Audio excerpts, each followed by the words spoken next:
Change is reshaping our world, and Pertamina is focused on overcoming this global challenge.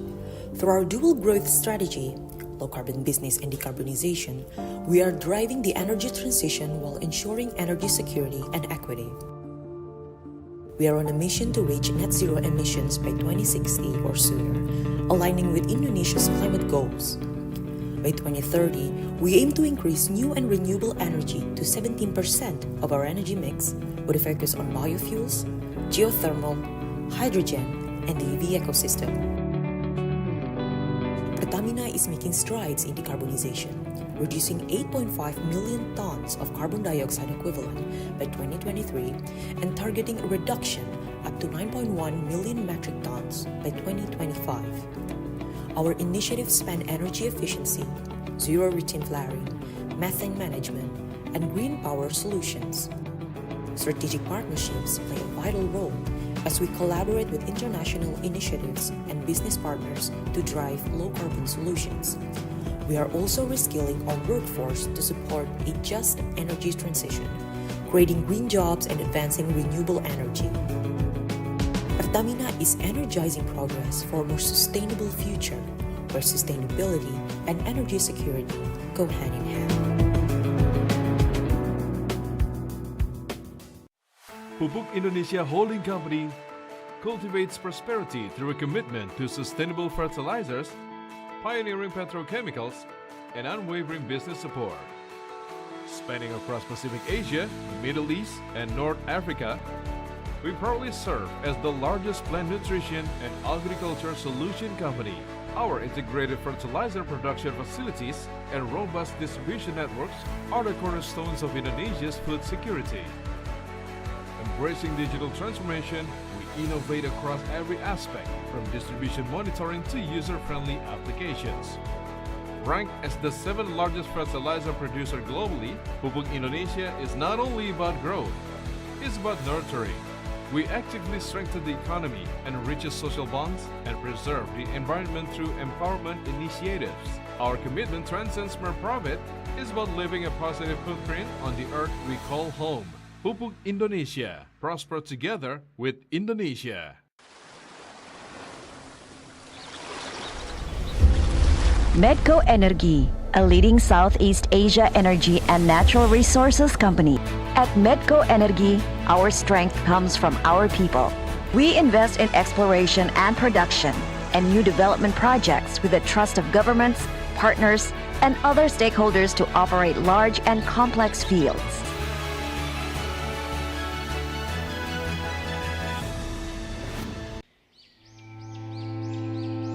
Every step we take is the power to generate new energy.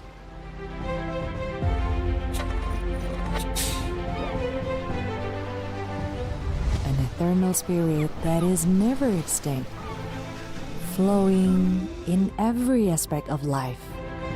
We unite and grow strength, turn hopes into reality, and explore potential rising from the bowels of the earth, spread into an ocean of light. Become sparks of hope and the anchor of the future.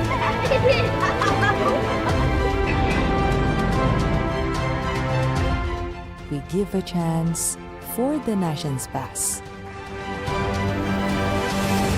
To move forward, keep performing, and devote high dedication.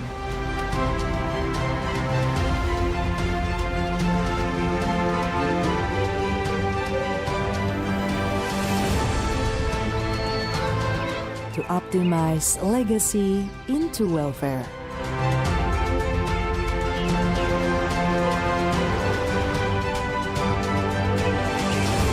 Let us hand in hand establish success.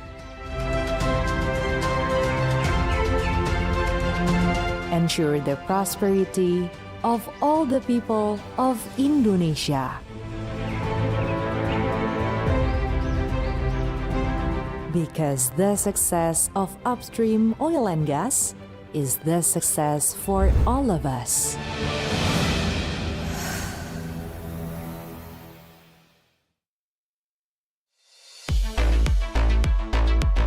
Copper is essential to the green energy revolution, driving the shift from fossil fuels to electrification. As one of the largest copper mining companies in Indonesia, responsible production defines our operations. AMAN holds the concession of world-class copper-gold resources, including the Batu Hijau mine and the Future Ilang project, which has one of the world's largest known undeveloped ore bodies. AMAN has a fully integrated operation. Exploration and development, ore mining, ore processing, and smelting. AMAN's commitment to sustainable mining practices can be seen from the 4 pillars that underpin the sustainability framework. Our active reclamation program, conducted in parallel to mining operations, affirms the company's commitment to sustainable mining practices. In June 2022, AMAN commissioned the largest ground-mounted solar PV power plant in Indonesia, with 26.8 megawatt peak capacity. With this solar power facility, AMAN is reducing annual carbon dioxide emissions by 40,000 tons. This is how we build a legacy of best.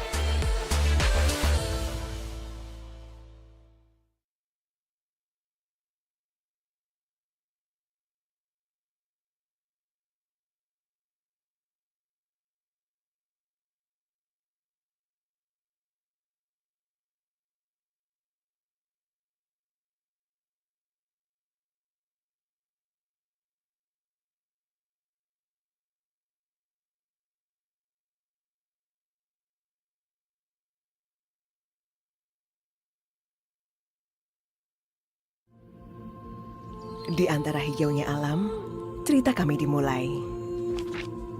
Kami bertekad untuk menjaganya dengan bertransformasi. Bagi kami, keberlanjutan bukanlah pilihan, tapi sudah menjadi bagian kehidupan kami. Kami sadar, dunia sedang menghadapi tantangan yang belum pernah dihadapi sebelumnya. Kami percaya pada kekuatan untuk perubahan.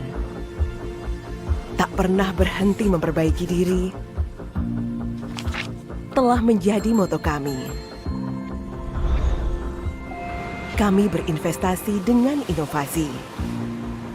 Didukung dengan teknologi terkini, kami mengelola limbah,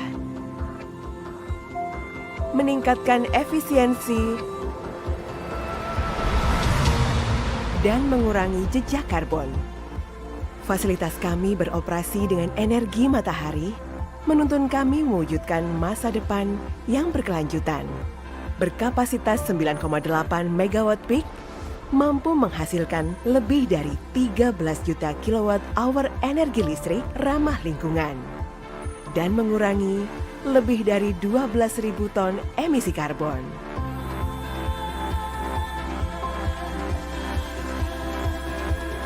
Apa yang kita lakukan hari ini akan menjadi warisan bagi generasi mendatang.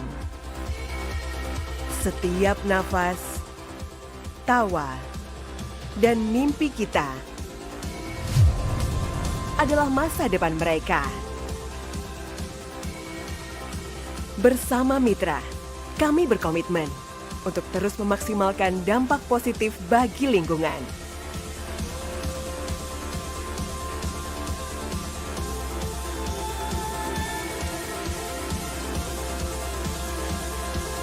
Untuk Anda, untuk kita, untuk bumi, dan untuk dunia yang lebih baik.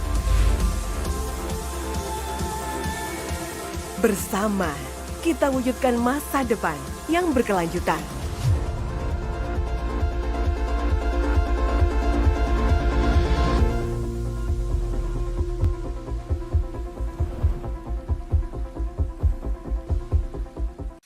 Our world is ever-changing, and should do we, the fastest, the cheapest, are not the number one value we're looking for. At least not anymore. We believe so in FUPAC. Therefore, we create sustainable paper materials for multi-purposes. Made out of virgin pulp from our own industrial forest. Imitating nature, FOOPAC offers more flexibility, safety, and quality. You can design each according to your needs. Feel free to choose the size, shape, and design to maximize the function and the look of your new eco packaging. A new innovation for your food packaging that is loved and approved by nature. On top of everything we do, we commit to circular economy. That translates to upcycling the waste to become new valuable resources. Wonderful, isn't it? FOOPAC. Safer, better.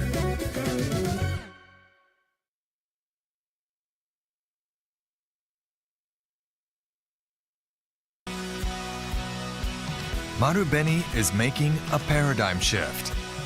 A shift from business that utilizes nature to circular business that contributes to nature.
How are we responding to the climate crisis?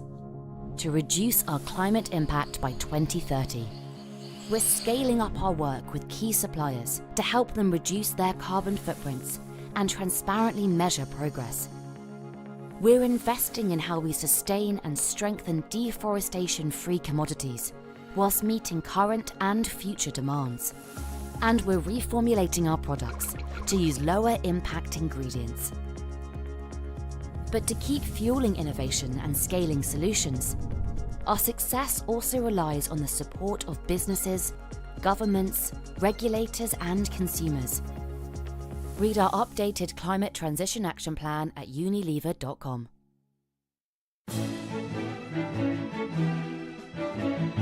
Kehadiran Freeport Indonesia menjadi salah satu motor penggerak utama pembangunan di Papua dan Indonesia.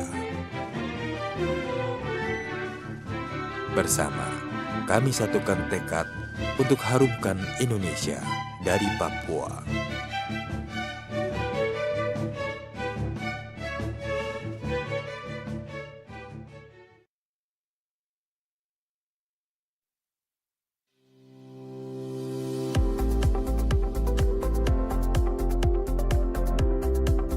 Since established in 2002, Transportasi Gas Indonesia has been committed to be the transporter of choice for natural gas in Indonesia.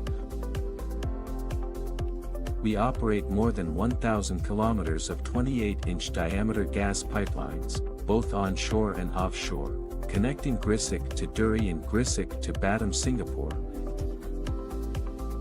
to provide confidence and convenience to every customer. All pipelines and facility stations are monitored 24 hours a day and 7 days a week to connect energy for synergy, making us as a prudent operator. Such activities supported by the implementation of system management, with a mission to contribute for this country. We uphold the aspects of governance and compliance by implementing transparent and ethical business practices in all areas, as well as providing a positive impact around the company's operational facilities through corporate social responsibility programs that prioritize aspects of the Sustainable Development Goals. We continue to adapt to design a better future. We continue to develop competencies using the latest technology. All of us TGI people will continue to collaborate for one goal, from TGI for today and for the future.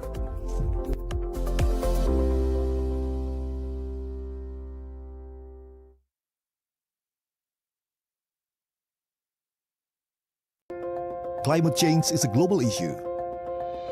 Indonesia is taking action by committing to achieve net zero emission by 2060 or sooner. BNI takes a role by setting a net zero emission target for operations in 2028 and financing in 2060. This commitment is realized through various concrete steps, including energy efficiency program through savings in electricity usage, optimization of online media, strengthening digital transaction and green building certification, development of waste management program, strengthening environmental ecosystems, expanding green financing, and encouraging partnerships with borrowers through the Sustainability-Linked Loan Program, strengthening UMKM empowerment, development of financing schemes such as Jejak Kopi Katulistiwa, BNI Environmentally Friendly UMKM, BNI Millennial Smart Farming, and BNI Kampung Perikanan, moving towards a sustainable future. Every action we take is the foundation to become a world-class energy company that cares for the environment. We build energy unceasingly through innovation, quality, and sustainability. We are entering the era of digitalization and electrification to improve production capacity and efficiency.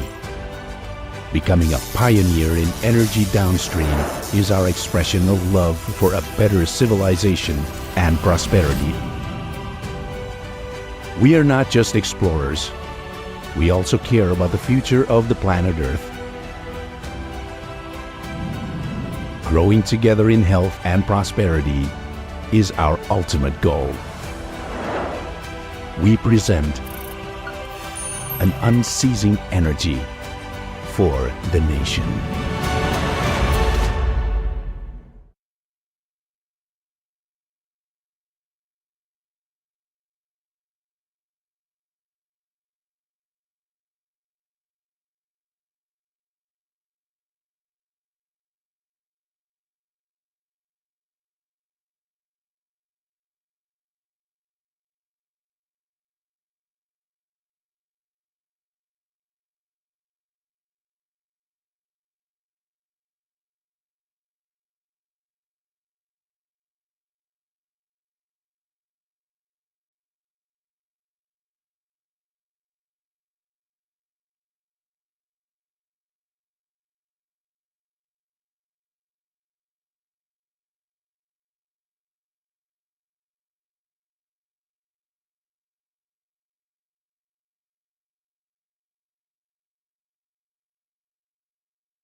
Facing climate change, Indonesia is committed to achieving net zero by 2060, with sustainability at the core of its energy transition. With approximately 24 gigawatts, Indonesia holds the second largest geothermal potential globally. Geothermal energy, drawn from the Earth's underground natural heat, is an ideal green baseload alternative. Through wells, we capture this heat and channel the steam to drive turbines that generate electricity, offering a clean, reliable power source that operates 24/7, regardless of weather conditions. At the forefront of this transition is Pertamina Geothermal Energy, a pioneer with decades of experience driving Indonesia's geothermal development. PGE manages 3 gigawatts of potential geothermal resources, including over 1 gigawatt of proven reserves, making it a significant player in the geothermal energy sector. With 672.5 megawatts of installed capacity across Indonesia, PGE is powering communities and industries with sustainable energy. Our commitment extends beyond energy production. We are dedicated to community empowerment and exploring new technological frontiers. Through synergies with Pertamina Group, we enhance our impact by leveraging combined expertise and resources. Our vision is to become a world-class green energy company with the largest global geothermal capacity. We plan to expand our installed capacity to 1 gigawatt in the next 2 to 3 years, advancing Indonesia's sustainable energy future. Driving innovation and sustainability, we are unlocking new geothermal ecosystem, adopting innovations and boosting local manufacturing of technologies like heat exchangers and two-phase flow meters to enhance efficiency. PGE also aspires to pioneer green businesses in Indonesia, supporting new growth for the company and the nation's green ambitions. Pertamina Geothermal Energy, powering a sustainable Indonesia today and for generations to come. Together we power Indonesia's future.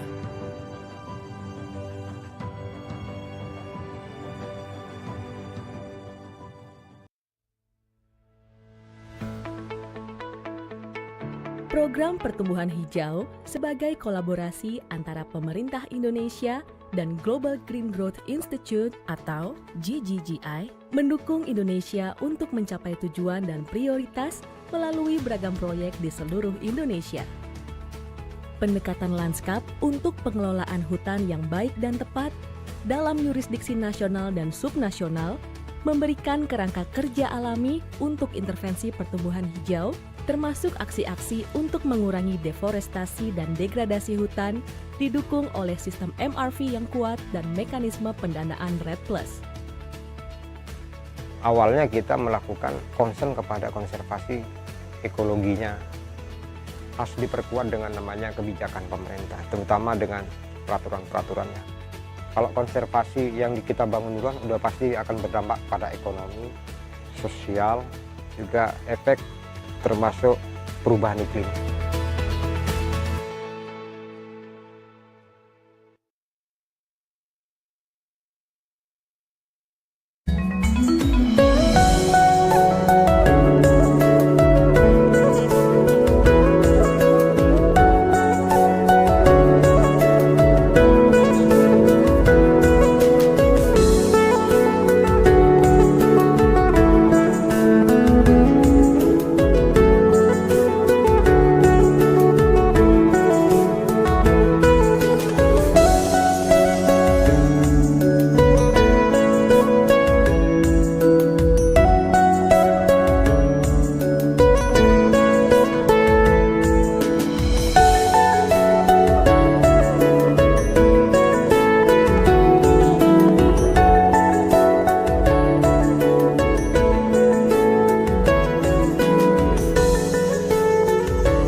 Sejak tahun 1956, Sukovindo telah menjadi perusahaan testing, inspection, and certification terdepan di Indonesia, memberikan pemastian dan rasa aman agar pelanggan dapat fokus pada bisnis. Perjalanan itu menghantarkan kami hingga saat ini. Mencakup semua tahapan proses bisnis, mulai dari tahap prainvestasi, pembangunan, produksi, hingga distribusi.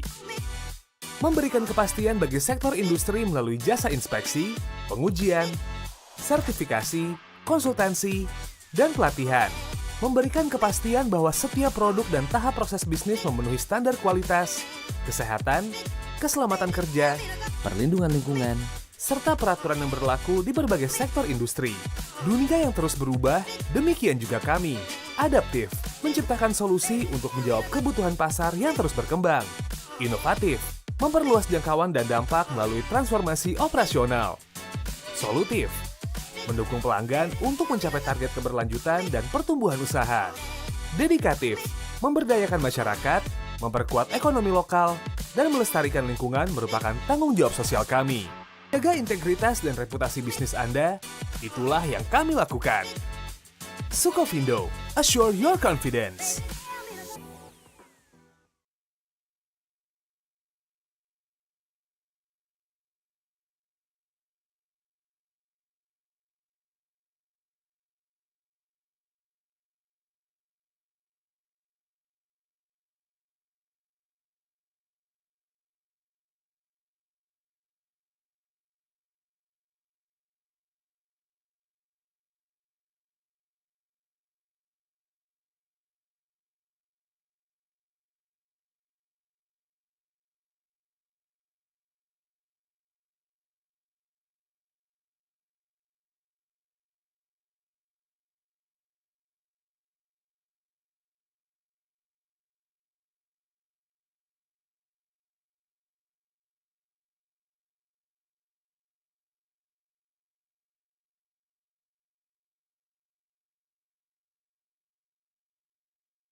Climate change is reshaping our world, and Pertamina is focused on overcoming this global challenge. Through our dual growth strategy, low carbon business and decarbonization, we are driving the energy transition while ensuring energy security and equity. We are on a mission to reach net zero emissions by 2060 or sooner, aligning with Indonesia's climate goals. By 2030, we aim to increase new and renewable energy to 17% of our energy mix, with a focus on biofuels, geothermal, hydrogen, and the EV ecosystem. Pertamina is making strides in decarbonization, reducing 8.5 million tons of carbon dioxide equivalent by 2023 and targeting a reduction up to 9.1 million metric tons by 2025. Our initiatives span energy efficiency, zero routine flaring, methane management, and green power solutions. Strategic partnerships play a vital role as we collaborate with international initiatives and business partners to drive low-carbon solutions. We are also reskilling our workforce to support a just energy transition, creating green jobs and advancing renewable energy. Pertamina is energizing progress for a more sustainable future, where sustainability and energy security go hand in hand. Pupuk Indonesia Holding Company cultivates prosperity through a commitment to sustainable fertilizers, pioneering petrochemicals, and unwavering business support. Spanning across Pacific Asia, the Middle East, and North Africa, we proudly serve as the largest plant nutrition and agriculture solution company. Our integrated fertilizer production facilities and robust distribution networks are the cornerstones of Indonesia's food security. Embracing digital transformation, we innovate across every aspect, from distribution monitoring to user-friendly applications. Ranked as the 7th largest fertilizer producer globally, Pupuk Indonesia is not only about growth, it's about nurturing. We actively strengthen the economy, enrich social bonds, and preserve the environment through empowerment initiatives. Our commitment transcends mere profit. It's about leaving a positive footprint on the earth we call home. Pupuk Indonesia. Prosper together with Indonesia. Medco Energy, a leading Southeast Asia energy and natural resources company. At Medco Energy, our strength comes from our people. We invest in exploration and production and new development projects with the trust of governments, partners, and other stakeholders to operate large and complex fields.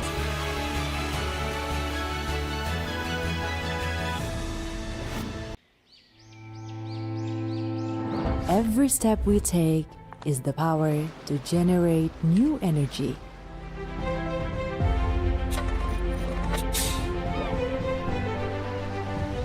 An eternal spirit that is never extinct, flowing in every aspect of life. We unite and grow strength, turn hopes into reality, and explore potential rising from the bowels of the earth, spread into an ocean of light. Become sparks of hope and the anchor of the future.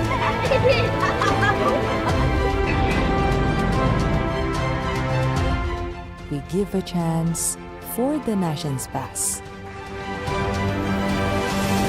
We move forward, keep performing, and devote high dedication.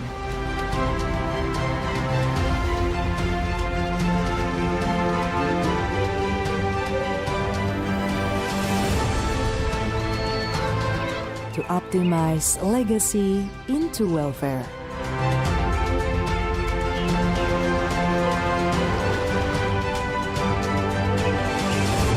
Let us hand in hand establish success.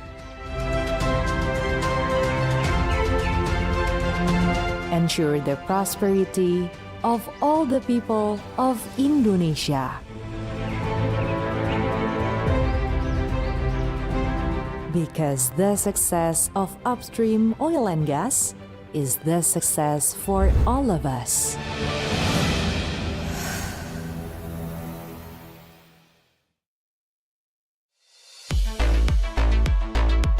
Copper is essential to the green energy revolution, driving the shift from fossil fuels to electrification. As one of the largest copper mining companies in Indonesia, responsible production defines our operations. AMAN holds the concession of world-class copper-gold resources, including the Batu Hijau mine and the Future Ilang project, which has one of the world's largest known undeveloped ore bodies. AMAN has a fully integrated operation. Exploration and development, ore mining, ore processing, and smelting. AMAN's commitment to sustainable mining practices can be seen from the 4 pillars that underpin the sustainability framework. Our active reclamation program, conducted in parallel to mining operations, affirms the company's commitment to sustainable mining practices. In June 2022, AMAN commissioned the largest ground-mounted solar PV power plant in Indonesia, with 26.8 megawatt peak capacity. With this solar power facility, AMAN is reducing annual carbon dioxide emissions by 40,000 tons. This is how we build a legacy of best.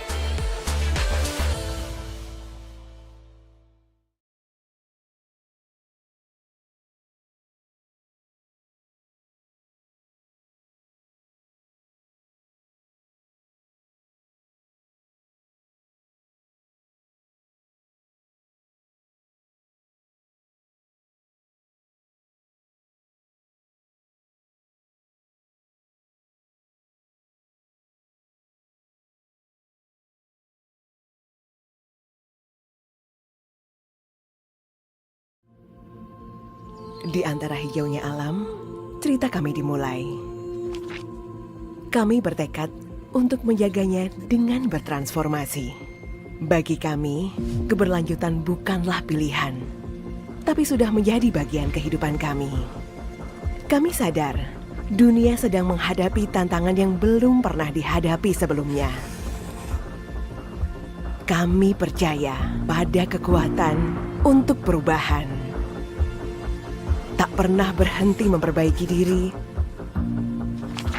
telah menjadi moto kami. Kami berinvestasi dengan inovasi. Didukung dengan teknologi terkini, kami mengelola limbah, meningkatkan efisiensi, dan mengurangi jejak karbon. Fasilitas kami beroperasi dengan energi matahari, menuntun kami mewujudkan masa depan yang berkelanjutan. Berkapasitas 9,8 megawatt peak, mampu menghasilkan lebih dari 13 juta kilowatt hour energi listrik ramah lingkungan, dan mengurangi lebih dari 12.000 ton emisi karbon.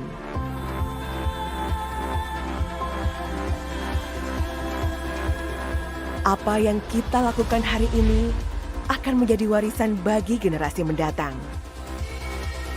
Setiap nafas, tawa, dan mimpi kita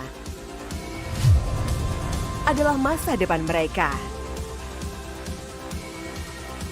Bersama mitra, kami berkomitmen untuk terus memaksimalkan dampak positif bagi lingkungan.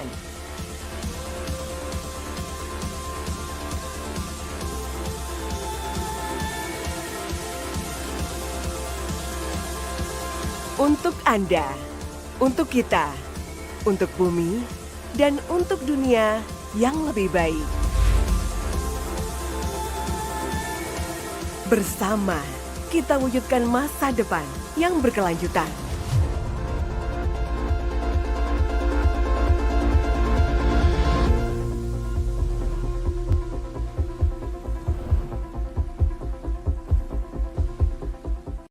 Our world is ever-changing, and should do we. The fastest, the cheapest are not the number one value we're looking for.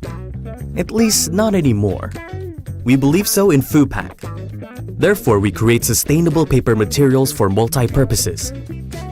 Made out of virgin pulp from our own industrial forest. Imitating nature, FUPAC offers more flexibility, safety, and quality. You can design each according to your needs.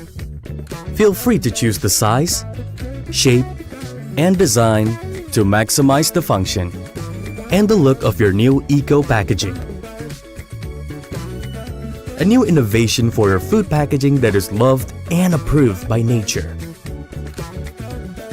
On top of everything we do, we commit to circular economy. That translates to upcycling the waste to become new valuable resources. Wonderful, isn't it? FUPAC. Safer, better.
Assalamualaikum warahmatullahi wabarakatuh. Good morning, ladies and gentlemen. Welcome to the Indonesia Pavilion and welcome to the ASEAN Side event hosted by the Republic of Indonesia. Allow me to introduce myself. My name is Faras and I'm from the Secretariat of ASEAN Working Group on Climate Change Indonesia. Since 2017, ASEAN member states has successfully held the ASEAN event at Indonesia Pavilion during the COP of the UNFCCC to showcase best practices and experiences of AMS in implementing climate actions in the region. And that is exactly what we are going to discuss today.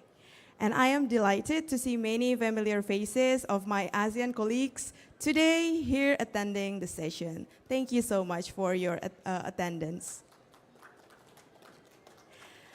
Ladies and gentlemen, before we start the sessions, allow me to welcome the Director General of Climate Change Indonesia. Also, I would like to welcome Ibu Nur Masripatin, Senior Advisor to the Minister of Environment and Forestry as the moderator, distinguished speakers, and then the speakers, and of course, all of you, ladies and gentlemen. Ladies and gentlemen, allow me to invite Ibu Laksmi Dewanti, Director General of Climate Change Indonesia, to deliver the opening remark. To Ibu Director General, the floor is yours.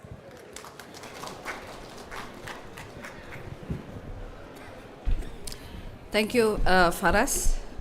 Assalamualaikum warahmatullahi wabarakatuh. Very good morning and welcome to Indonesia Pavilion on the very first day of the second weeks of COP29.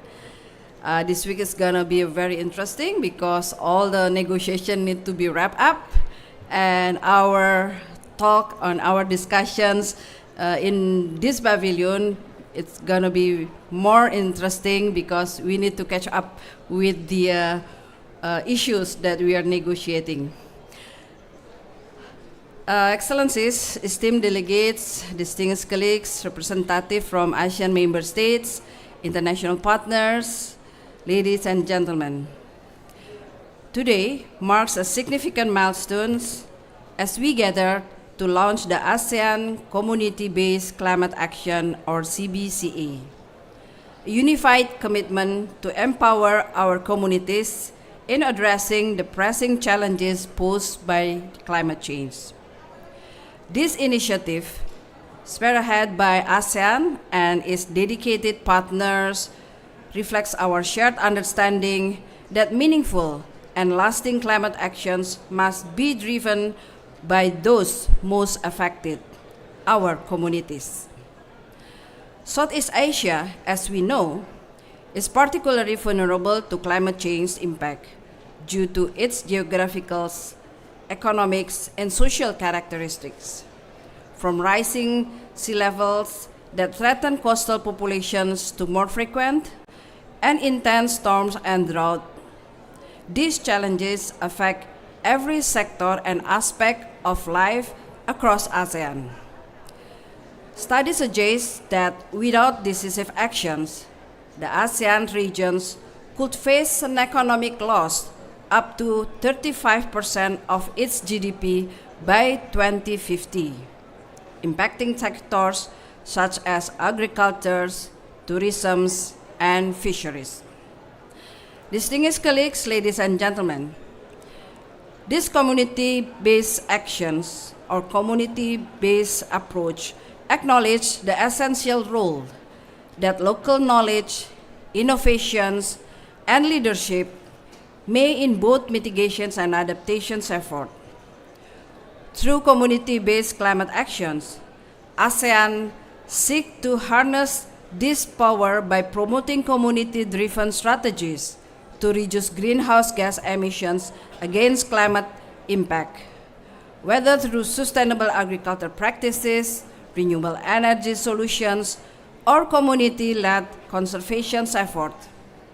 This initiative serves a beacon of hopes and progress.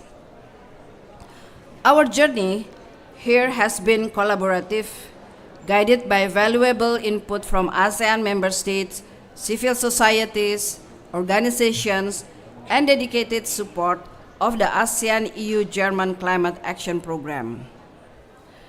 Today, I'm happy to witness the launch of the CBCA that not only highlight a successful practice, but also provide a platform for knowledge sharing and future collaborations among all stakeholders. And I do hope it's not only within the ASEAN member state, but the ASEAN member states are very welcome all parties to join this effort. Colleagues, ladies and gentlemen, as we continue, let us remember that the true strength of ASEAN lies on its people. I also believe this Earth or Mother Earth will really depend on its people. So by embracing community-based climate action, we can foster a resilient and sustainable futures that empowers every individual, particularly those on the front line of climate change. I would like to thank you all for your commitment, collaborations, and dedications to this vital cause. And I do believe that if we can hand in hand together in our long journey, we can arrive in the future we want. So together, let us ensure that the ASEAN community-based climate action serve as a foundation for a resilient ASEAN. So by having said that, I declare this launch event open. Thank you. Wassalamualaikum warahmatullahi wabarakatuh. Waalaikumsalam warahmatullahi wabarakatuh. Ibu, if I may, I would like to ask you to stand in front, and I would like to invite the moderator, Ibu Dr. Nur Masripatin, and also the speakers, Dr. Irawan Asaat, Mr. Ahmad Farid Muhammad, Dr. Chaipon Juntawang, and Mr. Niti Nesadurai to in front to the stage. We have a little token of friendship from our Secretariat of the AWGCC Indonesia to all speakers and moderators.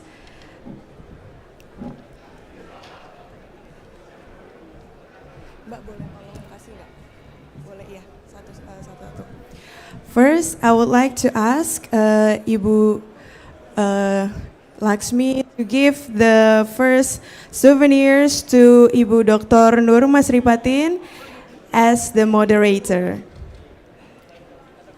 And then the second one, okay, let's take picture first.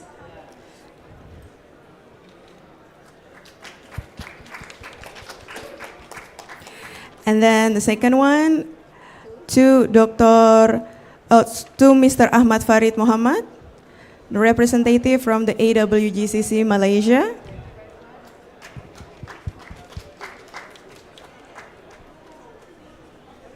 And then the third one to Dr. Chaipon Juntawang from Thailand.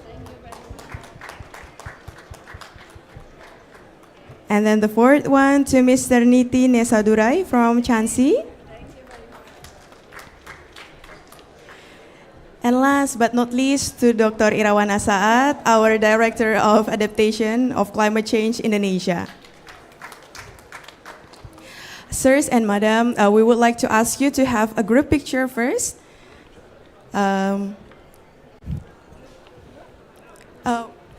Only all of you, Ibu. Okay. 1, 2, 3. Smile. Once again, 1, 2, 3. Smile. And if I may request Ibu Bapak with the ASEAN way hand sign, yeah. Okay. 1, 2, 3. Okay. Thank you, sirs and madam. I would like to ask you to come back to your seats. And let's proceed with the next agenda.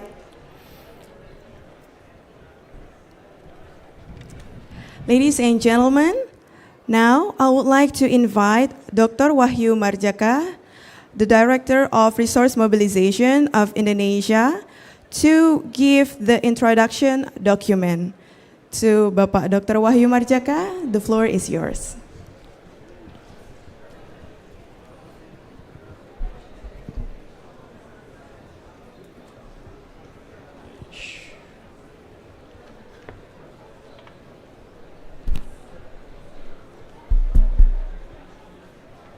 Good morning, ladies and gentlemen, everyone, ASEAN member states colleagues. It gives me great pleasure to present our study on ASEAN's community-based climate action program today. As part of our 2023 ASEAN chairmanship, Indonesia is spearheading this project, which has the support of all ASEAN member states and the ASEAN EU-German Climate Action Program as a partner. Next, please. Let me outline what we'll cover today. First, we discussed why CBCA is critical for ASEAN. Then I'll take you through the study process, the definition and core elements of CBCA, and highlight some of the best practices from our member countries. We explore the characteristics, gaps, and a challenge of CBCA effort, and conclude with a strategy to build a resilient and the vital roles of stakeholders. Finally, I'll share our vision for the way forward. Next, please. ASEAN is one of the world's most climate vulnerable region, with the potential to lose up to 35% of its GDP by 2050 to the climate impact. This risk makes action urgent. Our member states have recognized the importance of adaptation and mitigation as outlined in the AWGCC action plan. However, achieving our goals require the active participation of all stakeholders, particularly local communities, whose grassroots effort can transform our climate action strategies. Next, please.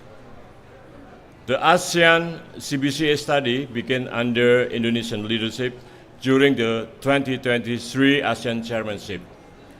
It was born out of the need to guide and unify our effort across the region. Starting in May 2023, we developed the concept and conducted workshop and consultation together inside. The study's main objective is to compile a guiding document that outlines a community-based climate action in ASEAN. This resource will serve as a roadmap for scaling up initiative across all member states.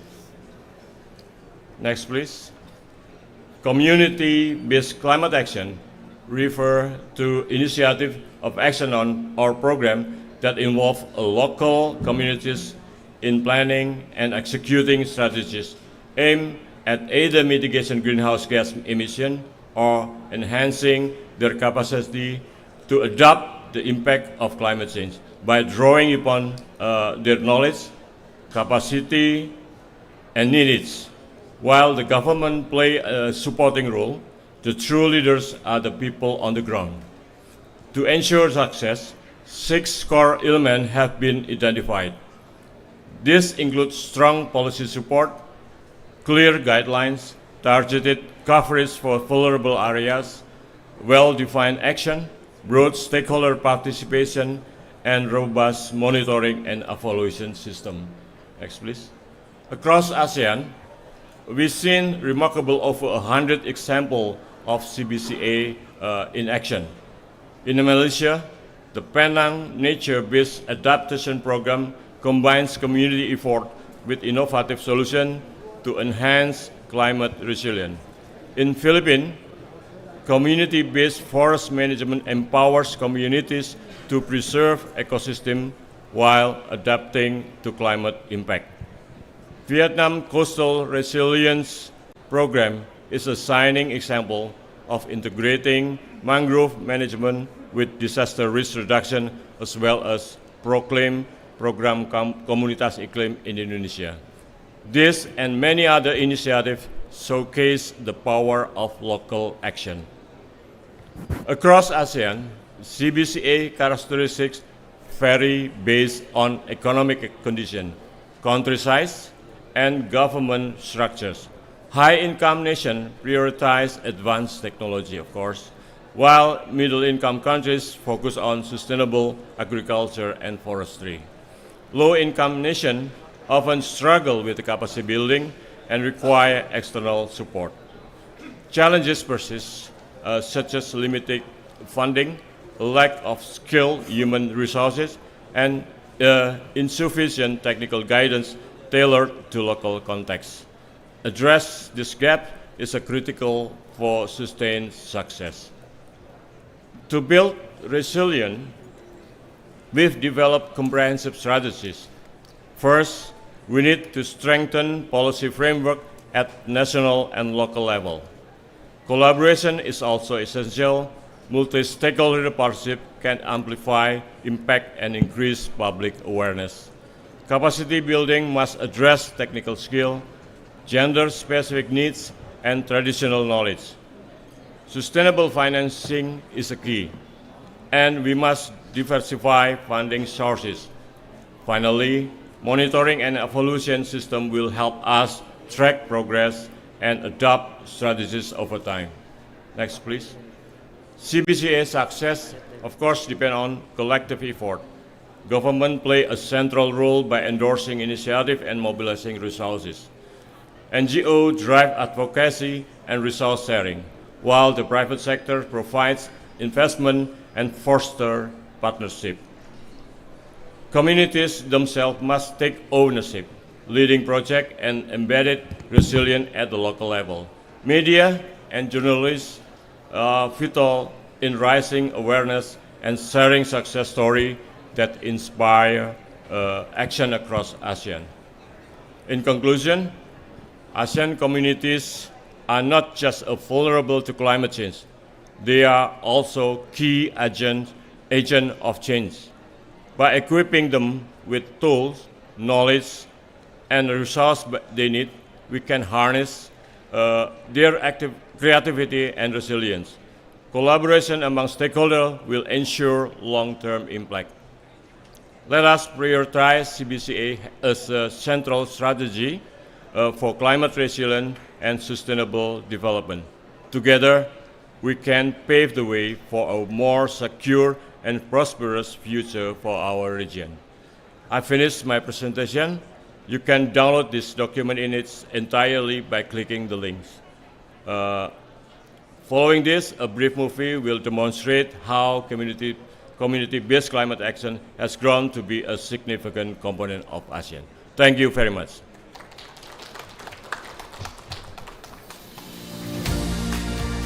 The urgency to tackle climate change within Southeast Asia countries, especially at the community level, has never been more critical. As the effects of climate change escalate, our communities are becoming increasingly vulnerable, grappling with issues like environmental degradation, economic uncertainty, and social upheaval. This reality calls for ASEAN to develop and implement strong community-based climate action strategies that empower local communities to adapt and mitigate these pressing challenges. Under Indonesia's leadership of the 2023 ASEAN Chairmanship, the ASEAN Working Group on Climate Change are proud to have coordinated a study on community-based climate action, or CBCA.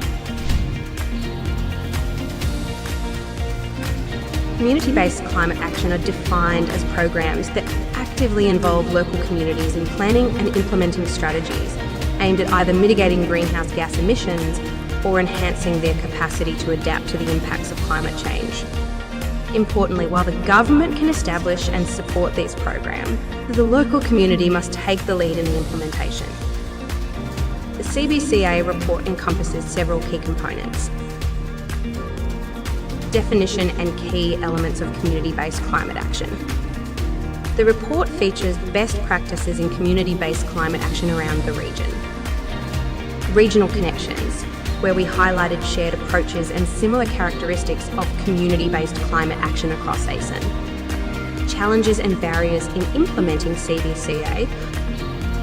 Strategic recommendations. The report concludes with strategic recommendations designed to bolster CBCA initiatives throughout the region. The Community-Based Climate Action Report serves as a crucial resource for replicating successful climate initiatives across Southeast Asia and beyond. By clearly defining community-based climate action and outlining its essential elements, the report helps identify relevant programs currently in place. It showcases best practices from each ASEAN member state, providing a blueprint for exemplary initiatives that can inspire similar actions elsewhere. Additionally, the report highlights regional connections among CBCA efforts, emphasising shared strategies and challenges faced in implementation, such as funding limitations and the need for better policy support. With strategic recommendations aimed at enhancing governance frameworks, stakeholder engagement and sustainable financing, the report offers actionable insights for communities and policymakers looking to strengthen their climate action efforts and foster collaboration across the region. Empowering local communities to tackle climate change through both mitigation and adaptation measures is at the heart of community-based climate action. This participatory approach enables communities to recognise their vulnerabilities and develop solutions that are not only culturally relevant, but also ecologically sustainable over the long term.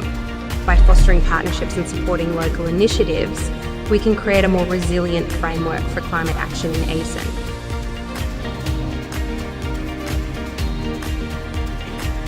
Together, we can ensure that our responses to climate change are inclusive and effective, paving the way for sustainable futures in our communities.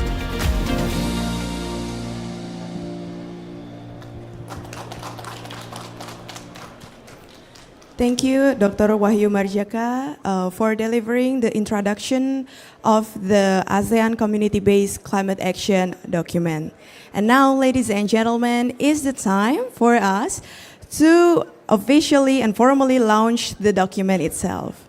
With regard to this, I would like to invite Ibu Director General Laksmi Dewanti and also Bapak Ahmad Farid Mohamad from the AWGCC chair to the stage.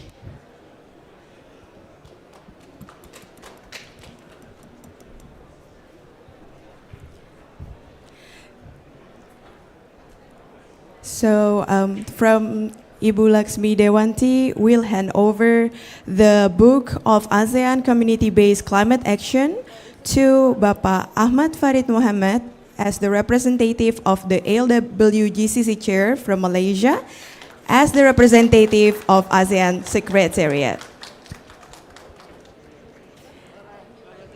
And now I'm delighted to say that the official ASEAN CBCA document is formally launched. Please give us a round of applause. Thank you, ladies and gentlemen. I would like to invite the moderator, Ibu Dr. Nur Masripatin, and also the speakers, as now we are going to start the panel sessions. The first speaker is Dr. Irawan Asad from Indonesia, and then Mr. Ahmad Farid Mohamad from Malaysia, Dr. Chaipon Juntawang from Thailand, and then Mr. Niti Nesadurai from Chansi. To the moderator and speakers, the floor is yours.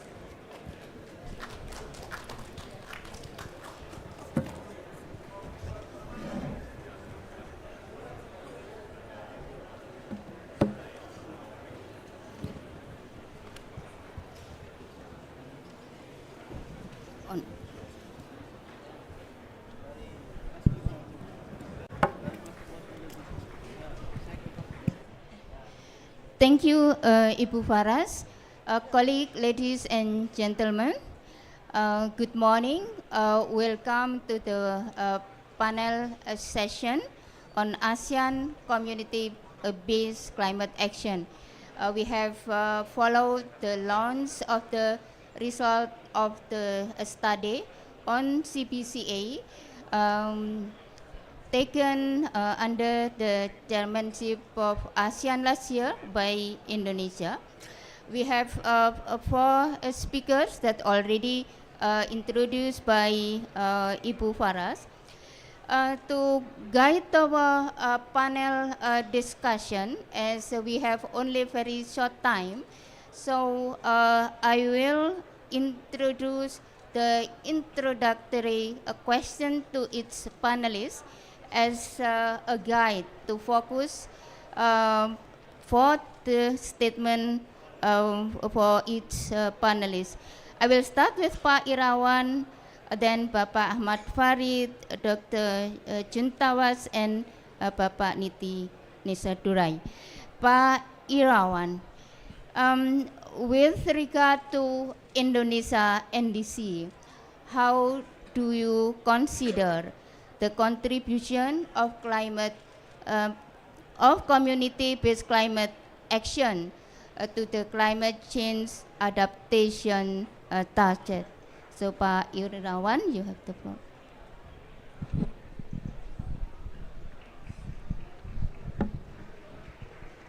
Okay. Thank you. Yeah. Thank you, Bu Nur. Yeah, it is honor to be here today because today she launched the community-based climate actions. Is one of the important elements to achieve our NDCs, to achieve all of the action that related to climate change, because involving the community in the action, it is very crucial to our steps, to the next steps. Yeah. In Indonesia, we have a program called Proklim. Proklim is program Kampung Iklim previously, and yeah, Kampung is village. So people in the village that actively conduct any activities related to climate change, we call it Proklims. Yeah. And now, since 2013, because of the Sharm el-Sheikh climate package, Glasgow, they changed to lifestyle. So we changed, we modified the programs. Now it's not only Kampung, but also all of the communities that involved in the climate actions may join these activities. Right now there are more than 11,000 villages in Indonesia were registered as Proklim. And we are aiming to achieve 20,000 in this year.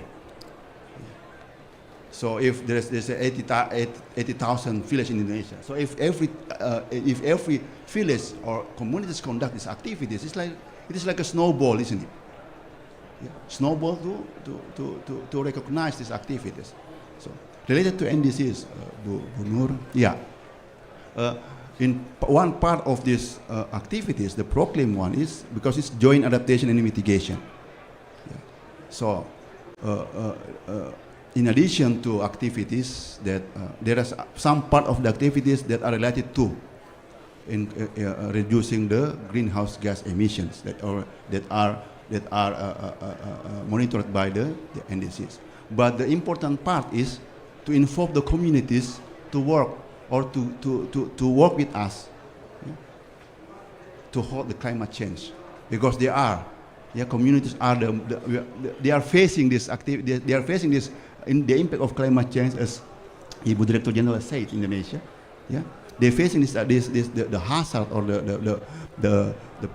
the hazard by the climate change everyday life. So that's why it is really crucial for us too. And I'm happy that we launched this community-based group, community-based climate action within Asian countries, so we can work collaboratively to enhance our goal. This from my side. Terima kasih. Thank you. Thank you very much, Pak Irawan. Pak Irawan has shared with us specifically on our program on Proklim. The second question will be directed to Pak Ahmad.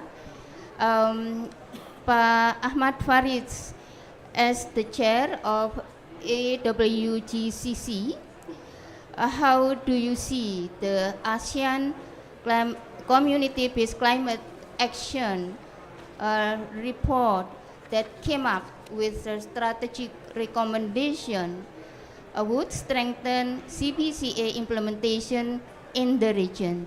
Please, Pak Ahmad. Thank you, Ibu Noor.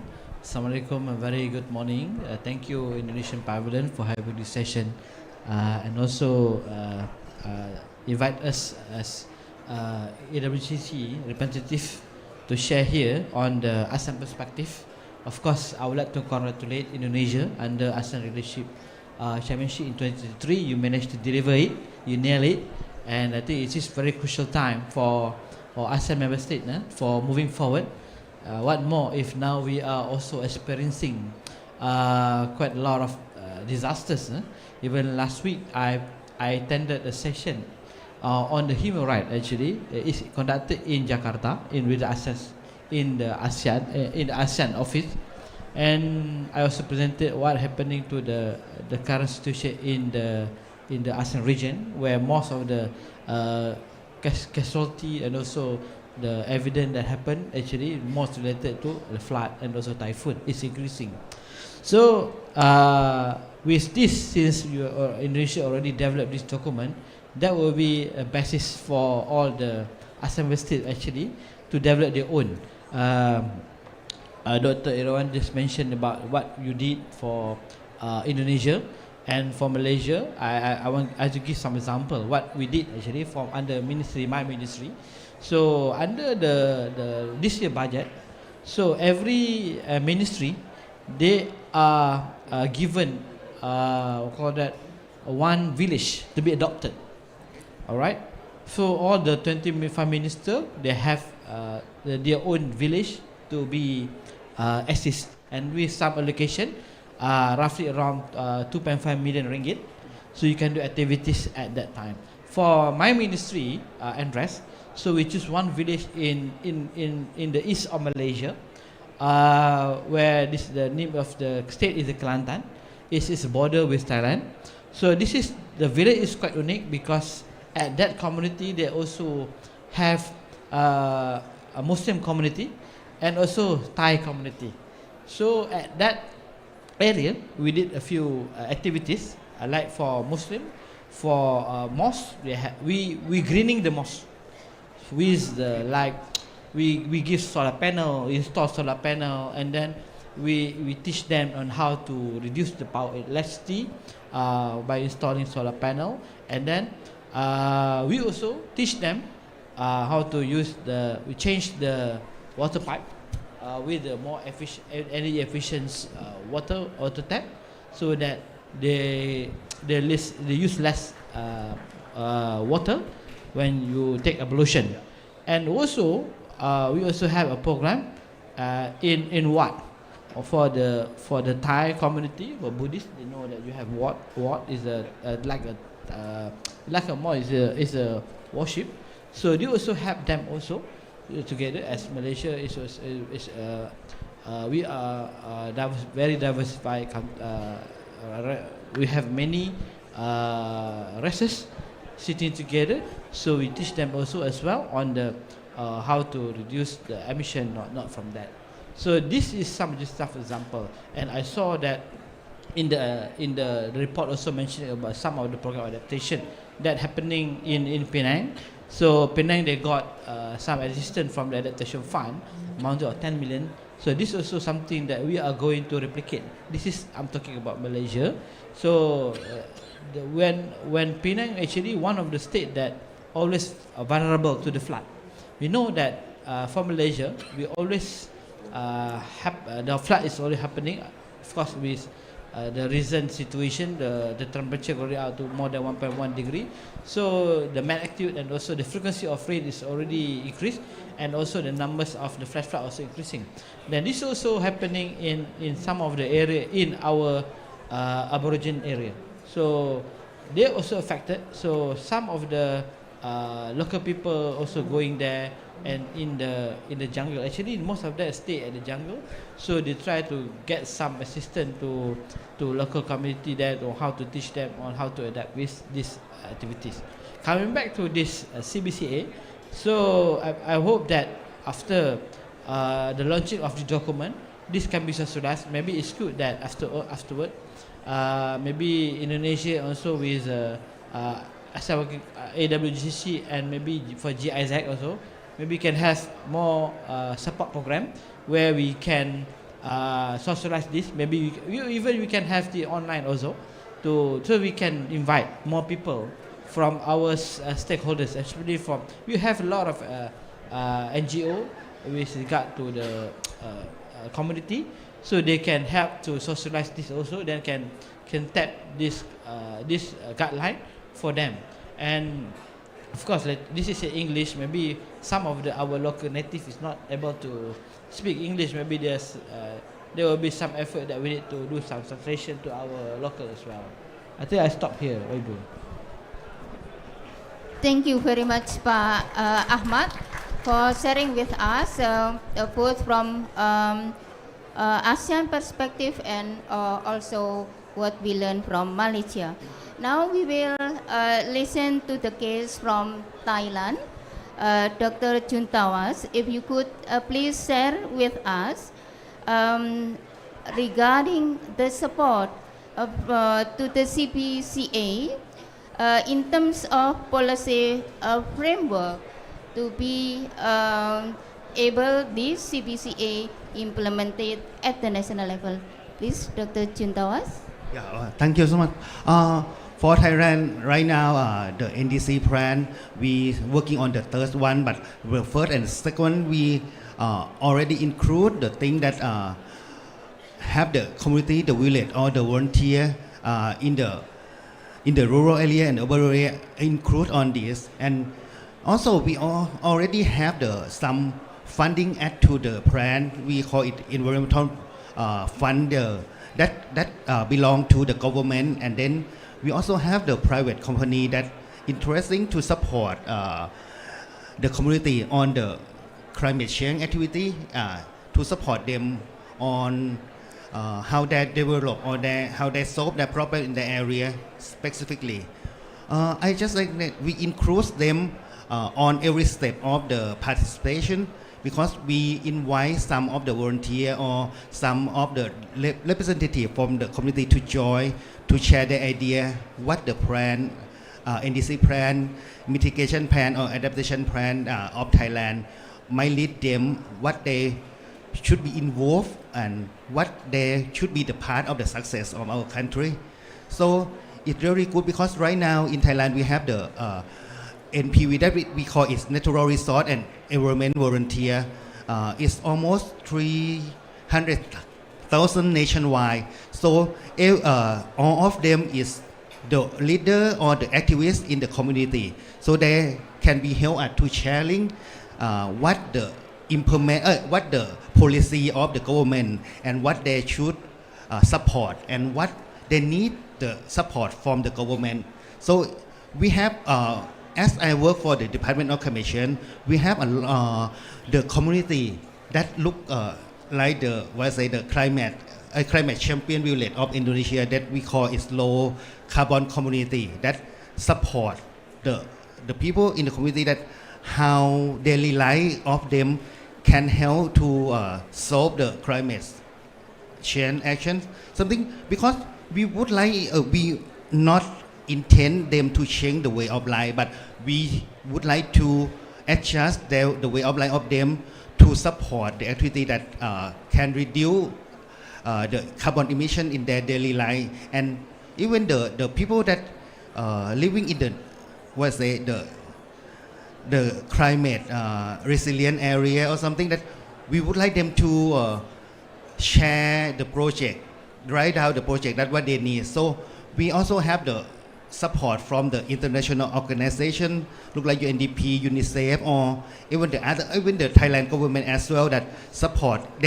We teach them to write the project, and then they can offer the project that, okay, this project can solve the problem on the area, and we have the technical, have the government officer, or even some of the volunteer that can help them and share the success between the community or the village as well. That overall, that both the policy of NDC have support them, and what they could help to support the NDC plan of Thailand to be a success one. That's all for now. Thank you. Thank you very much, Dr. Juntawas, for sharing with us about the policy, the program implementation, and even the partnership with private sectors also. Now we would like to hear from Mr. Nisa Durai. From your experience through the Climate Action Network Southeast Asia, and also knowing the political commitment in ASEAN region for strengthening the CPCA, in your views, how in ASEAN region we could strengthen the CPCA through strengthening collaboration, stakeholder engagement. Please, Pak Niti. Thank you very much, Ibu. And absolutely, that's the way to implement CPCA. It's through enhanced stakeholder engagement and partnership with other stakeholders such as civil society and even the private sector. I'd like to start first by thanking the organizers for inviting me to this panel. I'm very pleased to be here. Also like to congratulate ASEAN for coming up with this report, led by the ASEAN Working Group on Climate Change for bringing this up, and a project coordinated by GIZ Indonesia. And this is, again, ASEAN has been bringing up good reports on adaptation, including the ASEAN Regional Plan of Action for Adaptation to Drought in 2021 to 2025, the ASEAN Climate Change Strategic Action Plan from 2025 to 2030. So this is another constructive report which has been published by ASEAN. And I'd just like to mention here that where Climate Action Network is concerned, and that includes CAN Southeast Asia, we recognize adaptation as a core pillar for addressing climate change together with mitigation and just transition and loss and damage. And addressing all three pillars will enable us to bring about societies, countries which are climate resilient. We and our members in Southeast Asia, we are a region-wide network, have been actively involved with community-based climate action and locally led adaptation on the ground throughout Southeast Asia. So in that regard, we support the recommendations of the report. In particular, the call to foster partnerships between ASEAN governments with CSOs and NGOs and the private sector to make best use of the resources available, to allocate adequate resources and funding to support community-based initiatives from national to local levels, strengthen multi-sectoral and cross-ministerial coordination and collaboration among government and institutional agencies. That's very critical because it's good to take a whole of government approach to climate-based, to community-based climate action. And then equally important, integrating gender-responsive and more inclusive thinking in policies, prioritizing marginalized communities, and promoting policies that enhance social protection and learning from indigenous communities.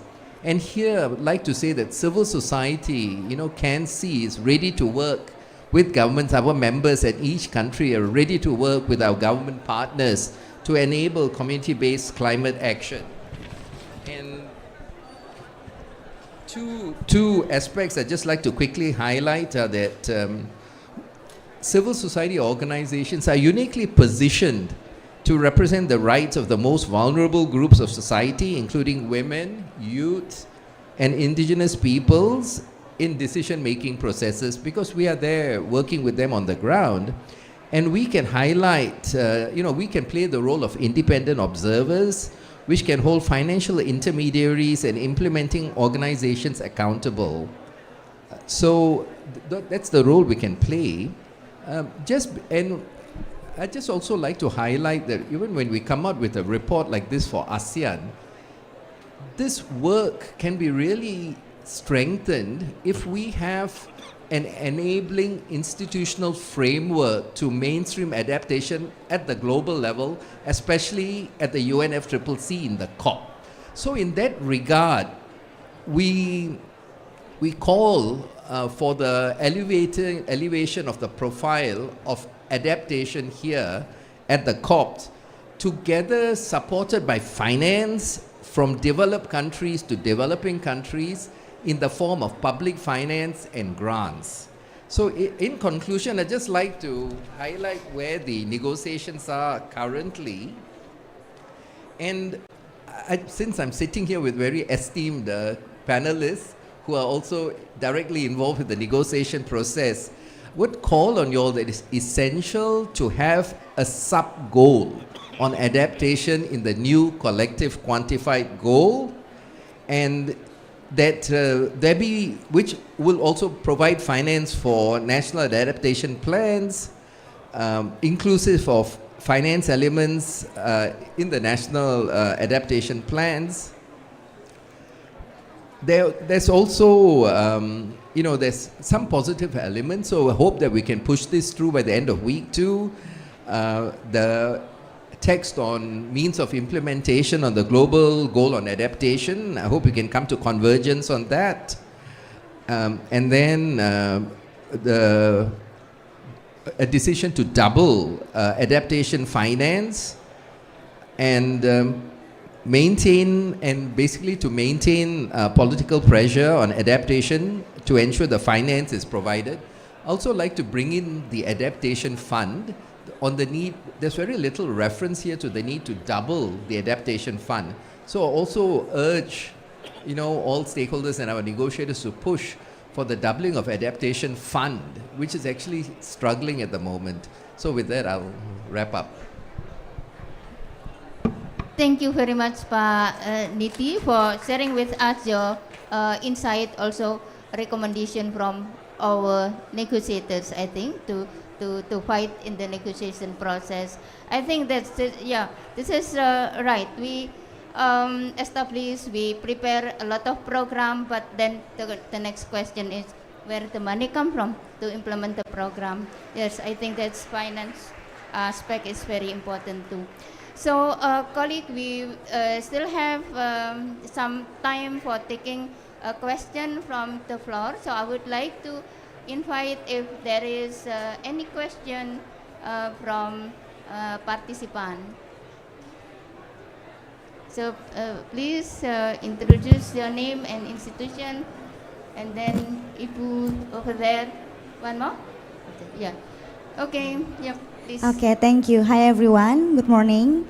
I'm Kia. I'm from River Up community. We are in village from Rimbo Bujang district, Jambi province, Sumatra Island.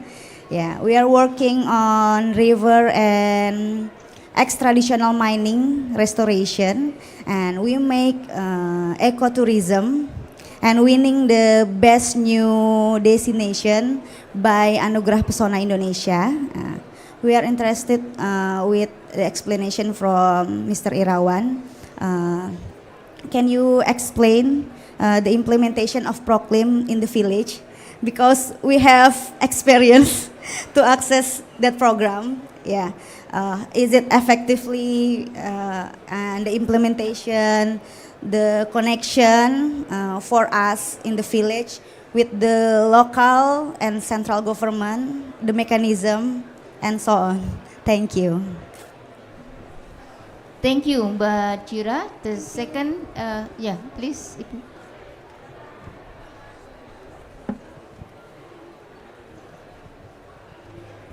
Hello, selamat pagi. I'm from Indiana University as researcher from USA, but I'm originally from Indonesia, Pak. Hello, I have a question for Pak Irawan, but also from all of you, please, from Thailand and Malaysia to share the lesson learned. I would like to ask if there is any related project or strategies plan in Proclaim or in other regions about the waste issue and methane gas landfills, and where it usually the funding coming from? Is it like from the national budget or from the local budget? Thank you.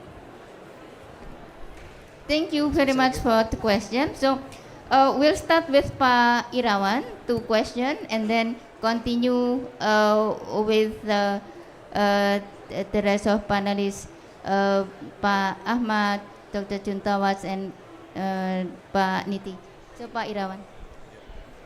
Okay, thank you, Mbak Kira or Kia? Kia.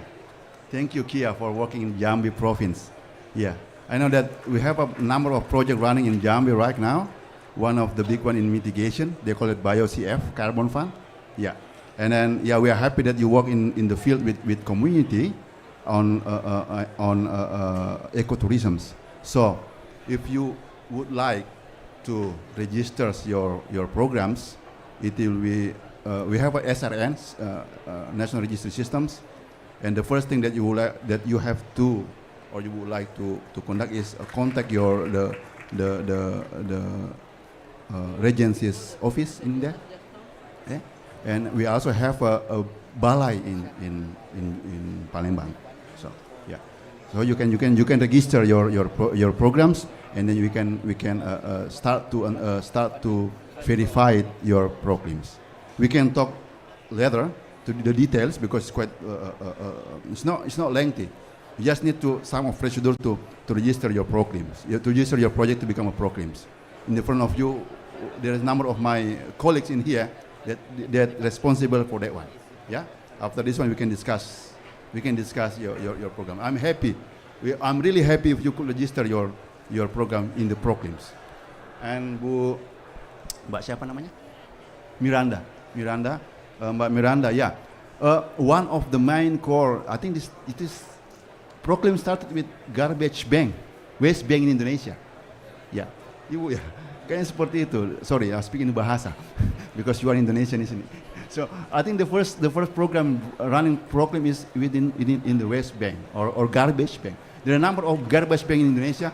Some of them they already received the highest status of proclaims or less tariff because we have a level of the proclaims. Yeah, number of them in Jakarta, I think more than 10 or 12 of garbage then that are registered proclaim. Number are in Indonesia. So if you would like to analyze or to study that one, we are happy to that. Yeah, we are happy, and then yeah, we hope that we can find solutions especially on garbage, because this type of activities are running in the field, and they are the front line of how to reduce the garbage, how to recycle the garbage, how to reuse it. Yeah. So yeah, we are happy to engage with you, to discuss with you the way forward of this one, and we are happy if you, because you are student, isn't it? Yeah, we are happy if you have a study or research on this kind of activities. Thank you.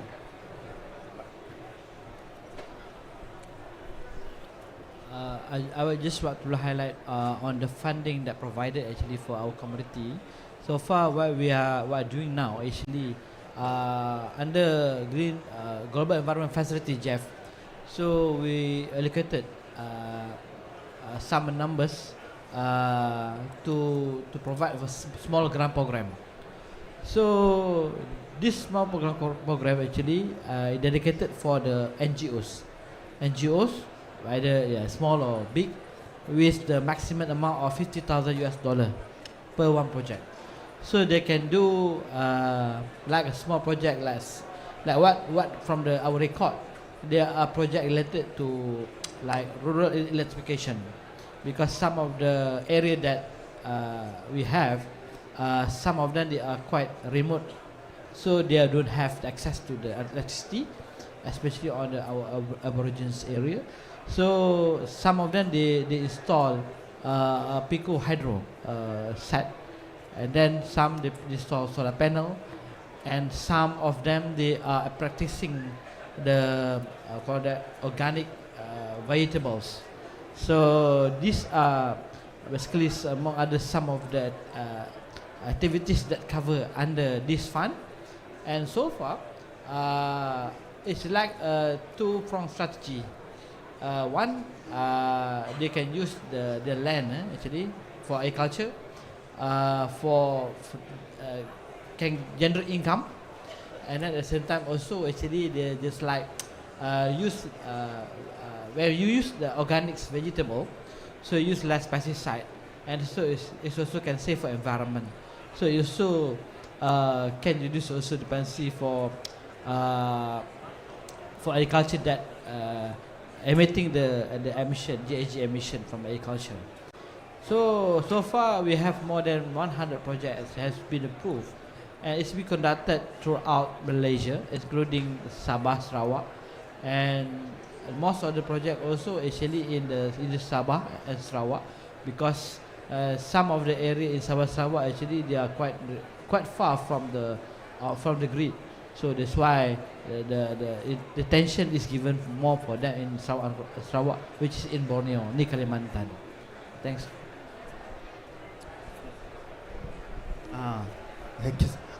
In your case, in Thailand, we maybe have a 4 source of money for funding to take care of it.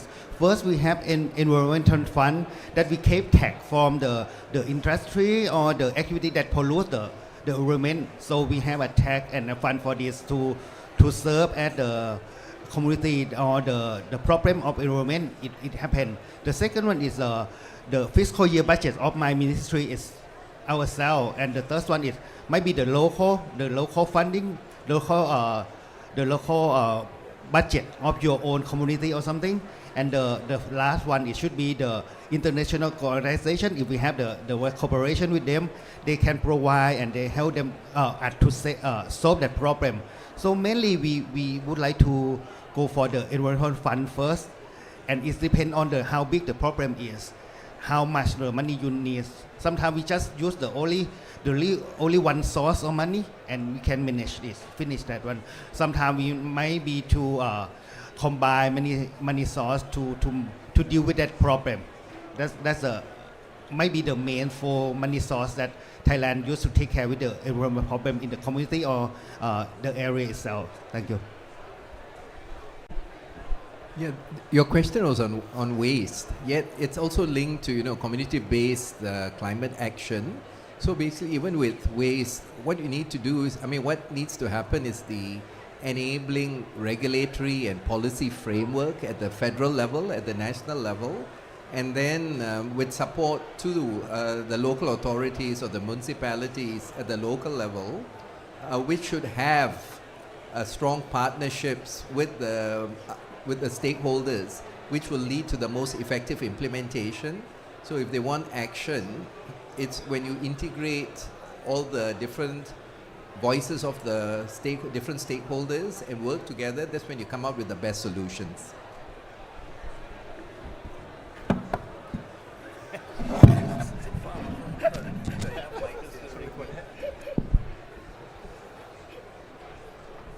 Yeah, thank you very much. I think we can take up one more short question, please.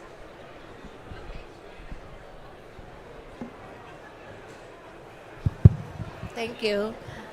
Thank you to the panelists and to you, Madam. My question is that, well, in this COP process in the UNFCCC, it's always stressed that we should have science or evidence-based and traditional and local knowledge put into the preparation, for example, of NAPs or the National Adaptation Plans. So my question is, how does science come into the process of the community-based climate action in terms of this ASEAN very important activity?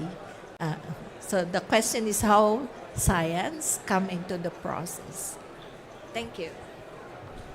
Thank you very much. I think this is the question for all panelists. If you please, all panelists, give the response also very short, 1 minute each at the most. So please start with Pak Irawan or Pak Niti Plus first. That's a great question. And we have our academics already at the national level working on adaptation and providing the science to it. And of course, again, to provide the enabling environment, the IPCC Working Group 2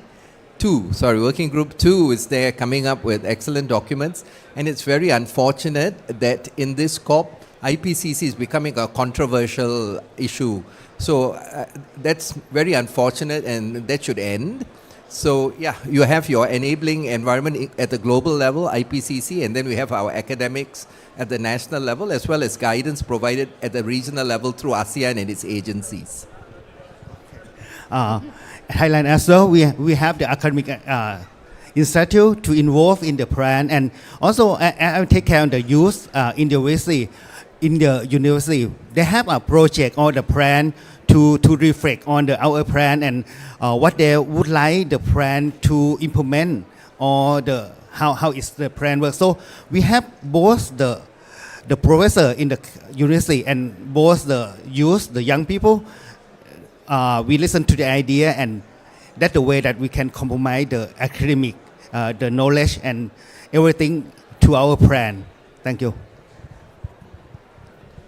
All right, for information, Malaysia will host the scoping meeting on IPCC this year in December. So all the expert will come to Malaysia and in Kuala Lumpur in December this year to discuss on the upcoming AR7. And on top of that, we also with collaboration with British High Commission, BSc in Malaysia. So we have an outreach program actually. So this will actually to socialize the information on the science part to people at large basically. Of course, we will invite more people actually from the community base as well. Maybe if they're not accessible to that the platform, so we will socialize it to our media sources and to invite them to join them. So at least you can hear directly from the top scientists actually, because we have a very all the renowned scientists. We have James Kia, the chair of IPCC. We have the chair, the vice chair for the group mitigation, working group 1, working group 2, working group 3. So we have the best thing actually under the recent IPCC setup for AR7 actually. All the working group, they have representative from the ASEAN region. So for working group 1, we have a representative from Indonesia actually. Apa namanya? I forgot the name actually. My colleague also, Pak Wahyu maybe recall the name. But for working group 2, we also have Prof. Winston as the vice chair. And also for working group 3, we have Prof. Joy Pereira from Malaysia. Hello, sorry.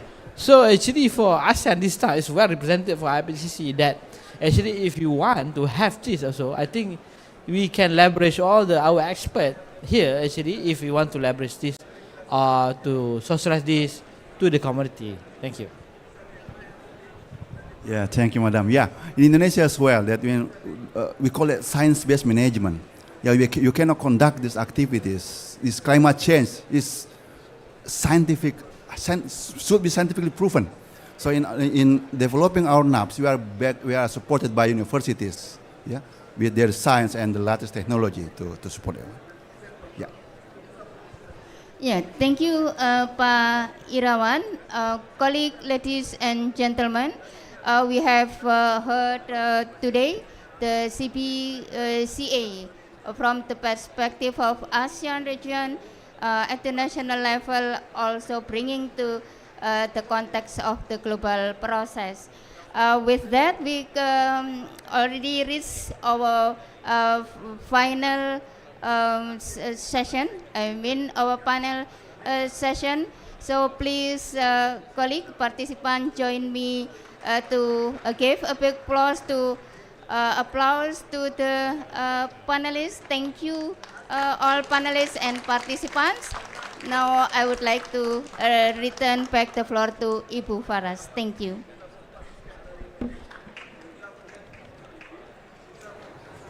Okay.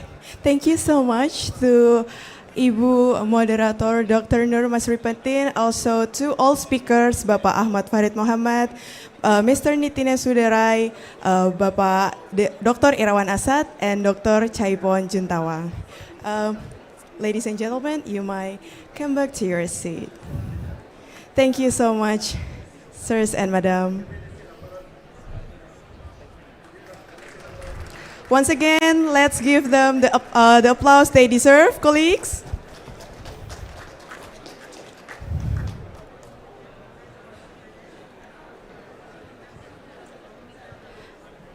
Ladies and gentlemen, with that fruitful discussion that we had today, and also we had the official launching of the document of ASEAN community-based climate actions, it is sad to me to say that this is the time that we have to part. So I would like to convey our highest appreciations to the moderator, to the speakers, to the keynote speakers, and all of you for attending the session. It has been a very fruitful meeting, and we look forward to meet you again in Indonesia Pavilion next year in our ASEAN event. So I would like to say thank you so much for attending the sessions once again, and thank you and goodbye.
Di antara hijaunya alam, cerita kami dimulai. Kami bertekad untuk menjaganya dengan bertransformasi. Bagi kami, keberlanjutan bukanlah pilihan, tapi sudah menjadi bagian kehidupan kami. Kami sadar, dunia sedang menghadapi tantangan yang belum pernah dihadapi sebelumnya. Kami percaya pada kekuatan.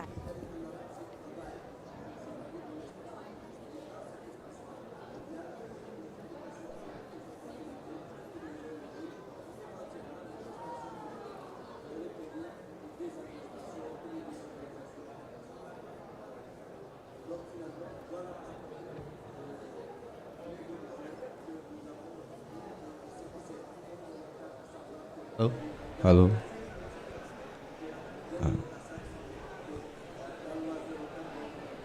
Halo, Bu. Cik. Halo, terdengar Bu suara saya, Bu?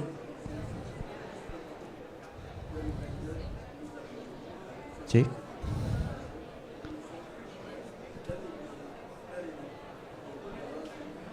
Halo, Bu.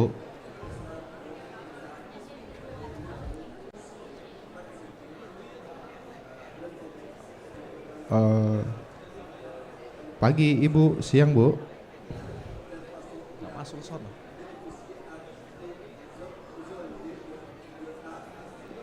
Halo.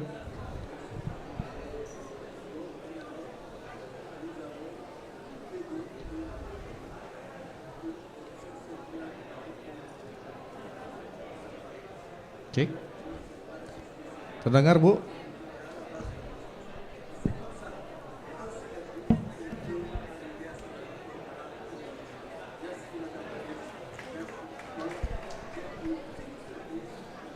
Di-mute nggak? Ini di-mute nggak? Di-mute nggak? Zoom-nya yang itu di-mute nggak? Enggak kan? Oh, yang ini. Halo, Ibu. Iya, selamat sore. Oke, Ibu. Terdengar, Bu ya? Dengar jelas ya? Oke, boleh Bu cek lagi? Naikin Ya. suaranya? Tes 1, 2, 3. Oke, Cek. Bu. Cek jelas, Bu ya? Ya, jelas. Iya, Terima kasih. kalau gitu. Terima kasih, Bu.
Atau mau closing aja gimana Mas? Nanti dulu.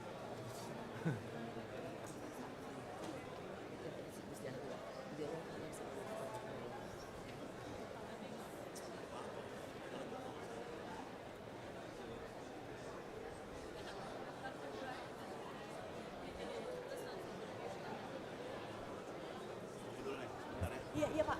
Lagi nunggu konfirmasi dari Bu Ditjen. Siap. Thank you. Wih, ada Pak Alu.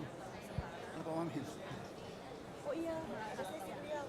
Ada sesi beliau. Tiba hari ini.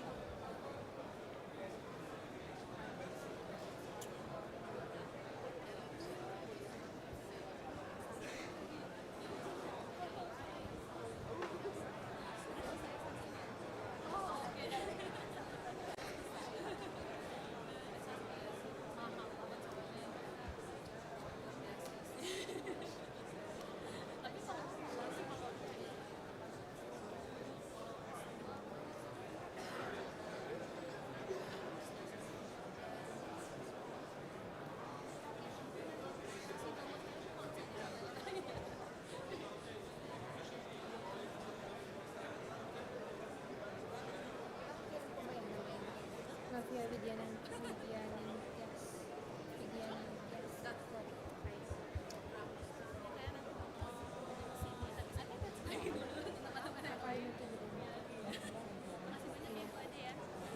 Orangnya yang duduk sebelah ini.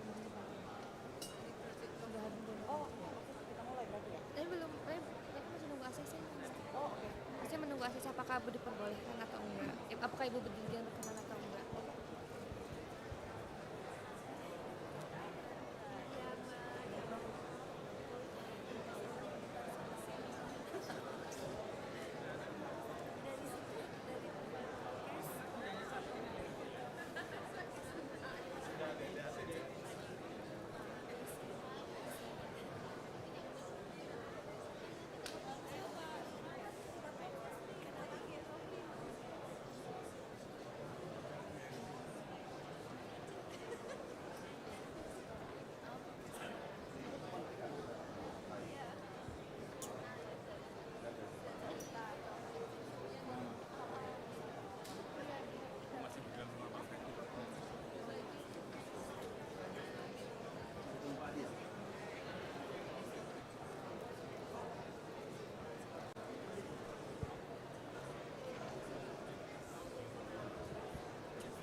for your patience to stay with us for the next session.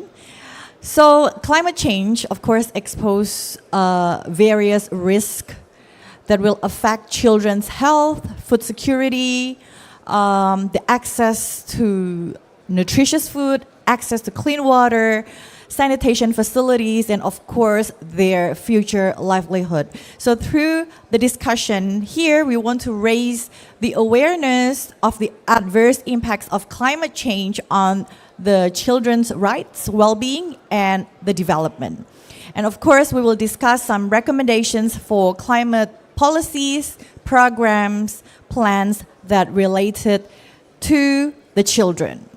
And to commence the session, we would like to invite our keynote speaker. Please welcome Ibu Novia Widya Ningtyas, who's going to deliver a welcoming or opening remarks on behalf of the Director General of Climate Change, Ministry of Environment, Indonesia. Ibu Novia? Silakan.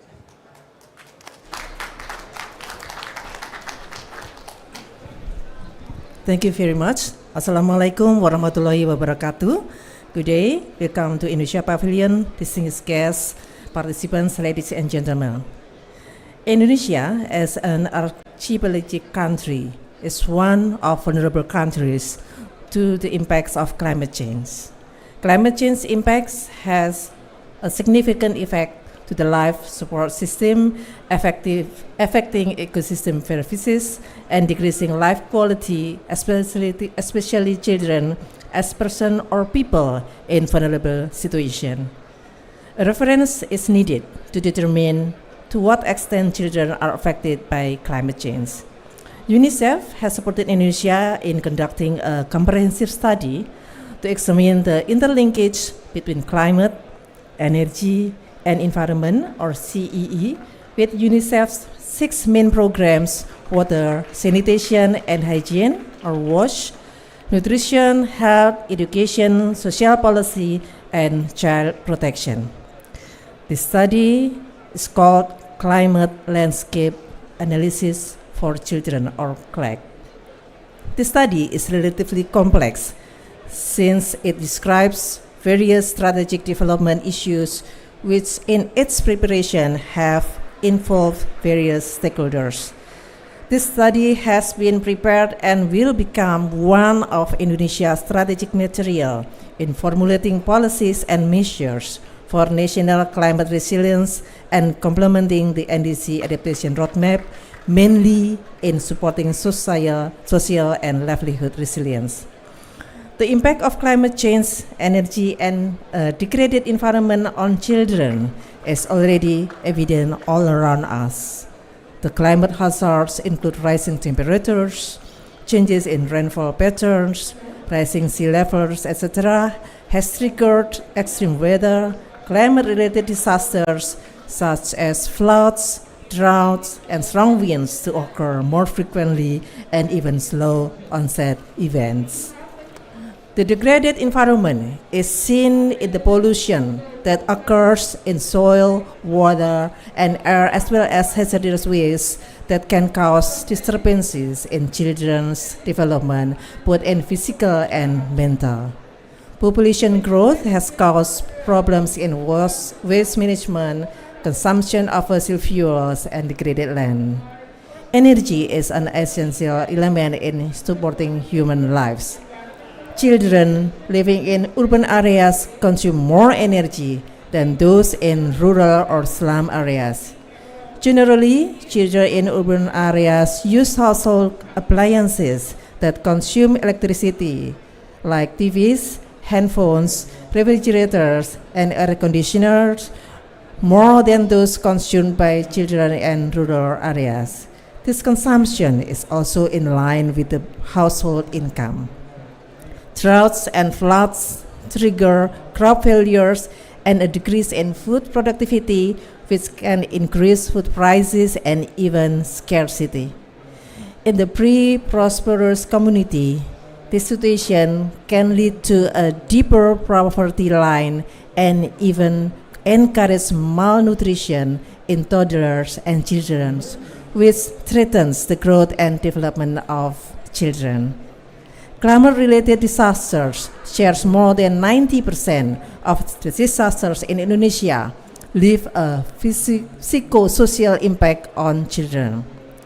Climate change is also suspected to be the cause of the outbreak of climate-related diseases that are common in Indonesia, such as dengue, hemorrhagic fever, malaria, and diarrhea. Distinguished guests, ladies and gentlemen, children living in underdeveloped areas are more vulnerable to the impacts of climate change. Children are dependent on adults. The socio-economic condition of adults affect the development of children in the future. Therefore, strengthening the resilience of children, especially those from weak socio-economic conditions, becomes important in dealing with climate change. Children's access to nutritious food, proper water and sanitation, and even their future livelihoods must be enhanced through government's policies and programs. Indonesia is committed to dealing with the impacts of climate change, particularly with the issuance of the Presidential Regulation of the Republic of Indonesia number 98 of 2021. This confirms and reinforces Indonesia's commitment to the Paris Agreement, which has been ratified by Indonesia through Law number 16 of 2016, which was then followed by the submission of the NDC document, which was then updated in 2021 through the updated NDC document and then the enhanced NDC. In this document, children have become a consideration in climate change policies, as well as become part of the adaptation actions to achieve social and livelihood resilience. Presidential Decree number 98 of 2001 stated that to achieve the NDC target, adaptation and mitigation of climate change is required. Adaptation is carried out at the national, provincial, and district or city levels in the fields of food resilience, water resilience, energy resilience, health resilience, and also ecosystem resilience. Synergy of all parties is needed, both by the relevant ministers, subnational governments, academia, private sectors, and the communities. This CLAC study becomes Indonesia's baseline in mapping policy gaps and needs and inputs to determine future climate change actions and policies. In addition, CALC report is intended to guide various parties in mainstreaming children's rights and needs in climate strategy based on the status and condition of children in Indonesia due to the impact of climate change. The critical role of youth have even been recognized at COP26 held in Glasgow in 2021. Therefore, children and youth must be considered, viewed as important stakeholders contributing to the success of Indonesia's climate action in the future. So I wish you a productive discussion, and together I'm sure that we can build the resilience of today's children for a better future. Thank you. Wassalamualaikum warahmatullahi wabarakatuh. Terima kasih. Thank you, Ibu Novia, for delivering speech on behalf of Ibu Ami, the DG of the Climate Change for Indonesia.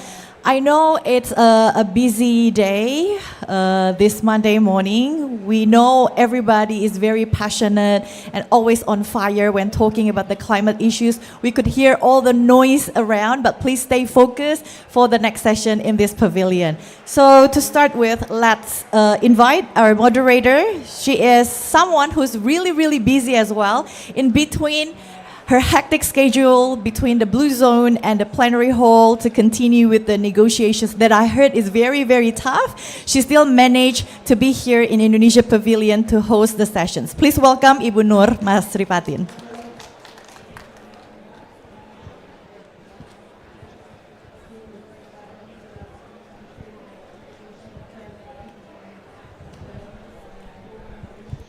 Thank you, Ibu Chandra.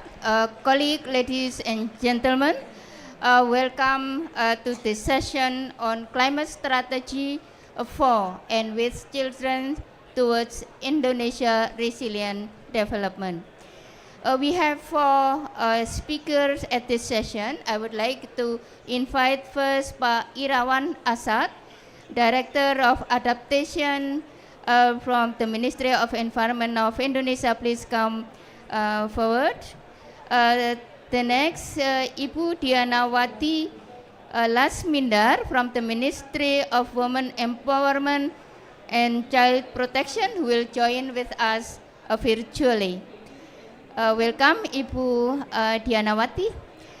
The third, I would like to invite Ibu Ingrid Sanchez, the UNICEF Senior Advisor on Education and Climate. The fourth, I would like to invite Ibu Amalia Naria Saleha, also from UNICEF, a young climate advocate. So as we started a little bit earlier, I would like to request all speakers to give presentation about 7 to 10 minutes maximum, so that it will give us to take a question from the floor. Now I would like to invite Pak Irawan to give the presentation. Yep, okay.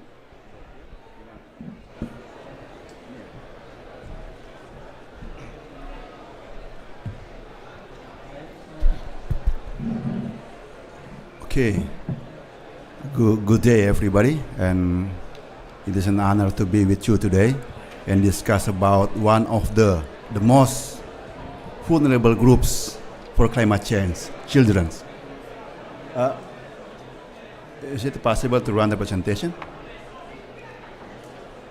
Yeah.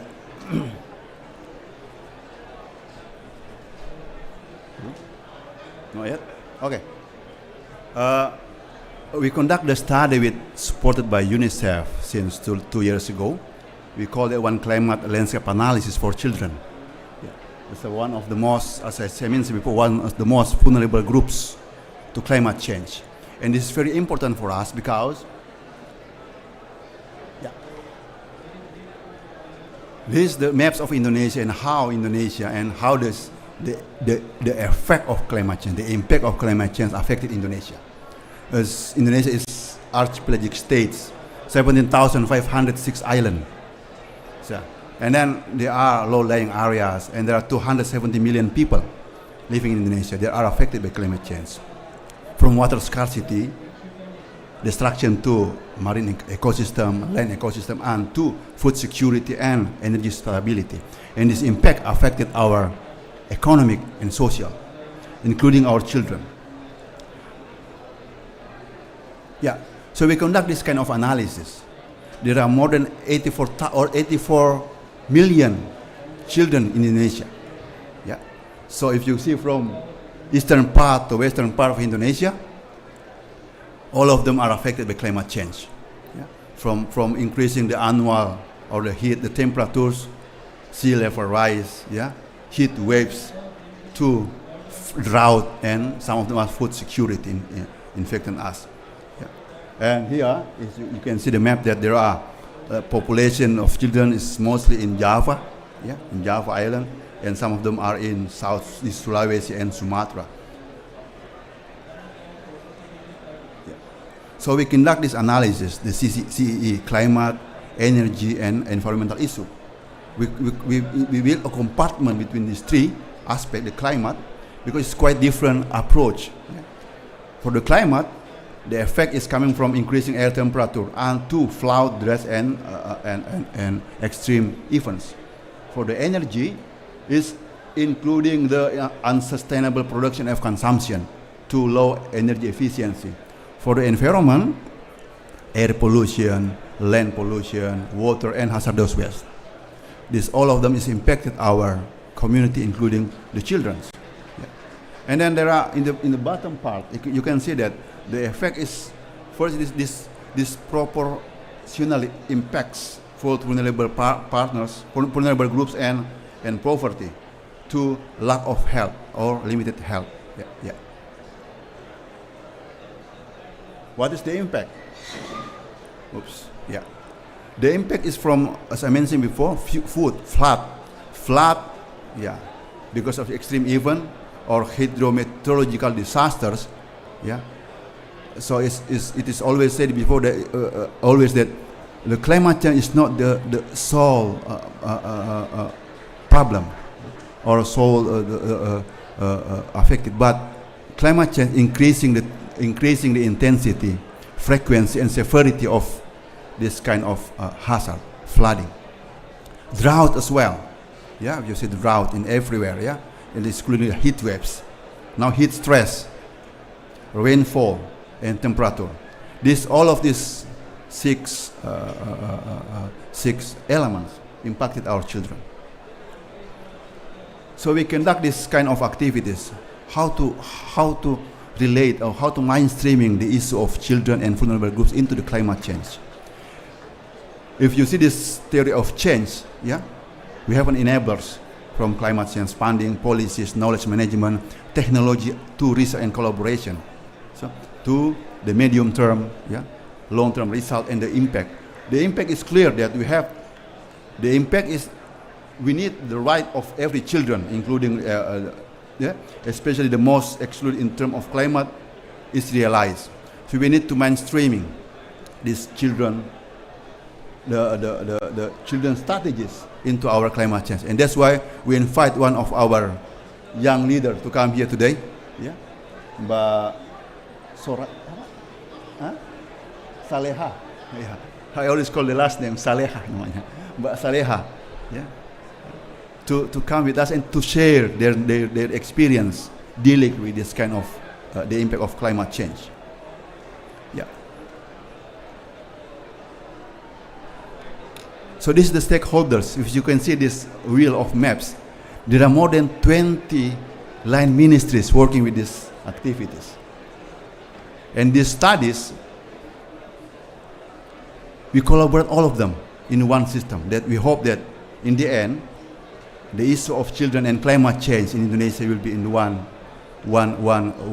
step or one groups. So we can collaborate each other, and we can develop a strategic plan for our children, the next generation of us. And what is the recommendation of the studies? There are 6 recommendations that come up with in these studies. The first one is advocacy and awareness. We need an advocacy. We need awareness to aware these people to mainstreaming these children issues in their programs. The second one is coordination and collaboration, because there are a number of ministries, there are a number of elements, there are a number of parties working with this one, so we need to coordinate and collaborate. The third one is knowledge and evidence generation. Climate change is a scientific issue, so we need knowledge on that. We need an evidence generation to prove that there is a climate change happening in the field and infected our children. The fourth one is system strengthening. We need to improve with the whole the system that are related to children, related to adolescents. The fifth one is to enabling platform, for youth to engage, because I have a different era with this young lady. Now they are talking with TikTok and Instagram. My age, my term, we are using email. So we have a different one. That's why we have to enabling platform for youth to engage, because if we're using our style, it's not working with them, because we have a very different. The sixth one is data collection. We need data collection. As I mentioned, this is scientific-based management.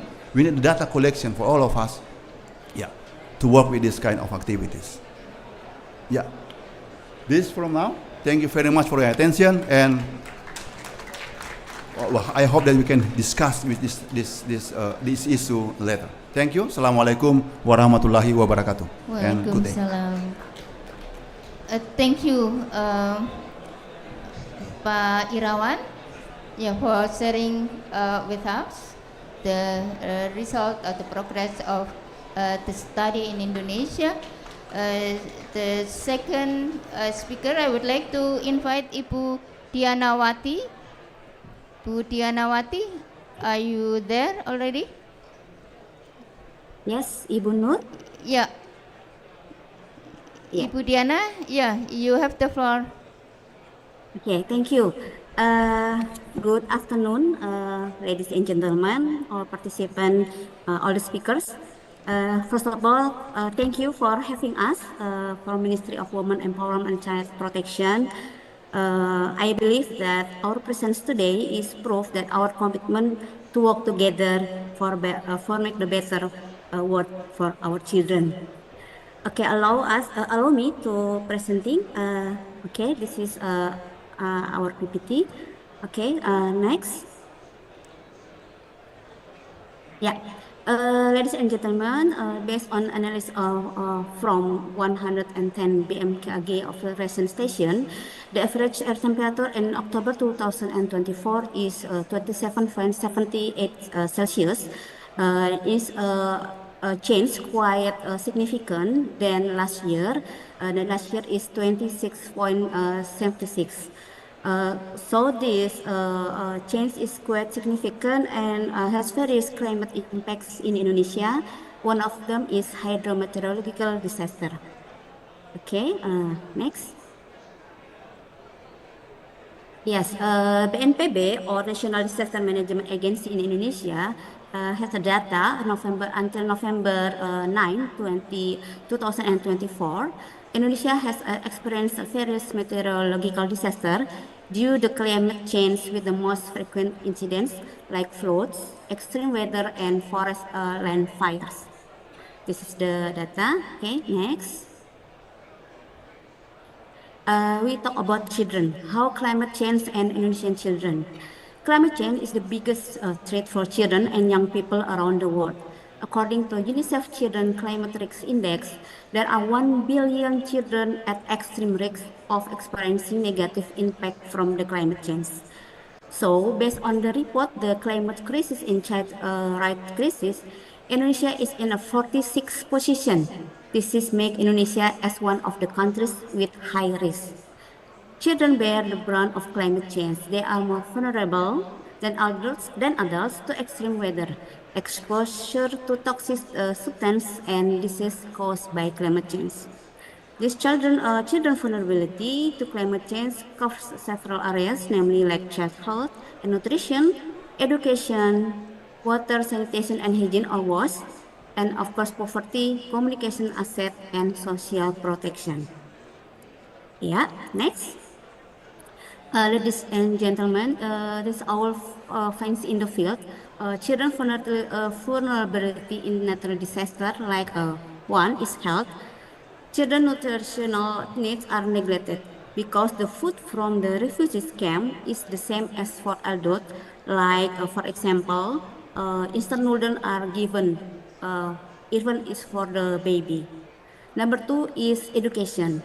Children are not in school.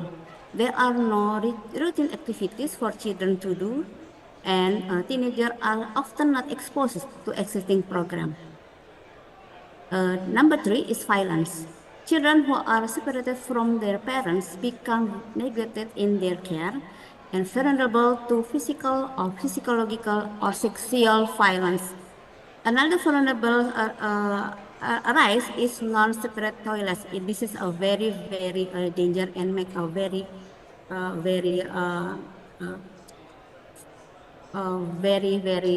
vulnerable for children. Number four is worker child. Difficult economic condition of family after disaster can increase the risk of children become worker. Number five, marriage child. Lack of family understanding of children right is become one of a cause that children are become getting marriage. Difficult in accessing education again, and economic difficult cause child marriage. Number six is about parenting. Children are vulnerable to losing appropriate care and the occurrence of illegal adoption. And number 7 is TPPO, human trafficking. We know during disaster, important documents such as birth certificate are often lost. This is make children vulnerable to become victim of the human trafficking. Okay, Bu Nur, mungkin I will stop 1 minute for azan. Is okay? Oh, yeah. Yeah.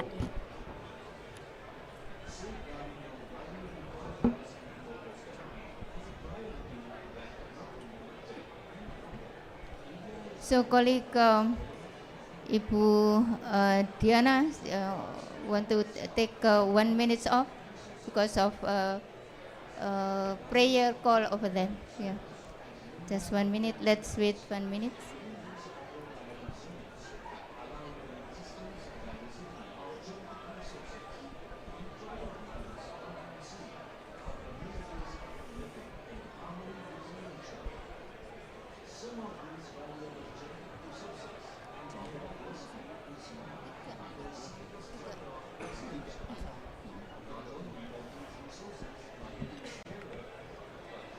Bu Diana?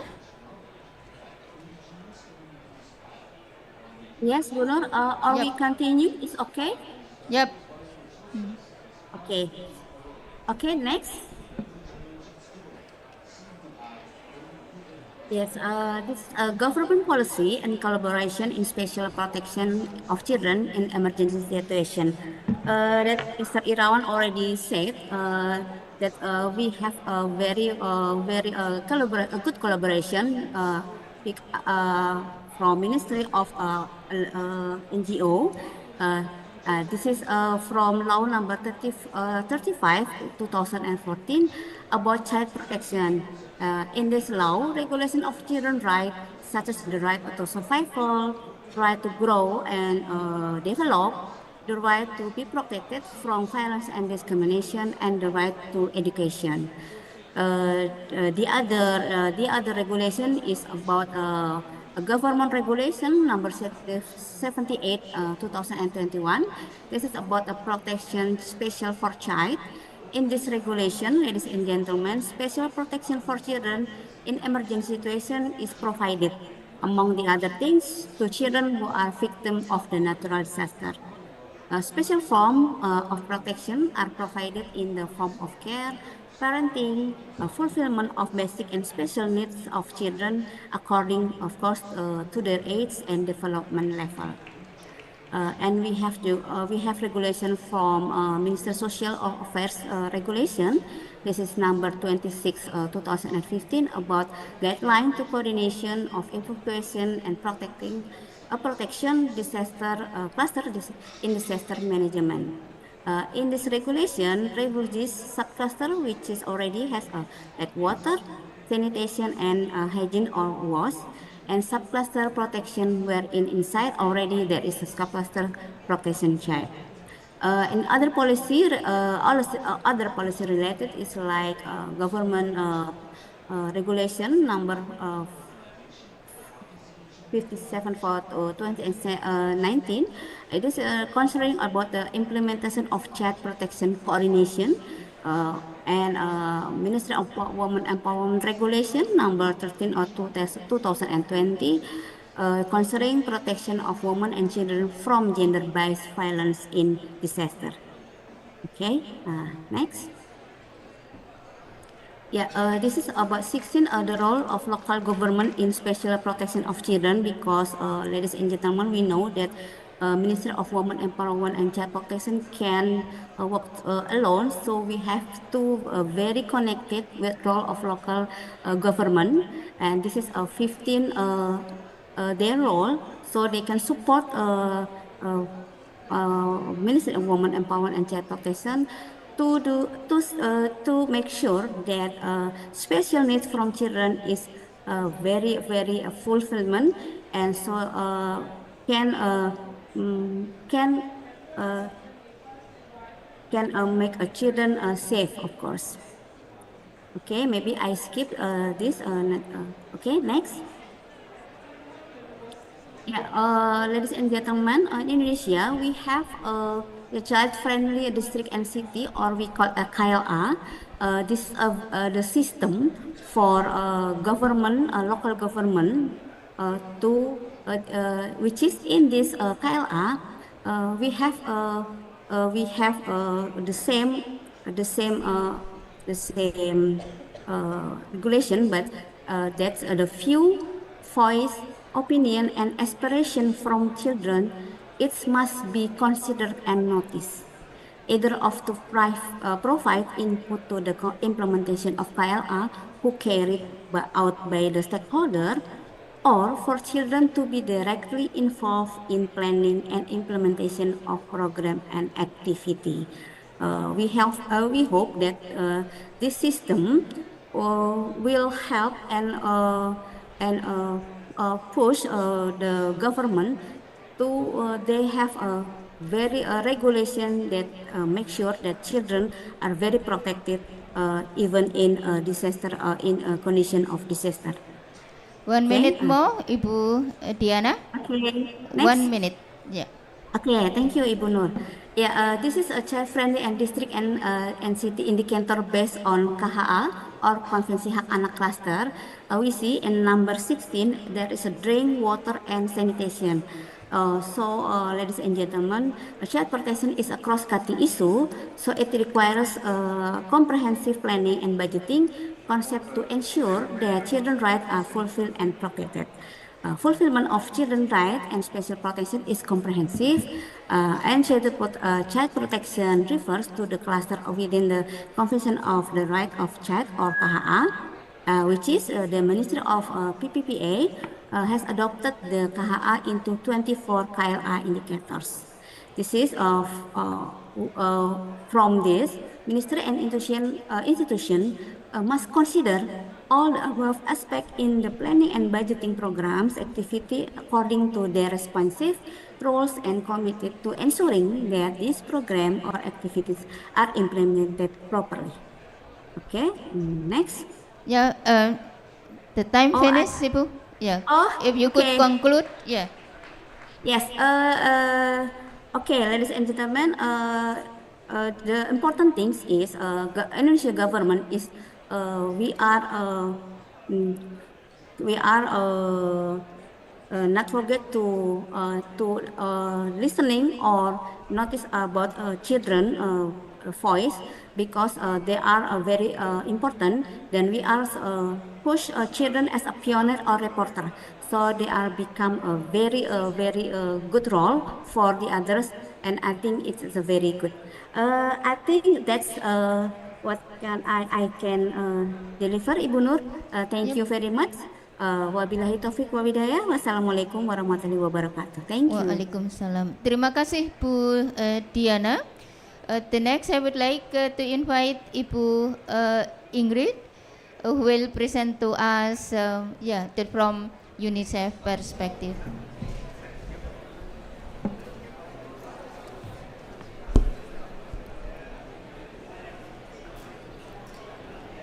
Colleagues and friends, welcome, and thank you for the previous speakers for making very important points in how to embed child-sensitive policies in everything we do to advance the climate agenda. I want, on behalf of UNICEF, to thank the government of Indonesia for really focusing on children and including them in their policies for climate action and climate resilience. So let me start, that's it, with recognizing the disproportionate impact of climate change on children. And this happens due to the unique physiological and developmental characteristics of children. Something that is very important as a tool and as an analytical tool is the climate index that has been produced by UNICEF and compares countries across several dimensions where environmental hazards and climate shocks put children under rights, under safety, on risk. So this index assesses the exposure and vulnerability to climate and environmental hazards and shocks. And we see in these slides some pretty stark statistics, like 820 million children, that's more or less 1/3 of children globally, are exposed to some sort of climate risk that affects their access to either education, protection, and makes them more vulnerable and increases cycles of poverty and vulnerability. So for the next one. Additionally, children are more likely to be removed from schools, for example, when disasters strike. So what the problem with this is that if climate continues disrupting services for children, the most marginalized and vulnerable children continue being further and further left behind. Least educated children are more likely to be displaced, for example. Climate education and children empowerment, then, are key to increasing children's adaptive capacity, lowering their vulnerability. So, let's go to the next. So, let's now go from the more global picture to the Indonesian picture. So, in terms of children, climate and environmental shocks, Indonesia ranks 46th out of 163 countries in the world in terms of climate risk. So this report and tool that I've been telling you about highlights that millions of children in Indonesia are exposed to coastal and riverine floodings, water scarcity, heat waves, air pollution, and lead pollution. The good news is that based on a global assessment of NDCs, of policies that are related to climate, Indonesia is among 6 countries in East Asia Pacific that are ranked category A, that's very good, for sensitivity to children and young people in policies that are holistic and multi-sectoral. So that means this is a model also for other countries where there are high vulnerabilities to climate hazards, but the government is proactively addressing this risk and these vulnerabilities in their policies. For the next iteration of the Indonesian NDCs, the government of Indonesia may consider including specific commitments directed towards child-sensitive social services, including water, sanitation, education, health, and food and nutritional security, as my previous colleagues have mentioned already. So, some current developments. On June 4, 2024, the UNFCCC, during the SBC dialogues in Bonn, held an expert dialogue on children and climate change. UNICEF, in collaboration with different ministries across different countries, have worked together to support youth participation in those climate policy processes.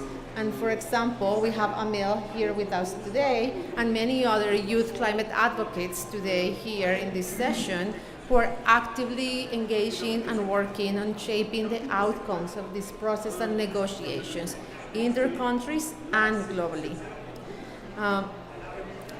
So, going back to Indonesia, some activities that have happened to include youth include a National Youth Dialogue or Climate Summit, and it's a series of workshops that inform the development of NDCs and promoted solar-powered water systems in marginalized communities. And I think Amel is going to talk more about that, and she's going to expand in this important work.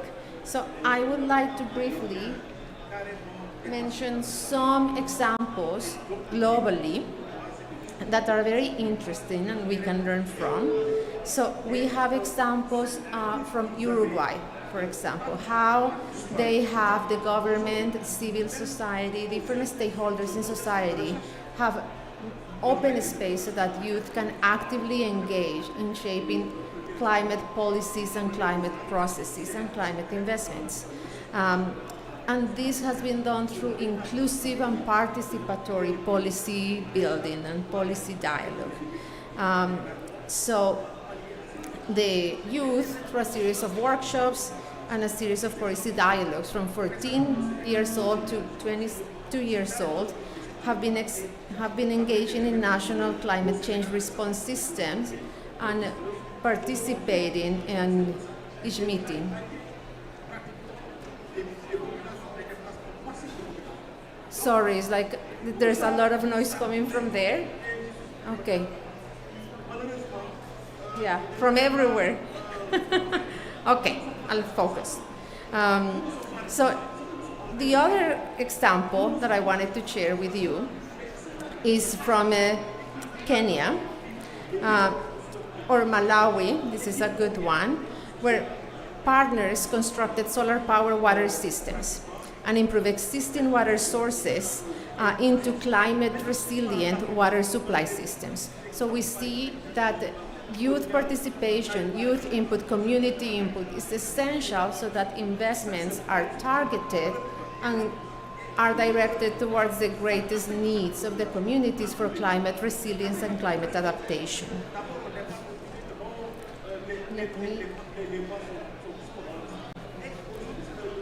So, since I already gave you two examples, I'll just go quickly through this. Let me go to the recommendations. So, something that we have learned by doing this work globally and working closely with the government of Indonesia across ministers is that there are key pillars to a climate strategy, and these are present in the Indonesia climate strategy that is a new strategy. These key pillars are child-responsive climate and environmental strategies, climate-smart social services, and empowering children and communities. So within this, you can see here the different points, but something that I want to highlight is that to empower children and communities, education and opportunities for skilling are essential. This is essential for empowering and climate adaptation. Expanding avenues for meaningful participation and climate action and advocacy for adolescents and youth so that they can play meaningful roles in shaping the climate adaptation agenda and driving the green transition are very important. So, this is the next one.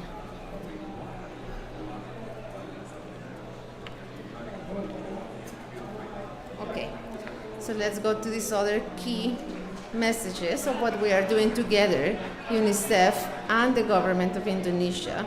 We're working on evidence generation and policy or high-level advocacy to implement this innovative and inclusive strategy, climate strategy. We're working together, as you saw already, on climate resilient social services for children. For example, more than 200 primary healthcare facilities now have climate resilient WASH services. And a new element is the introduction of the WASH climate risk assessment tool called PERIXA. We're working together to protect children from environmental degradation and pollution, including lead poisoning. We are advocating together and offering technical support with child-centered contingency planning at the local level, and we're doing all sorts of capacity development. In this, of course, youth and youth engagement play a big role, and we continue working with young people, coaching, providing seed funding for many of their initiatives, engaging them in global processes like COP28 last year, COP29 this year, and doing social listening and audience insights, polling, etc., to make sure that we really open up and include their voices.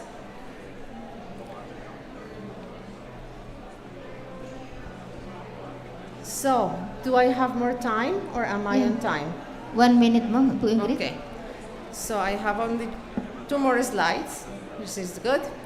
So one more aspect that I want to highlight before closing is the importance of integrated, inclusive disaster risk reduction in the education sector. Climate change is disrupting learning for millions of children worldwide, and that also happens in Indonesia. So education systems need to be climate resilient and be prepared to climate shocks so that children can secure continuity of learning so that they learn in safe infrastructure that is resilient to climate shocks, and teachers can support this process.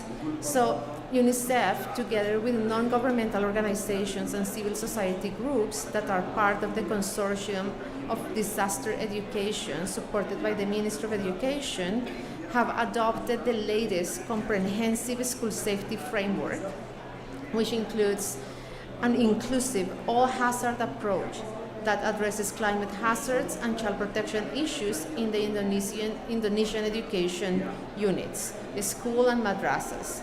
And this is really a big, important example that signals commitment of the government, of partners, to make education in Indonesia climate resilient.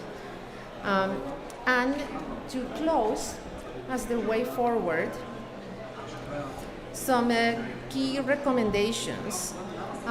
So UNICEF is urging all parties to the convention and other stakeholders to advocate for climate resilient social services that are critical for children's development. And we are sharing examples as the work advanced by the government of Indonesia as an example of how this can be implemented in real life, in policies, with communities.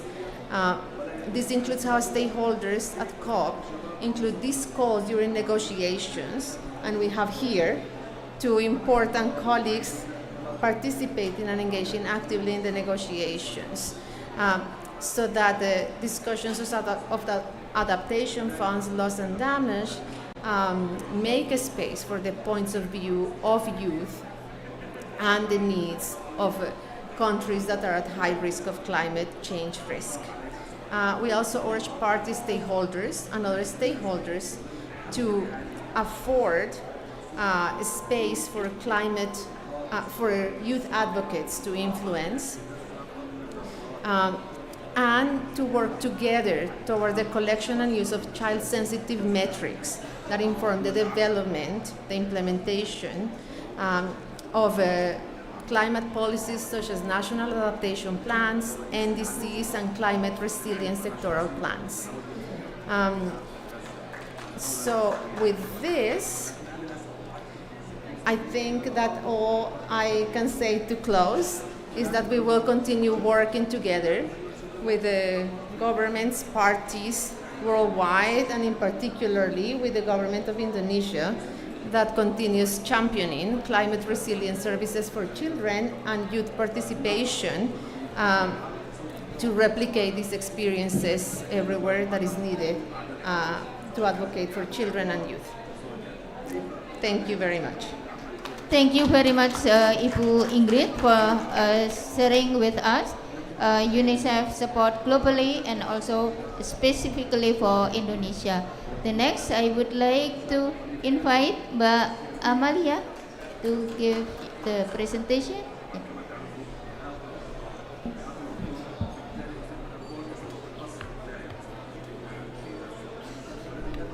So yeah, good morning everyone.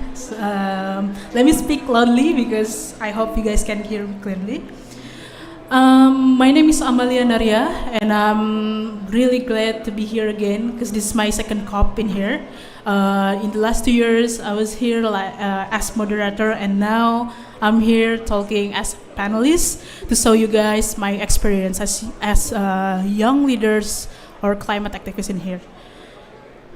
So I'm here as representative from my youth-led climate, and also I'm here as a climate activist and young partner of UNICEF Indonesia.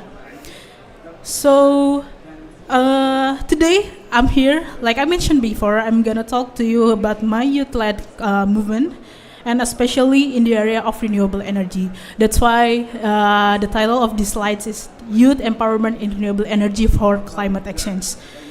So, do you guys see that solar generation logos and at the slides? So, what is solar generation? Solar generation is a youth community that actively driving climate actions through innovative renewable energy projects.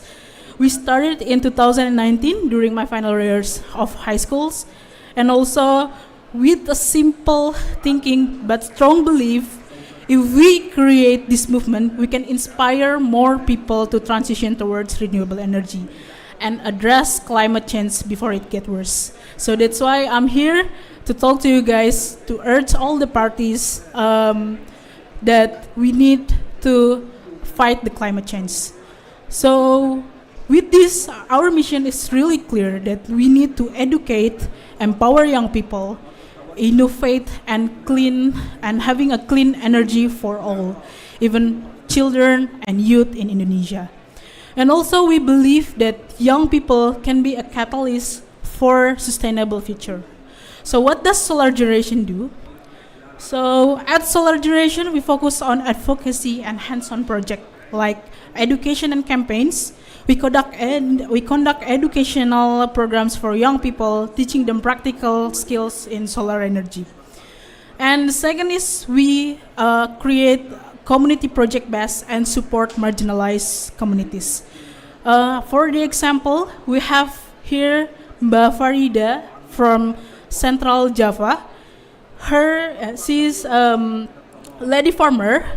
She's harvesting coffee beans and having a lot of troubles because their communities didn't adapt of the climate change. So that's why we came and engaged to her, and then we create solar dryer project. It is an innovation to help coffee farmers to cope with changing weather patterns, reducing the drying time, because by the climate change, it takes 40 days for them to drying the coffee beans, and the quality of it's really bad. And with solar dryer innovation that made by Solar Generation and teams, it just takes 14 to 25 days. So this is the impact that we made as part of the youth-led climate actions. That Farida Dwi said that the solar dryer innovation transformed our process by helping us adapt to changing weather patterns and preserve the quality of our coffee harvest. This feedback is highlight the importance of continued support and collaboration by getting them know the effective way to solve the problem with innovation of renewable energy. So I think that's why Solar Generation here talking about renewable energy, because this is part of the solution to fight climate change with innovative way. So despite our progress, we still face significant barriers. First, we have limited access to decision-making platforms, because you know that Solar Generation is just youth-led community, that only young people involved in here, then we don't have enough resource and funding in here. But we will try our best to create youth-led project by collaborate with some organization. For example, we create collaboration with Solar Chapter, which is an NGO from Indonesia to focus on wash sanitations and clean water access in East Nusa Tenggara, which is in Indonesia East part. And also, we lack of civic engagement training. And the last is we are at risk of tokenism, which is youth involvement often feels symbolic rather than impactful. Maybe all of the young people in here will feel the same way, because I'm here to urge all the parties to mitigate this issue. And also, to overcome these barriers and facilitate meaningful youth engagement, we need to create inclusive spaces for youth renewable energy, especially in renewable energy. First, by recognizing youth as key stakeholder, because young people are not just future leaders. They are already taking actions on climate and renewable energy. And the second is, we want to build capacity and civic engagement skills to equip youth with hands-on experience and training. And we need all of the parties or all the stakeholders to involve in this, because all of the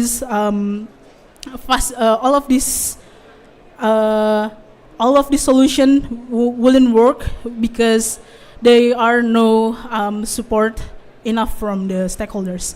And the third is, we want to promote multi-sector collaboration by fostering partnership between youth, government, NGOs or UN agencies and businesses.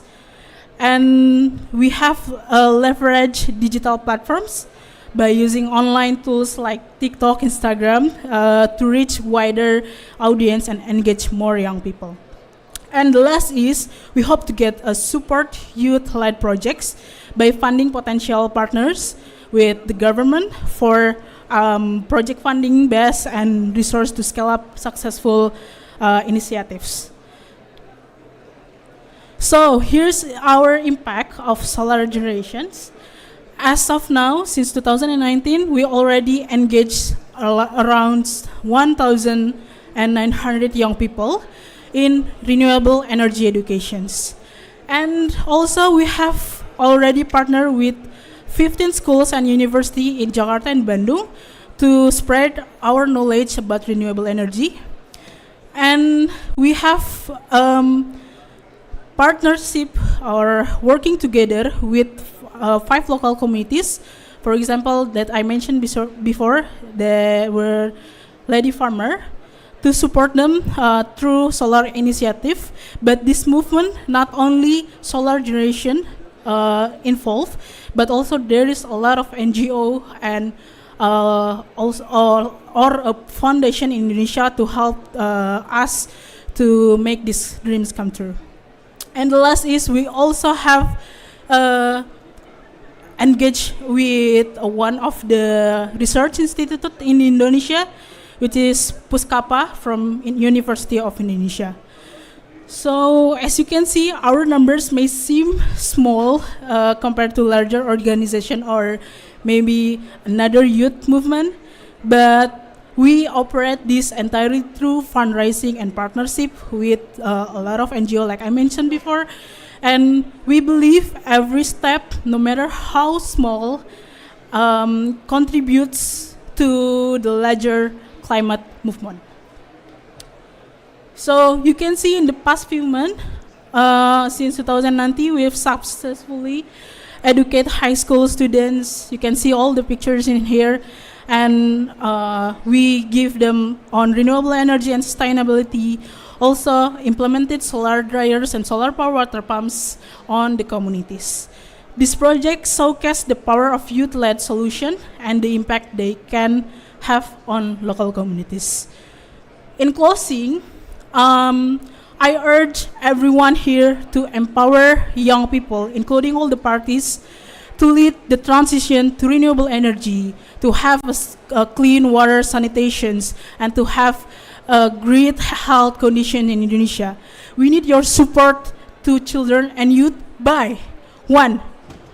Provide more space for children and young people to get more support from government and civil society. And the second is, I want to urge business and government to significantly reduce its greenhouse gas emissions by contribute to environmental protections. And also, I want to urge Indonesia government to sign and operationalize declaration on children, youth, and climate actions made by UNICEF. And also, I really hope that all the parties in here can offer funding and resource for youth-led initiative, because without funding, we cannot do anything. And we need us to work together. Thank you so much. Thank you very much, Mbak Amalia. Ladies and gentlemen, because of time limitation, we can only take up one question from the floor. If there is any question from the floor, yes, please.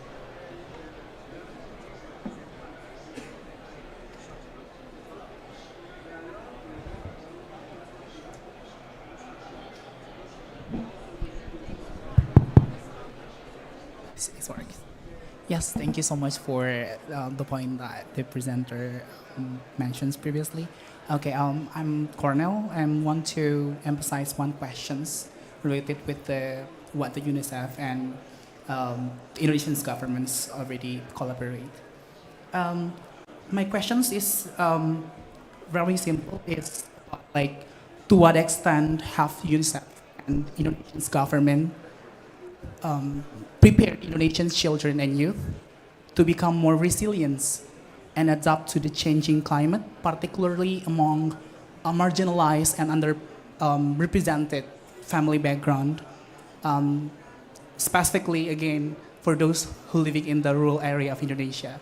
Because if you're talking about Indonesia, we're not only talking about those who living in the urban area, but I wanna know more like for those who living in the rural area. Thank you. Thank you very much. It's very good question. If Pak Irawan and Bu Diana could share each 1 minute, and then Ibu Ingrid. Ya, Pak Irawan. Yeah, thanks. Mas siapa namanya? Ronald. Ornel. Okay. Mas Ornel. Yeah.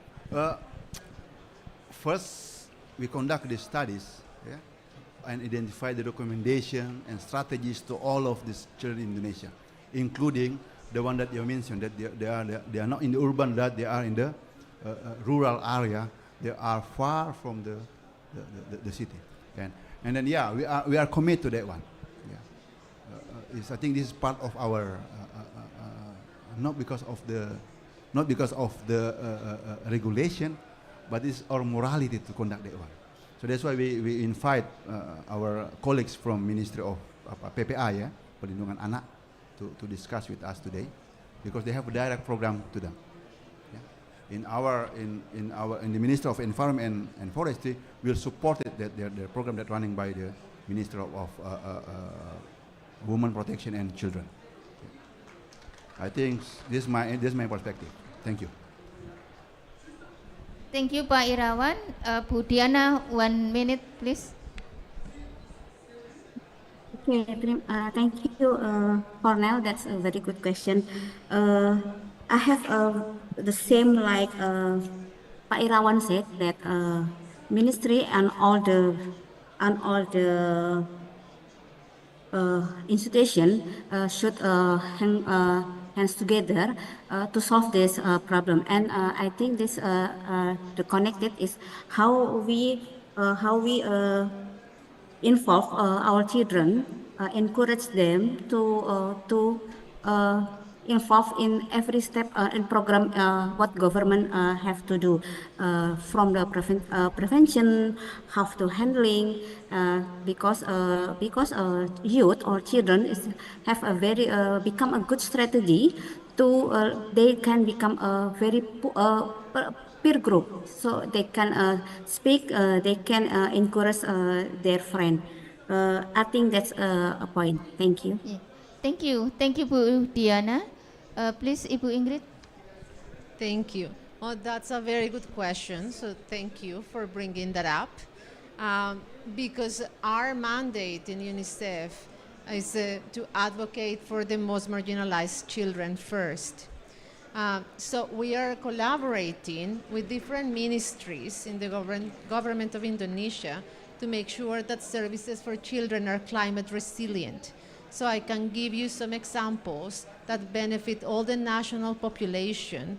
For example, health resilient systems that are sensitive to what children experience in rural places, in urban spaces, because the climate risks are going to be different and the health system needs to be responsive to both. So that's in the works. But a targeted example, so UNICEF has prioritized 8 provinces that needed the most for climate resilient water and sanitation programs. So we make sure that in these provinces there's implementation of water, sanitation, and hygiene services that are needed and that are climate resilient and that are sustainable. So these populations benefit from good health and dignity and all other services that are associated like that, including social protection and healthy environments. So those are a few examples of what we are doing together and how we are prioritizing reaching the most marginalized first. Thank you. Thank you. Thank you, Ibu Ingrid. Mbak Amalia, if you have something, just, okay. 1 minute.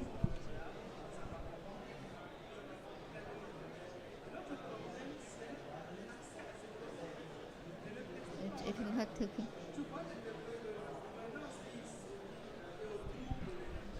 Okay, so from my experience, there is a lot of happens. There is a lot of obstacle from my side itself, like from youth movement to approach the government, and then, but we want to the way we want to work on this movement by first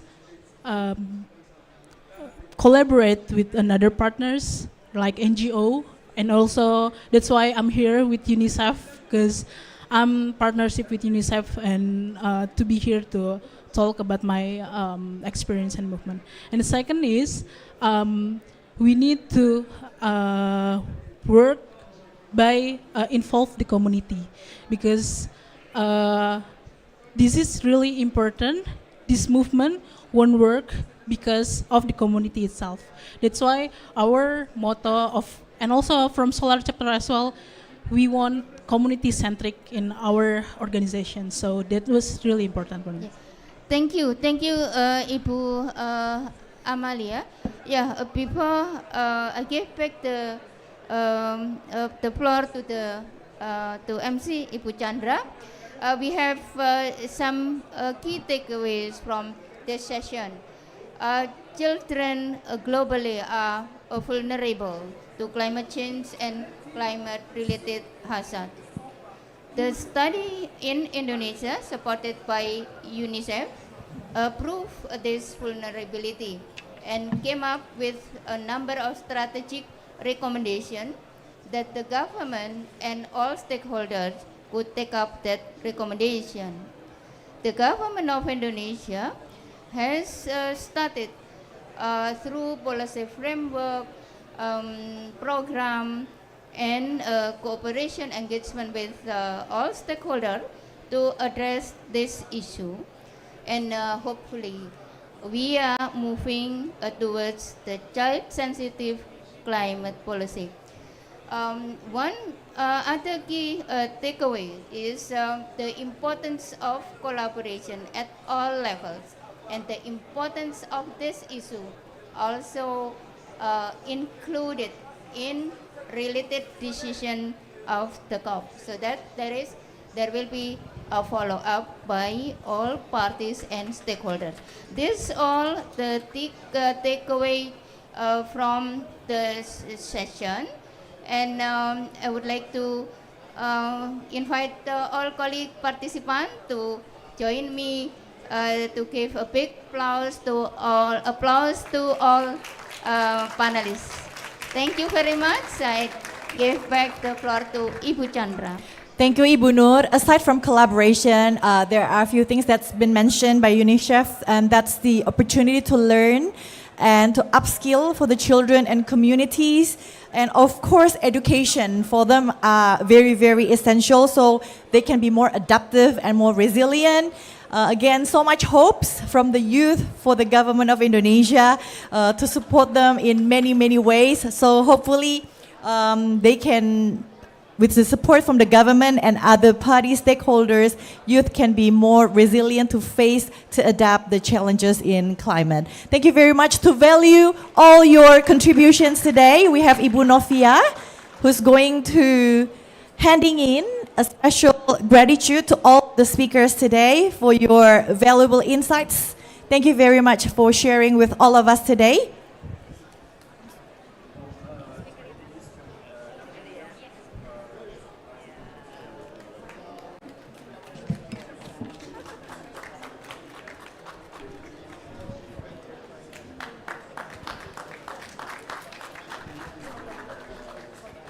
We are going to have a group picture together, Ibu Nur.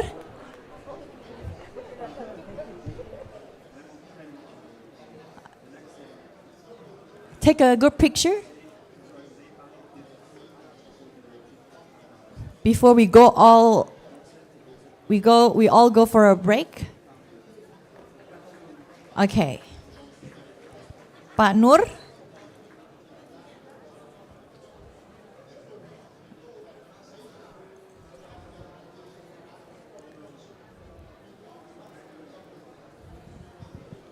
Okay, that's it for today. Thank you very much once again for your attendance and your participation. We're going to have a short break and we'll be back again here starting at 2 p.m. Have a good lunch. See you soon.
Change is reshaping our world, and Pertamina is focused on overcoming this global challenge.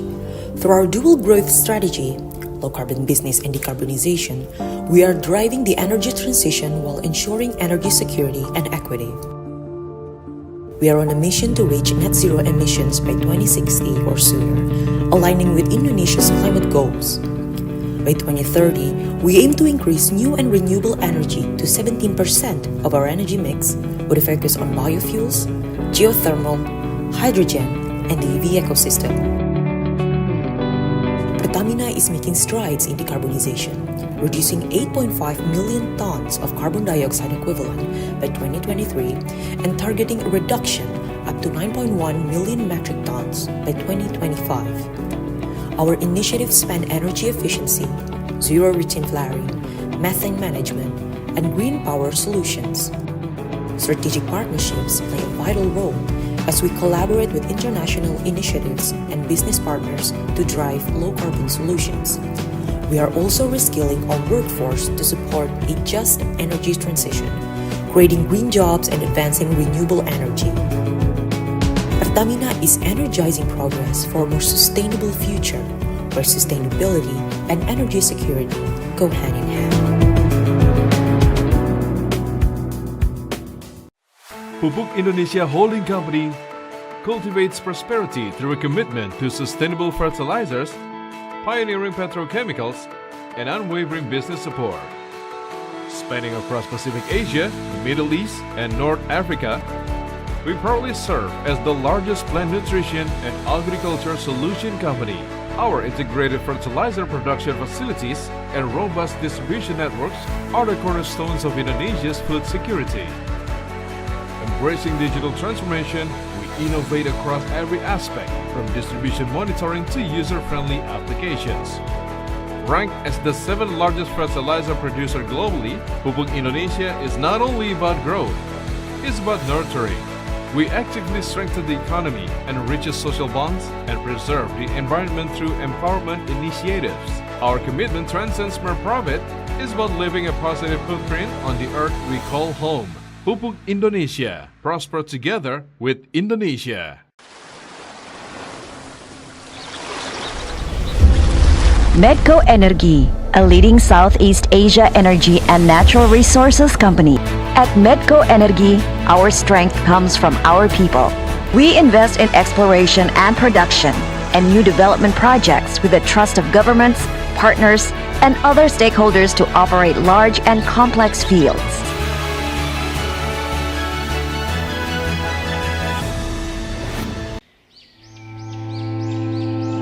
Every step we take is the power to generate new energy.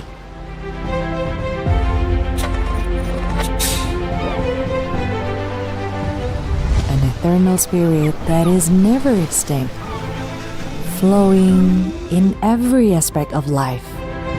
We unite and grow strength, turn hopes into reality, and explore potential rising from the bowels of the earth, spread into an ocean of light. Become sparks of hope and the anchor of the future.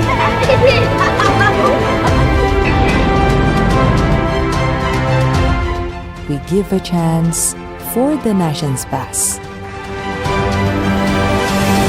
To move forward, keep performing, and devote high dedication.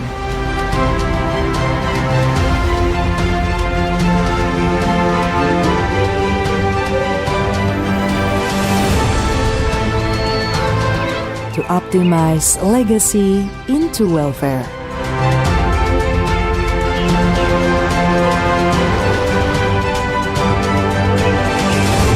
Let us hand in hand establish success. Ensure the prosperity of all the people of Indonesia. Because the success of upstream oil and gas is the success for all of us.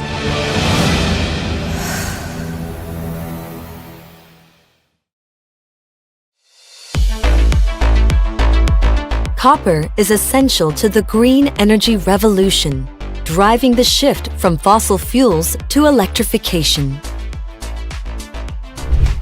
As one of the largest copper mining companies in Indonesia, responsible production defines our operations. Aman holds the concession of world-class copper-gold resources, including the Batu Hijau mine and the Future Ilang project, which has one of the world's largest known undeveloped ore bodies. Aman has a fully integrated operation. Exploration and development, ore mining, ore processing, and smelting. Aman's commitment to sustainable mining practices can be seen from the 4 pillars that underpin the sustainability framework. Our active reclamation program, conducted in parallel to mining operations, affirms the company's commitment to sustainable mining practices. In June 2022, Aman commissioned the largest ground-mounted solar PV power plant in Indonesia, with 26.8 megawatt peak capacity.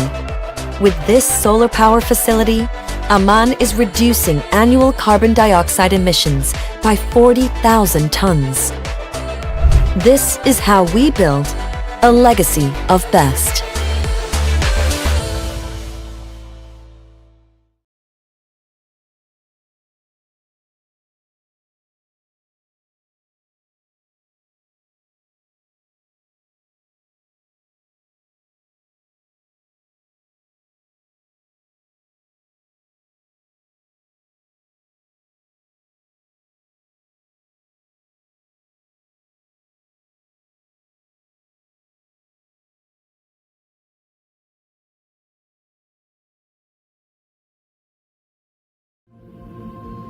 Di antara hijaunya alam, cerita kami dimulai. Kami bertekad untuk menjaganya dengan bertransformasi. Bagi kami, keberlanjutan bukanlah pilihan, tapi sudah menjadi bagian kehidupan kami. Kami sadar, dunia sedang menghadapi tantangan yang belum pernah dihadapi sebelumnya. Kami percaya pada kekuatan untuk perubahan. Tak pernah berhenti memperbaiki diri telah menjadi moto kami. Kami berinvestasi dengan inovasi. Didukung dengan teknologi terkini, kami mengelola limbah, meningkatkan efisiensi, dan mengurangi jejak karbon. Fasilitas kami beroperasi dengan energi matahari, menuntun kami mewujudkan masa depan yang berkelanjutan. Berkapasitas 9,8 megawatt peak, mampu menghasilkan lebih dari 13 juta kilowatt hour energi listrik ramah lingkungan, dan mengurangi lebih dari 12.000 ton emisi karbon.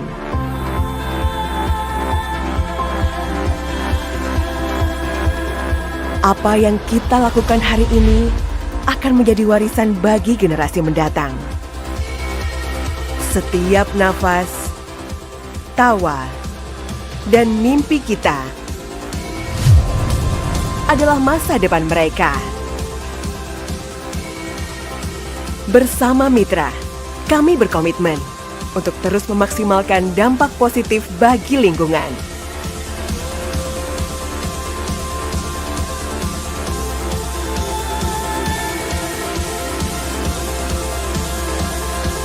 Untuk Anda, untuk kita, untuk bumi, dan untuk dunia yang lebih baik. Bersama, kita wujudkan masa depan yang berkelanjutan.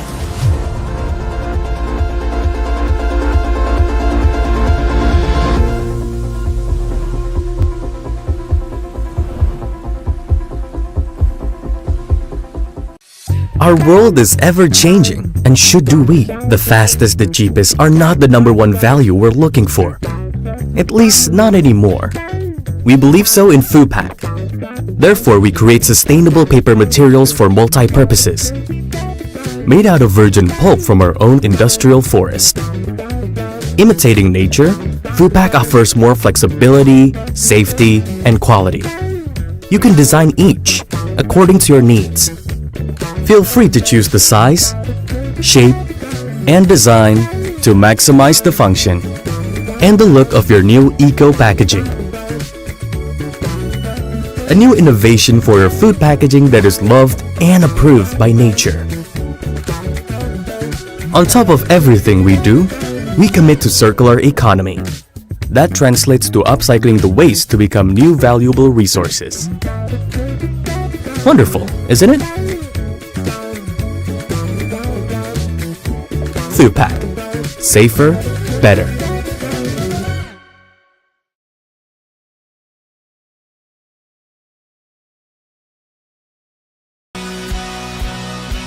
Marubeni is making a paradigm shift. A shift from business that utilizes nature to circular business that contributes to nature.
fully responding to the climate crisis. To reduce our climate impact by 2030, we're scaling up our work with key suppliers to help them reduce their carbon footprints and transparently measure progress. We're investing in how we sustain and strengthen deforestation-free commodities whilst meeting current and future demands. And we're reformulating our products to use lower impact ingredients. But to keep fueling innovation and scaling solutions, our success also relies on the support of businesses, governments, regulators, and consumers. Read our updated Climate Transition Action Plan at unilever.com.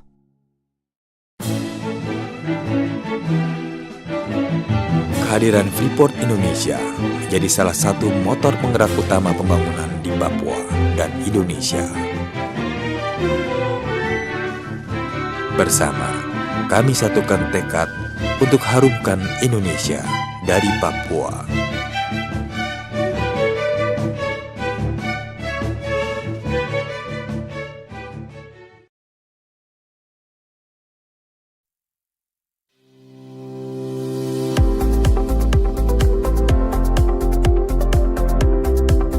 Since established in 2002, Transportasi Gas Indonesia has been committed to be the transporter of choice for natural gas in Indonesia.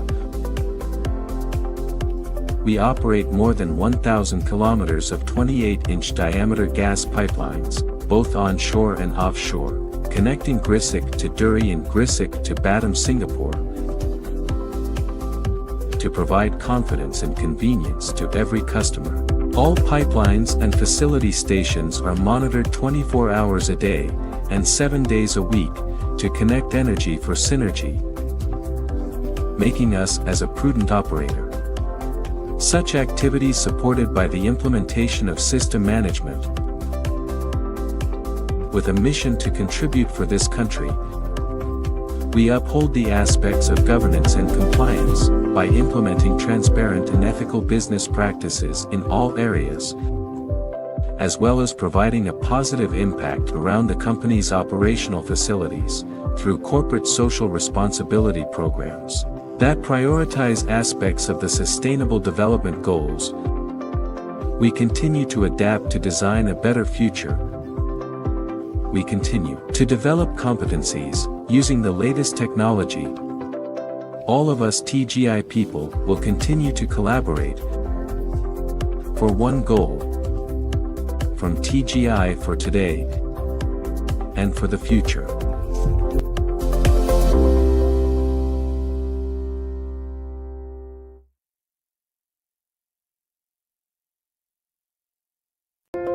Climate change is a global issue. Indonesia is taking action by committing to achieve net zero emission by 2060 or sooner. BNI takes a role by setting a net zero emission target for operations in 2028 and financing in 2060. This commitment is realized through various concrete steps, including energy efficiency program through savings in electricity usage, optimization of online media, strengthening digital transaction and green building certification, development of waste management program, strengthening environmental ecosystems, expanding green financing, and encouraging partnerships with borrowers through the Sustainability-Linked Loan Program, strengthening UMKM empowerment, development of financing schemes such as Jejak Kopi Katulistiwa, BNI Environmentally Friendly UMKM, BNI Millennial Smart Farming, and BNI Kampung Perikanan, moving towards a sustainable future. Every action we take is the foundation to become a world-class energy company that cares for the environment. We build energy unceasingly through innovation, quality, and sustainability. We are entering the era of digitalization and electrification to improve production capacity and efficiency. Becoming a pioneer in energy downstream is our expression of love for a better civilization and prosperity. We are not just explorers. We also care about the future of the planet Earth. Growing together in health and prosperity, is our ultimate goal. We present an unceasing energy for the nation.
Facing climate change, Indonesia is committed to achieving net zero by 2060, with sustainability at the core of its energy transition. With approximately 24 gigawatts, Indonesia holds the second largest geothermal potential globally. Geothermal energy, drawn from the Earth's underground natural heat, is an ideal green baseload alternative. Through wells, we capture this heat and channel the steam to drive turbines that generate electricity, offering a clean, reliable power source that operates 24/7, regardless of weather conditions. At the forefront of this transition is Pertamina Geothermal Energy, a pioneer with decades of experience driving Indonesia's geothermal development. PGE manages 3 gigawatts of potential geothermal resources, including over 1 gigawatt of proven reserves, making it a significant player in the geothermal energy sector. With 672.5 megawatts of installed capacity across Indonesia, PGE is powering communities and industries with sustainable energy. Our commitment extends beyond energy production. We are dedicated to community empowerment and exploring new technological frontiers. Through synergies with Pertamina Group, we enhance our impact by leveraging combined expertise and resources.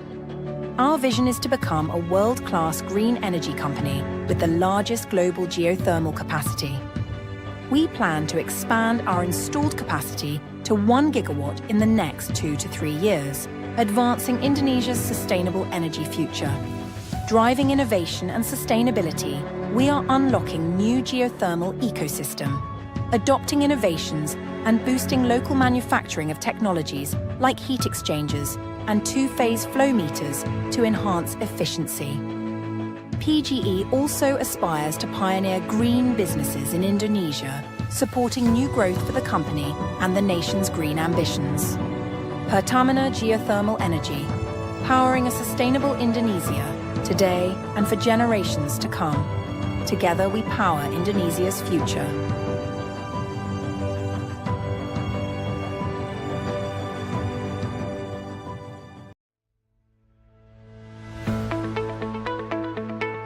Program Pertumbuhan Hijau sebagai kolaborasi antara pemerintah Indonesia dan Global Green Growth Institute atau GGGI mendukung Indonesia untuk mencapai tujuan dan prioritas melalui beragam proyek di seluruh Indonesia.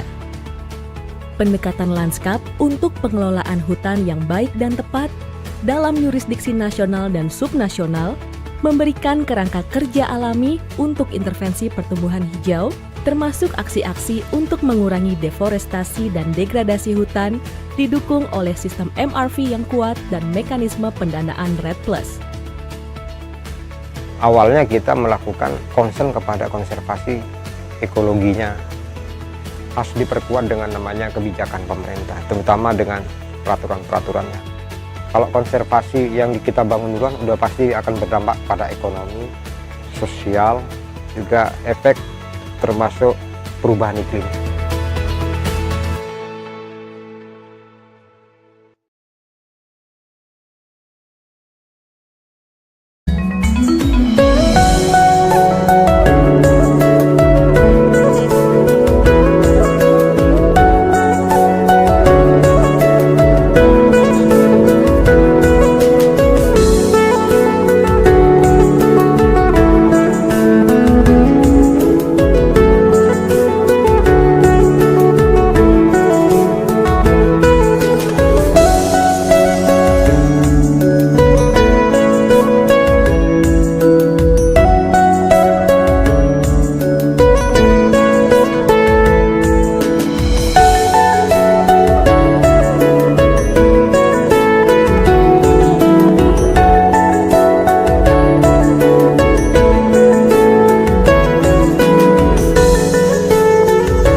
Sejak tahun 1956, Sukovindo telah menjadi perusahaan testing, inspection, and certification terdepan di Indonesia, memberikan pemastian dan rasa aman agar pelanggan dapat fokus pada bisnis. Perjalanan itu menghantarkan kami hingga saat ini. Mencakup semua tahapan proses bisnis, mulai dari tahap prainvestasi, pembangunan, produksi, hingga distribusi. Memberikan kepastian bagi sektor industri melalui jasa inspeksi, pengujian, sertifikasi, konsultansi, dan pelatihan. Memberikan kepastian bahwa setiap produk dan tahap proses bisnis memenuhi standar kualitas, kesehatan, keselamatan kerja, perlindungan lingkungan, serta peraturan yang berlaku di berbagai sektor industri. Dunia yang terus berubah, demikian juga kami. Adaptif, menciptakan solusi untuk menjawab kebutuhan pasar yang terus berkembang. Inovatif, memperluas jangkauan dan dampak melalui transformasi operasional. Solutif, mendukung pelanggan untuk mencapai target keberlanjutan dan pertumbuhan usaha. Dedikatif, memberdayakan masyarakat, memperkuat ekonomi lokal, dan melestarikan lingkungan merupakan tanggung jawab sosial kami. Jaga integritas dan reputasi bisnis Anda, itulah yang kami lakukan. Sukovindo, assure your confidence.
change is reshaping our world, and Pertamina is focused on overcoming this global challenge. Through our dual growth strategy, low carbon business and decarbonization, we are driving the energy transition while ensuring energy security and equity.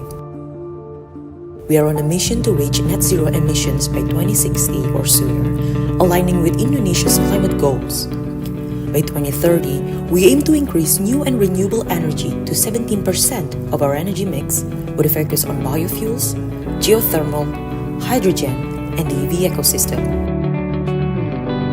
Pertamina is making strides in decarbonization, reducing 8.5 million tons of carbon dioxide equivalent by 2023 and targeting a reduction up to 9.1 million metric tons by 2025. Our initiatives span energy efficiency, zero routine flaring, methane management, and green power solutions. Strategic partnerships play a vital role as we collaborate with international initiatives and business partners to drive low-carbon solutions. We are also reskilling our workforce to support a just energy transition, creating green jobs and advancing renewable energy. Pertamina is energizing progress for a more sustainable future, where sustainability and energy security go hand in hand. Pupuk Indonesia Holding Company cultivates prosperity through a commitment to sustainable fertilizers, pioneering petrochemicals, and unwavering business support. Spanning across Pacific Asia, the Middle East, and North Africa, we proudly serve as the largest plant nutrition and agriculture solution company. Our integrated fertilizer production facilities and robust distribution networks are the cornerstones of Indonesia's food security. Embracing digital transformation, we innovate across every aspect, from distribution monitoring to user-friendly applications. Ranked as the 7th largest fertilizer producer globally, Pupuk Indonesia is not only about growth, it's about nurturing.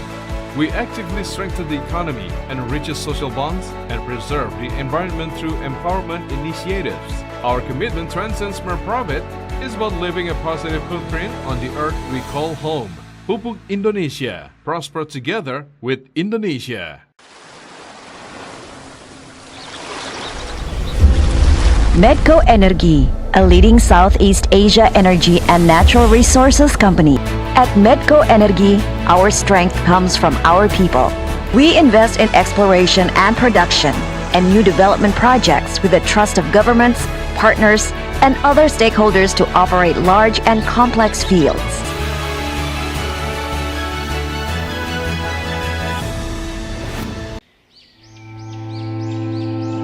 Every step we take is the power to generate new energy.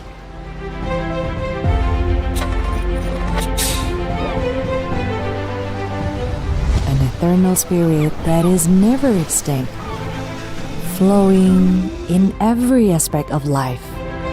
We unite and grow strength, turn hopes into reality, and explore potential rising from the bowels of the earth, spread into an ocean of light.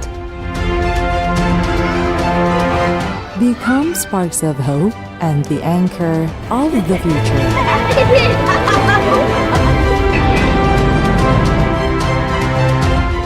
We give a chance for the nation's best. To move forward, keep performing, and devote high dedication.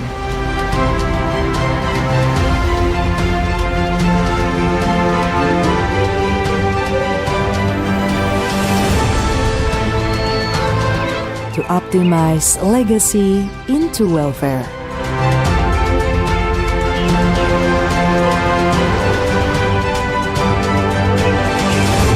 Let us hand in hand establish success. Ensure the prosperity of all the people of Indonesia. Because the success of upstream oil and gas is the success for all of us.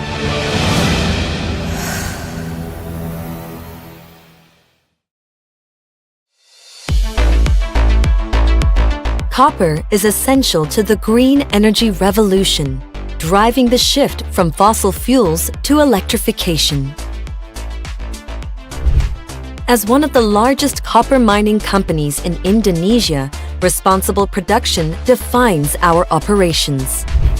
Aman holds the concession of world-class copper-gold resources, including the Batu Hijau mine and the Future Ilang project, which has one of the world's largest known undeveloped ore bodies. Aman has a fully integrated operation. Exploration and development, ore mining, ore processing, and smelting. Aman's commitment to sustainable mining practices can be seen from the 4 pillars that underpin the sustainability framework. Our active reclamation program, conducted in parallel to mining operations, affirms the company's commitment to sustainable mining practices. In June 2022, Aman commissioned the largest ground-mounted solar PV power plant in Indonesia, with 26.8 megawatt peak capacity. With this solar power facility, Aman is reducing annual carbon dioxide emissions by 40,000 tons. This is how we build a legacy of best.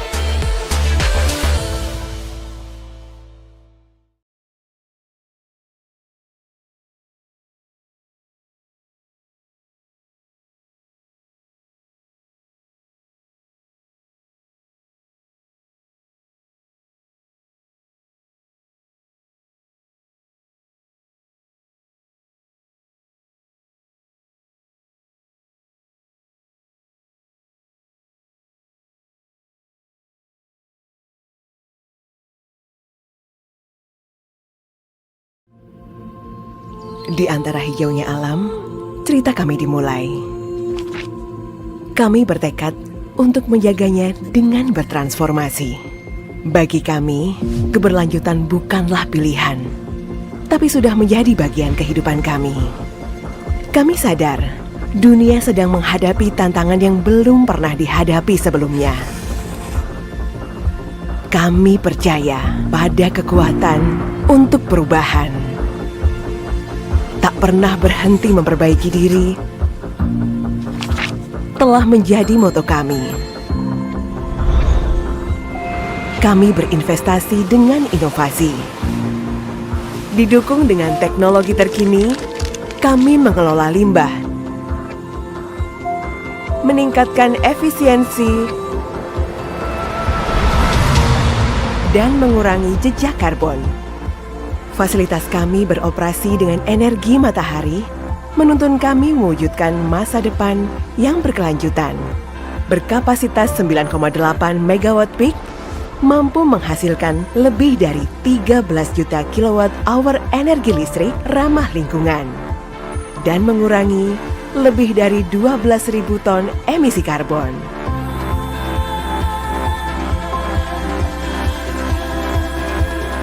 Apa yang kita lakukan hari ini akan menjadi warisan bagi generasi mendatang. Setiap nafas, tawa, dan mimpi kita adalah masa depan mereka. Bersama mitra, kami berkomitmen untuk terus memaksimalkan dampak positif bagi lingkungan.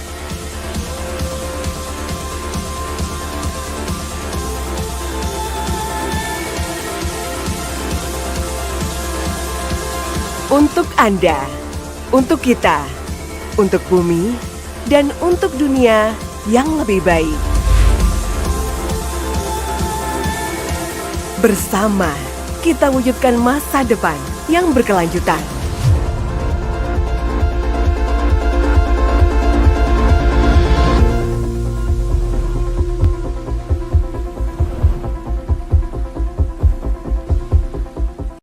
Our world is ever-changing, and should do we, the fastest, the cheapest, are not the number one value we're looking for. At least not anymore. We believe so in FUPAC. Therefore, we create sustainable paper materials for multi-purposes, made out of virgin pulp from our own industrial forest. Imitating nature, FoodPak offers more flexibility, safety, and quality. You can design each according to your needs. Feel free to choose the size, shape, and design to maximize the function and the look of your new eco packaging. A new innovation for your food packaging that is loved and approved by nature. On top of everything we do, we commit to circular economy. That translates to upcycling the waste to become new valuable resources. Wonderful, isn't it? FoodPak.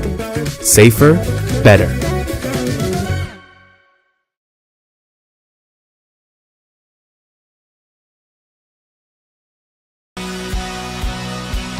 Marubeni is making a paradigm shift. A shift from business that utilizes nature to circular business that contributes to nature.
How are we responding to the climate crisis?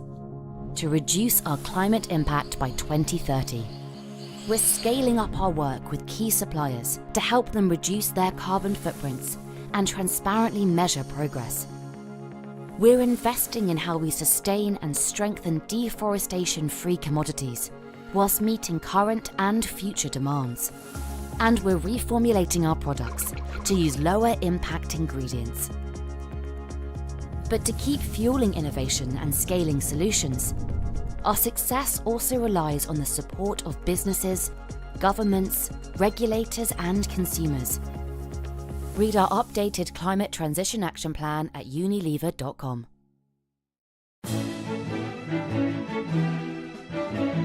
Kehadiran Freeport Indonesia menjadi salah satu motor penggerak utama pembangunan di Papua dan Indonesia. Bersama, kami satukan tekad untuk harumkan Indonesia dari Papua.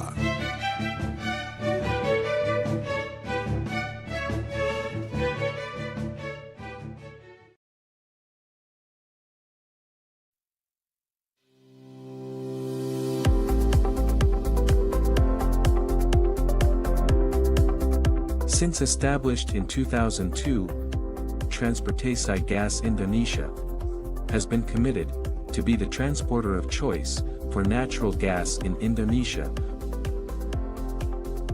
We operate more than 1,000 kilometers of 28-inch diameter gas pipelines, both onshore and offshore, connecting Gresik to Duri and Gresik to Batam, Singapore,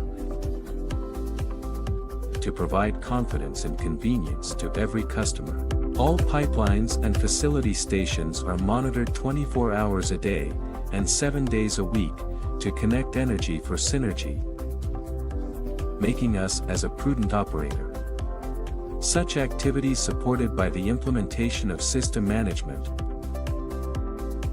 with a mission to contribute for this country.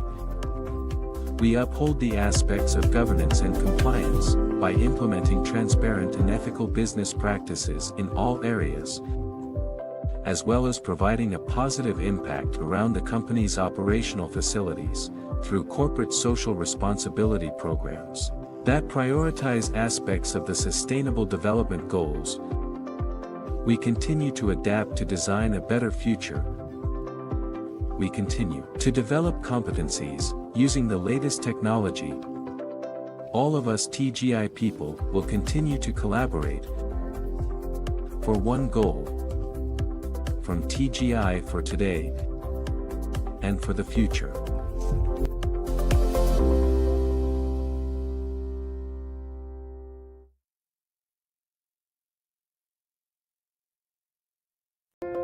Climate change is a global issue. Indonesia is taking action by committing to achieve net zero emission by 2060 or sooner. BNI takes a role by setting a net zero emission target for operations in 2028 and financing in 2060. This commitment is realized through various concrete steps, including energy efficiency program through savings in electricity usage, optimization of online media, strengthening digital transaction and green building certification, development of waste management program, strengthening environmental ecosystems, expanding green financing, and encouraging partnerships with borrowers through the Sustainability-Linked Loan Program, strengthening UMKM empowerment, development of financing schemes such as Jejak Kopi Katulistiwa, BNI Environmentally Friendly UMKM, BNI Millennial Smart Farming, and BNI Kampung Perikanan, moving towards a sustainable future. Every action we take is the foundation to become a world-class energy company that cares for the environment. We build energy unceasingly through innovation, quality, and sustainability. We are entering the era of digitalization and electrification to improve production capacity and efficiency. Becoming a pioneer in energy downstream is our expression of love for a better civilization and prosperity. We are not just explorers. We also care about the future of the planet Earth. Growing together in health and prosperity, is our ultimate goal. We present an unceasing energy for the nation.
Facing climate change, Indonesia is committed to achieving net zero by 2060, with sustainability at the core of its energy transition. With approximately 24 gigawatts, Indonesia holds the second largest geothermal potential globally. Geothermal energy, drawn from the Earth's underground natural heat, is an ideal green baseload alternative. Through wells, we capture this heat and channel the steam to drive turbines that generate electricity, offering a clean, reliable power source that operates 24/7, regardless of weather conditions. At the forefront of this transition is Pertamina Geothermal Energy, a pioneer with decades of experience driving Indonesia's geothermal development. PGE manages 3 gigawatts of potential geothermal resources, including over 1 gigawatt of proven reserves, making it a significant player in the geothermal energy sector. With 672.5 megawatts of installed capacity across Indonesia, PGE is powering communities and industries with sustainable energy. Our commitment extends beyond energy production. We are dedicated to community empowerment and exploring new technological frontiers. Through synergies with Pertamina Group, we enhance our impact by leveraging combined expertise and resources. Our vision is to become a world-class green energy company with the largest global geothermal capacity. We plan to expand our installed capacity to 1 gigawatt in the next 2 to 3 years, advancing Indonesia's sustainable energy future. Driving innovation and sustainability, we are unlocking new geothermal ecosystem, adopting innovations and boosting local manufacturing of technologies like heat exchangers and two-phase flow meters to enhance efficiency.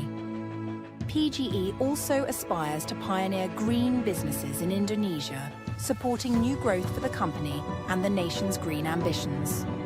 Pertamina Geothermal Energy, powering a sustainable Indonesia today and for generations to come. Together we power Indonesia's future.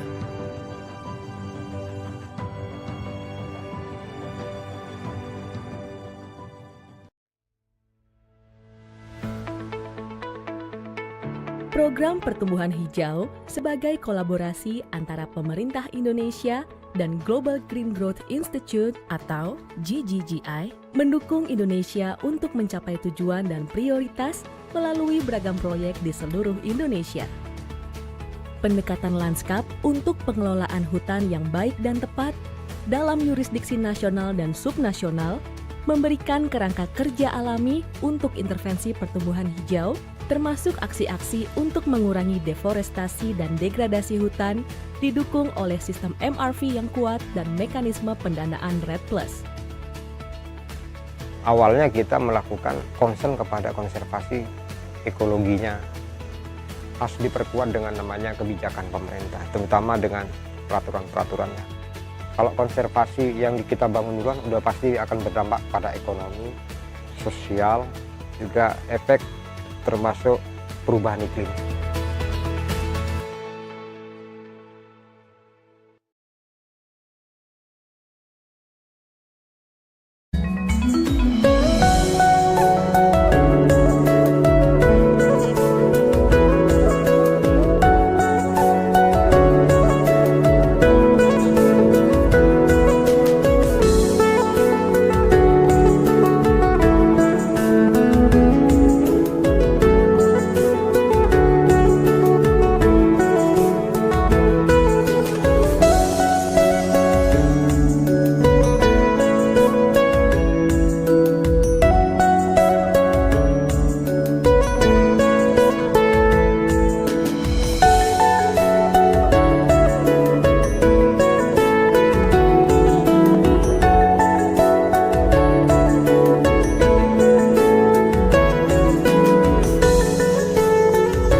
Sejak tahun 1956, Sukovindo telah menjadi perusahaan testing, inspection, and certification terdepan di Indonesia, memberikan pemastian dan rasa aman agar pelanggan dapat fokus pada bisnis. Perjalanan itu menghantarkan kami hingga saat ini.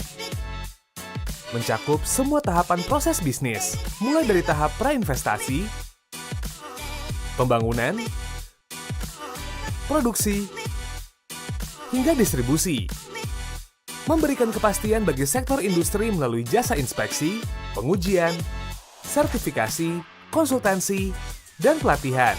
Memberikan kepastian bahwa setiap produk dan tahap proses bisnis memenuhi standar kualitas, kesehatan, keselamatan kerja, perlindungan lingkungan, serta peraturan yang berlaku di berbagai sektor industri. Dunia yang terus berubah, demikian juga kami. Adaptif, menciptakan solusi untuk menjawab kebutuhan pasar yang terus berkembang. Inovatif, memperluas jangkauan dan dampak melalui transformasi operasional. Solutif, mendukung pelanggan untuk mencapai target keberlanjutan dan pertumbuhan usaha. Dedikatif, memberdayakan masyarakat, memperkuat ekonomi lokal, dan melestarikan lingkungan merupakan tanggung jawab sosial kami. Jaga integritas dan reputasi bisnis Anda, itulah yang kami lakukan. Sukovindo, assure your confidence.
Budian.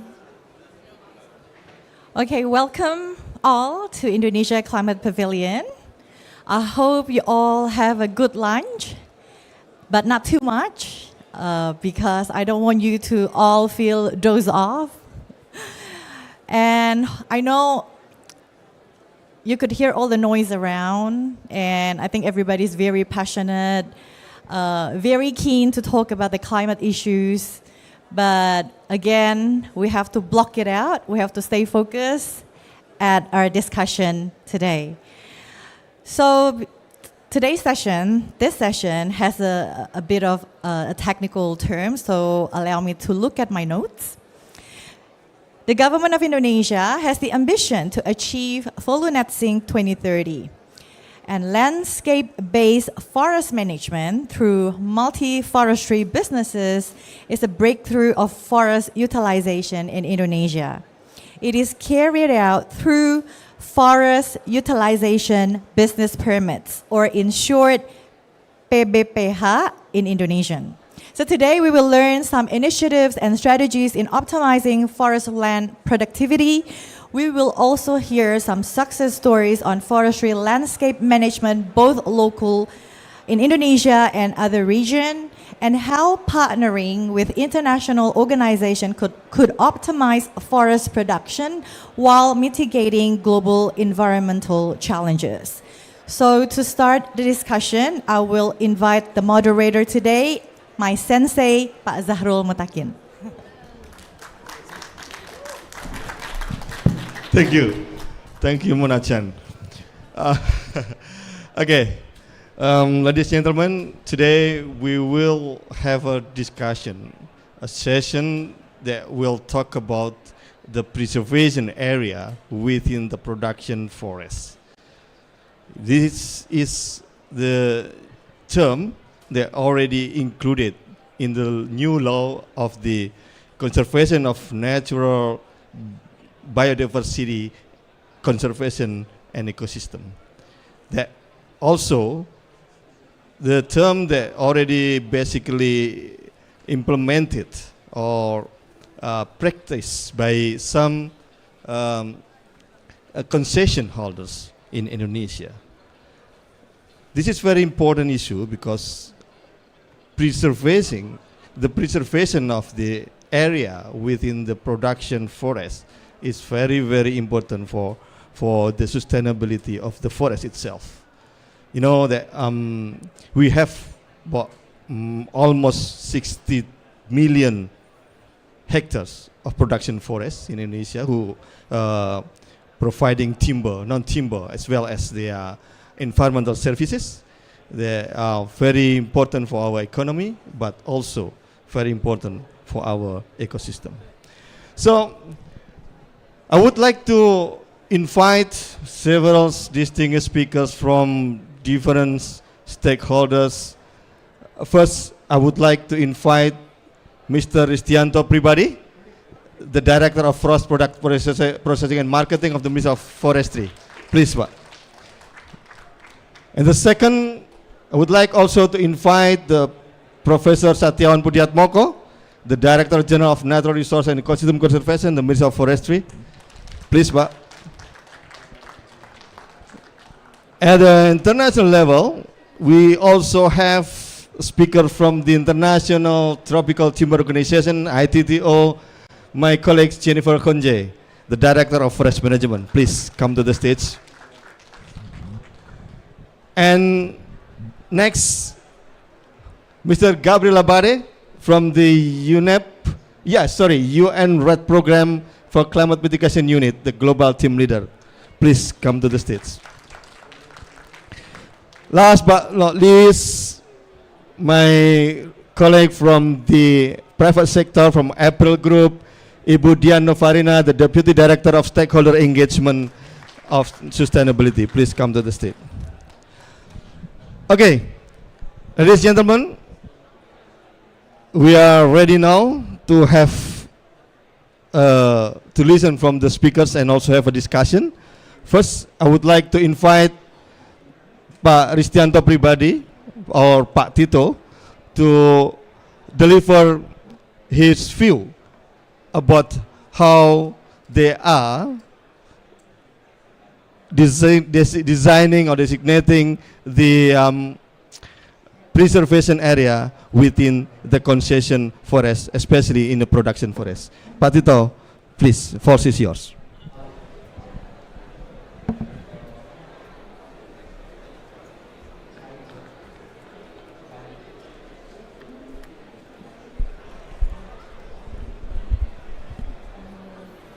Bismillahirrahmanirrahim. Assalamualaikum warahmatullahi wabarakatuh. A very good afternoon. Thank you, Pak Zahrul. First of all, on behalf of the Directorate General of Sustainable Forest Management, I would like to welcome to you all to the sessions of optimizing preservation area utilization in production forest by forest concession holders. I also would like to express my highest appreciations to Pak Prof. Satyawan, Pak Gabriel, Ibu Jennifer Konje, and then my colleague Ibu Dian, and also last but not least Pak Attaché Kehutanan Jepang, Pak Zahrul. Bapak dan Ibu, distinguished guests, ladies and gentlemen. Next slide, please. Okay. Indonesia has very extensive forest resources amounting to 125.92 million hectares of forest, or around 2/3 of the Indonesia terrestrial area. The forest area are managed according to their functions. The first one is for conservation forest, around 27 million hectares, and then protection forest, 29 million hectares, production forest, 29.22 million hectares, limited production forest, 26.79 million hectares, and convertible production forest, around 12 million hectares. To carry out the mandate of the 1945 Constitution of the Republic of Indonesia, that the earth, water, and natural resources contained therein are controlled by the state and utilized as much as possible for the prosperity of the people. Forest and environmental management must be able to support its sustainable function. This big mandate is attached to all management actors from central to the community at the site level. Next, please. The Director General of Sustainable Forest Management believes that the forestry sector and its forest areas are part of the national economic development. Therefore, in managing our forest area, we believe that all economic activities can be implemented in forest areas as long as they are economically feasible, socially accepted, and ecologically sustainable. Regarding to this matter, the government of Indonesia has taken several corrective measures, including regulations on preservation area management to improve sustainable forest management in the country. Next slide, please. In production forests, preservation area management is regulated by various laws and regulations. Namely, the government has enacted National Act No. 32, year 2024, as the amendment of National Act No. 5, year 1990, concerning the conservation of biological natural resources that regulate ecological corridors. Later on will be explained further by Prof. Satyawan, the DG of KSDAE. Moreover, 3 years ago, we also launched the Minister Regulations No. 8, 2021, concerning forest utilization of protected forests and production forests. And the other example is about to the assessment aspects on forest legality and sustainability assurance system. We call it SVLK, based on the Minister Decree number in year 2022. Next slide, please. Distinguished guest participant, ladies and gentlemen. Currently, 43.55% of the production forest is managed by 575 units of forest concession holders. We call it PBPH.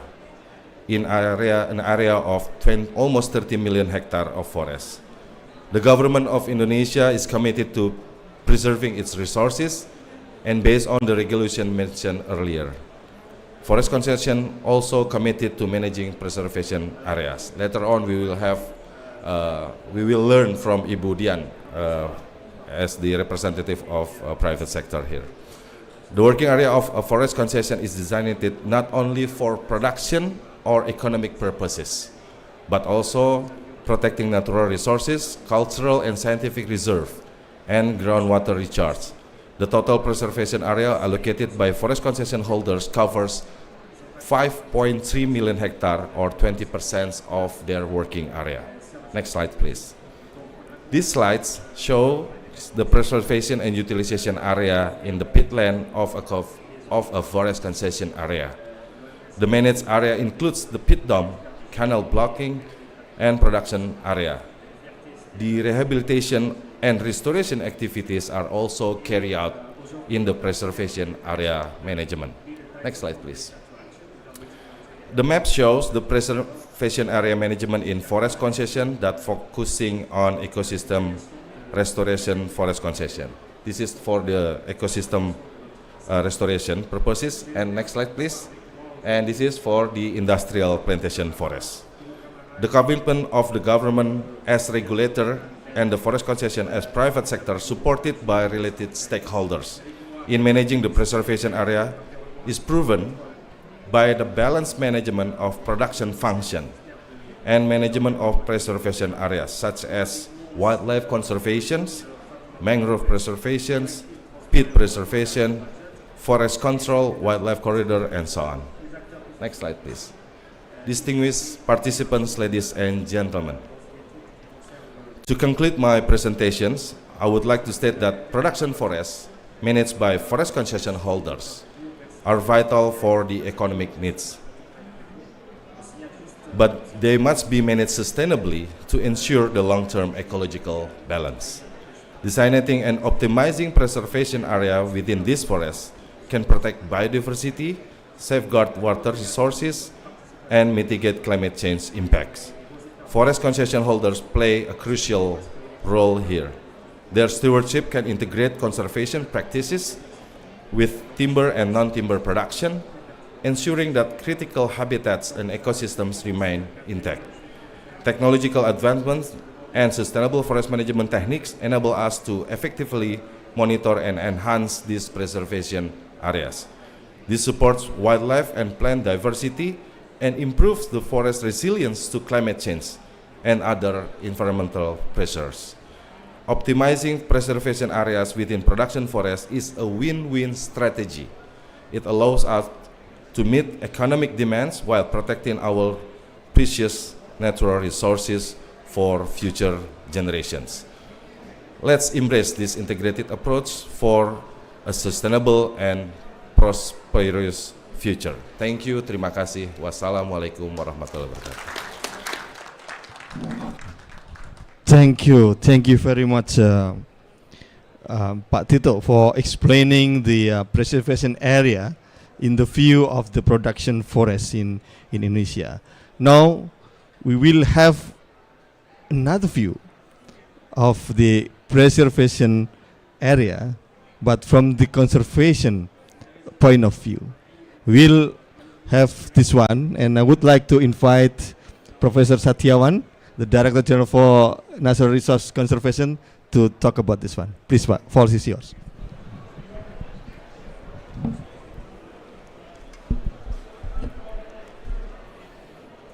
Thank you very much, Pak Sahrul, distinguished participant, ladies and gentlemen.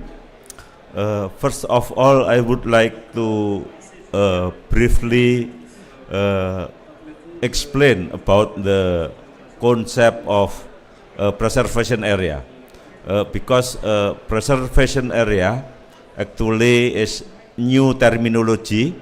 We are included in our law number 32 2024 as the result of the amendment of the law number 5 1990.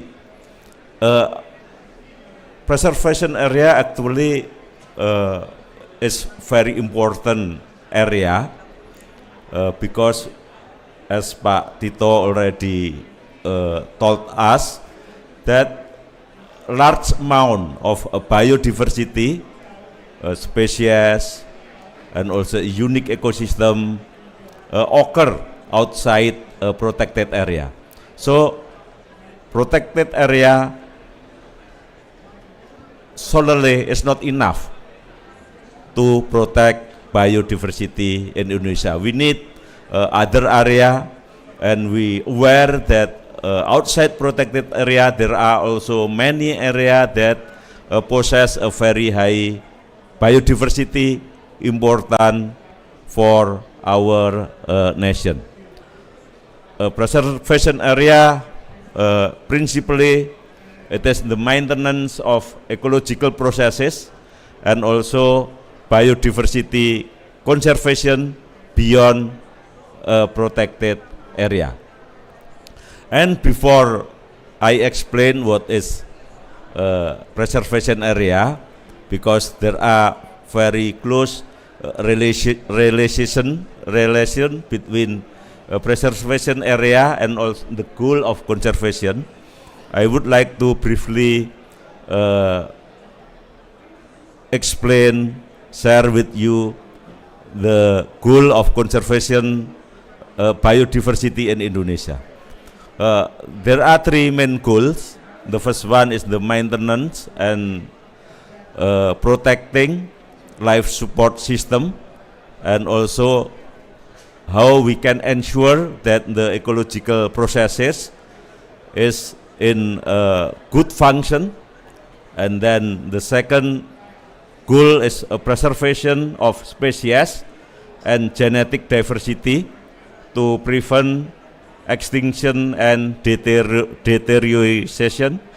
And the third one is sustainable use of genetic, ecosystem, and species. For the first goal, government want to establish what we call as life support system area.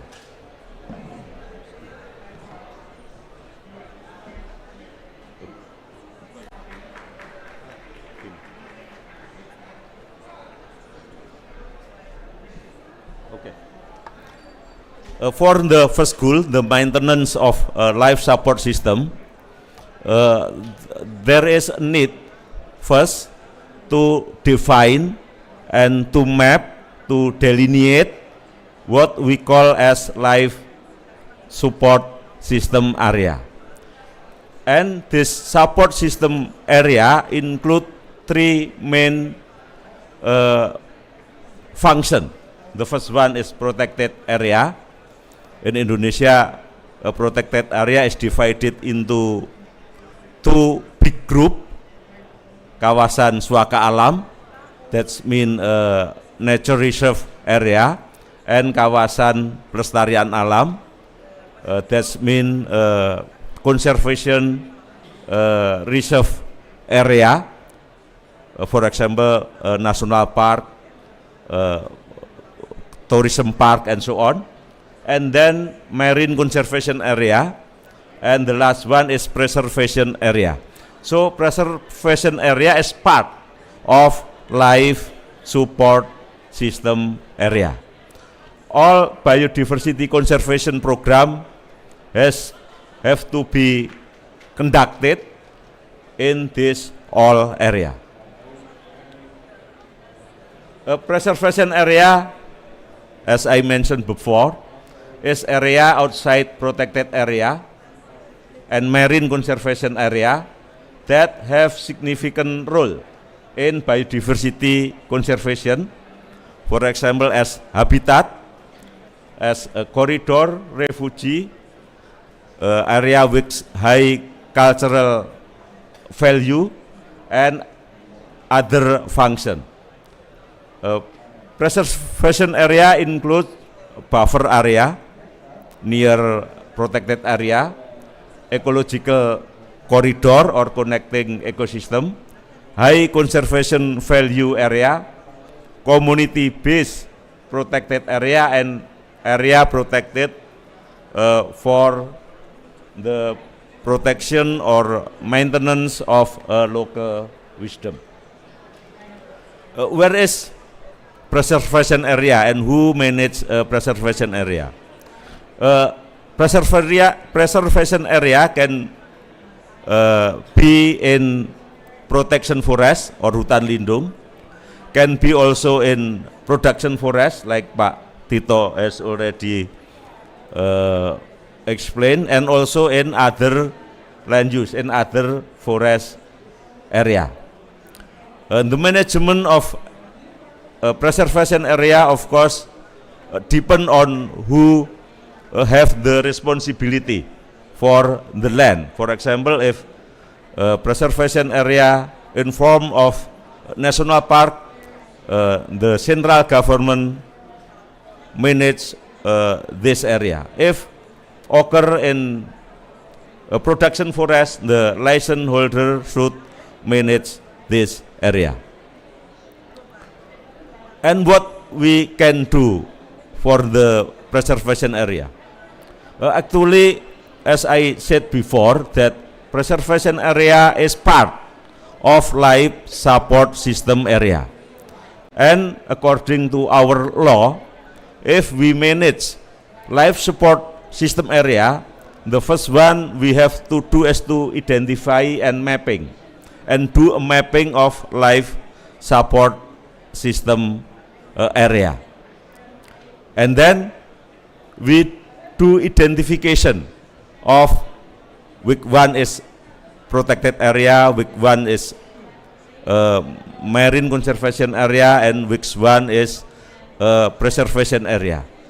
Our task, our jobs, our works now has to focus on the identification of preservation area. And actually we cannot manage preservation area as a single entity. It should be connected with other entity in life support system area. So basically we use landscape management approach in biodiversity conservation through this new law. That means if, for example, a production forest will manage this preservation area, this preservation area may be connect with other protected area, with national park and so on. It should be consider how the network of conservation area, protected area, and preservation area with the same goal to enhance the capacity of ecosystem and also to protect biodiversity from the extinction. And then the second one is the preservation area mapping and planning has to follow the basic pattern of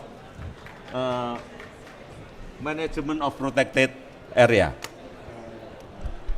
and management of life support system area.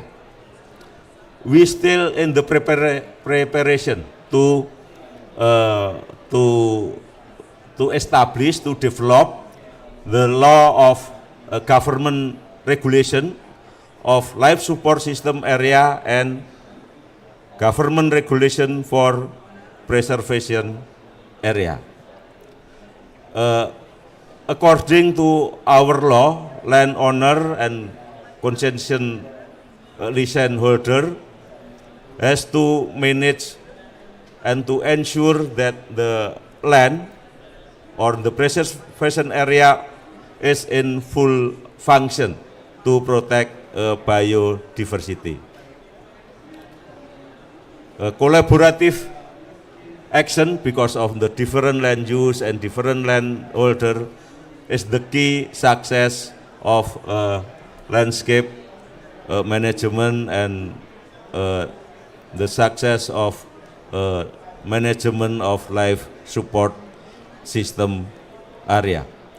And the last one, development of practical guidance of preservation area is still in progress, but of course we need not to wait until the regulation is complete. We can do with a current regulation to protect preservation area that already identify in the field. Thank you very much.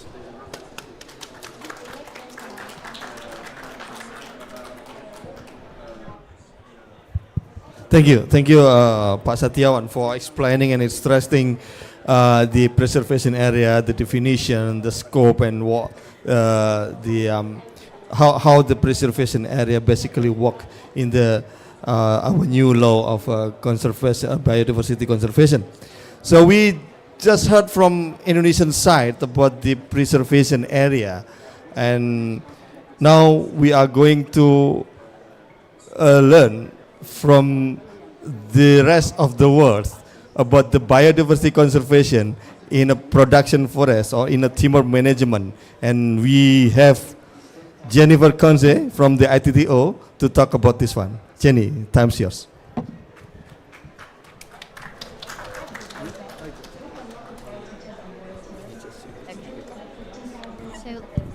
Ladies and gentlemen, it's a pleasure to be here with you this afternoon, and thank you to the government of Indonesia for the invitation to share ITTO's work on conserving biodiversity in tropical production forests.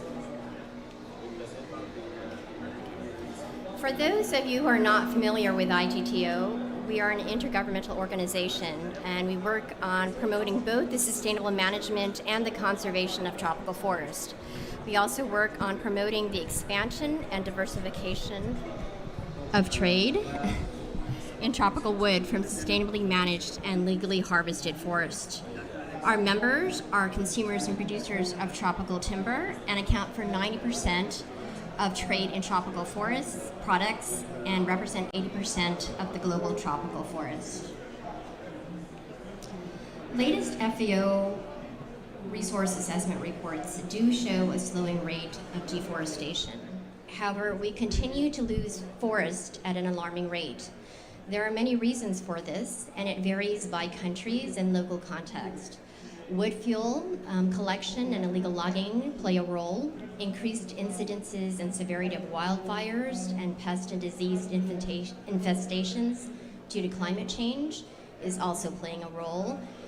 However, one of the biggest drivers of deforestation in the tropics is competing land uses that produce higher and rapid financial returns, in particular agriculture.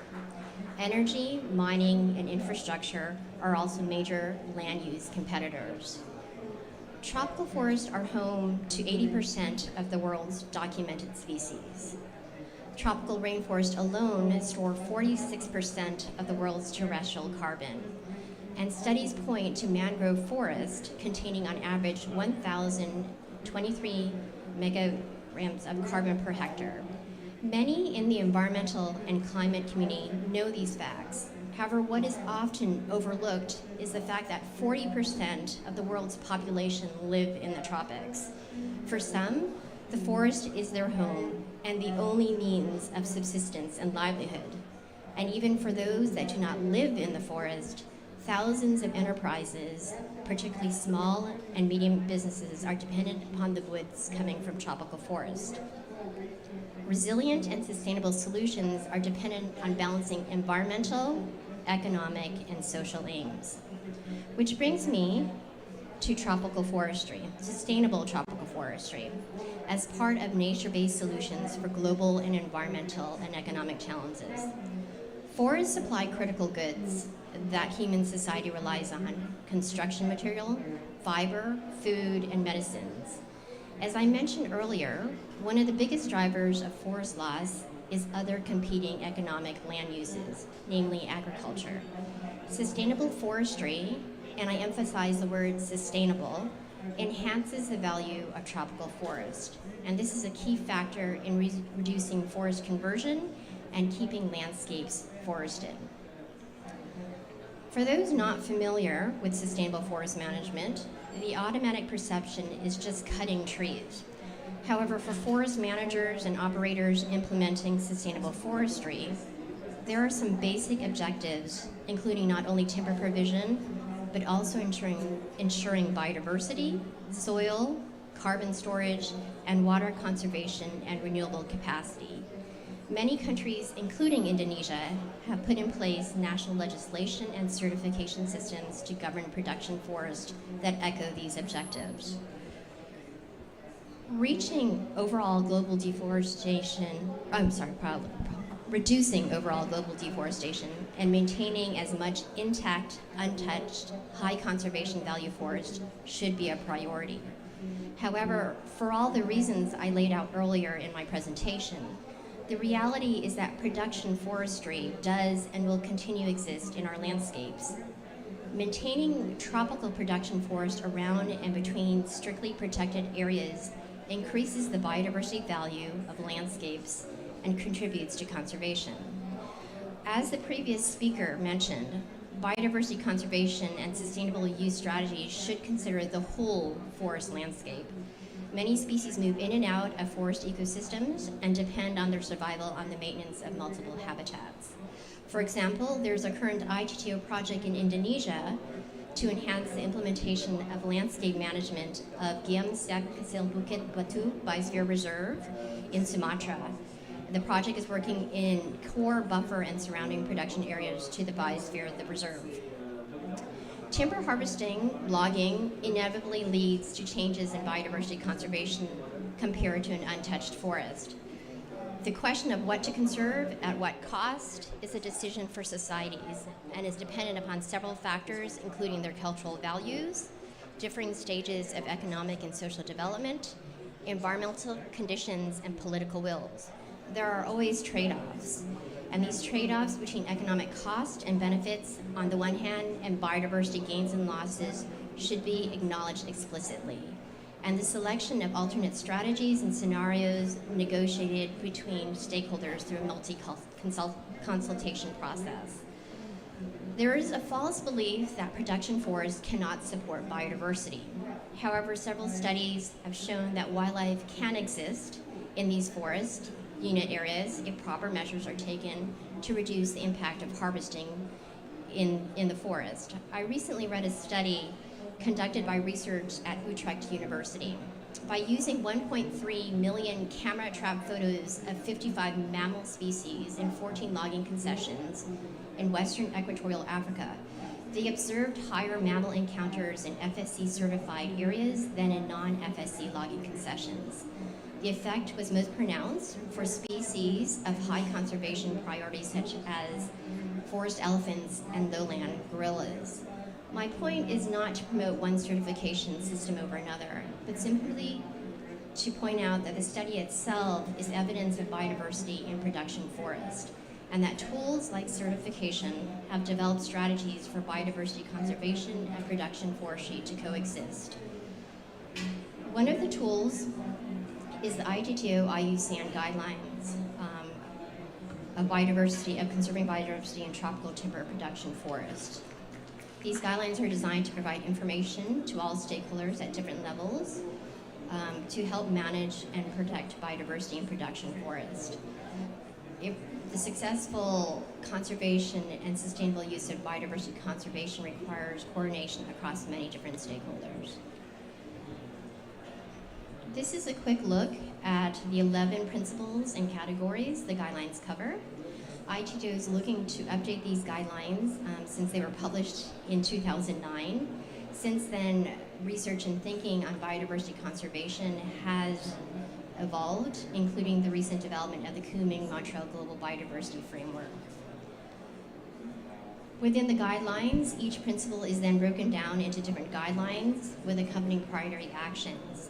You can see several mitigation actions, for example, to help conserve biodiversity, including maintaining intact forest along streams and rivers, retaining canopy bridges to facilitate animal movement, ensuring that roads do not impede water movement, and revegetating degraded lands.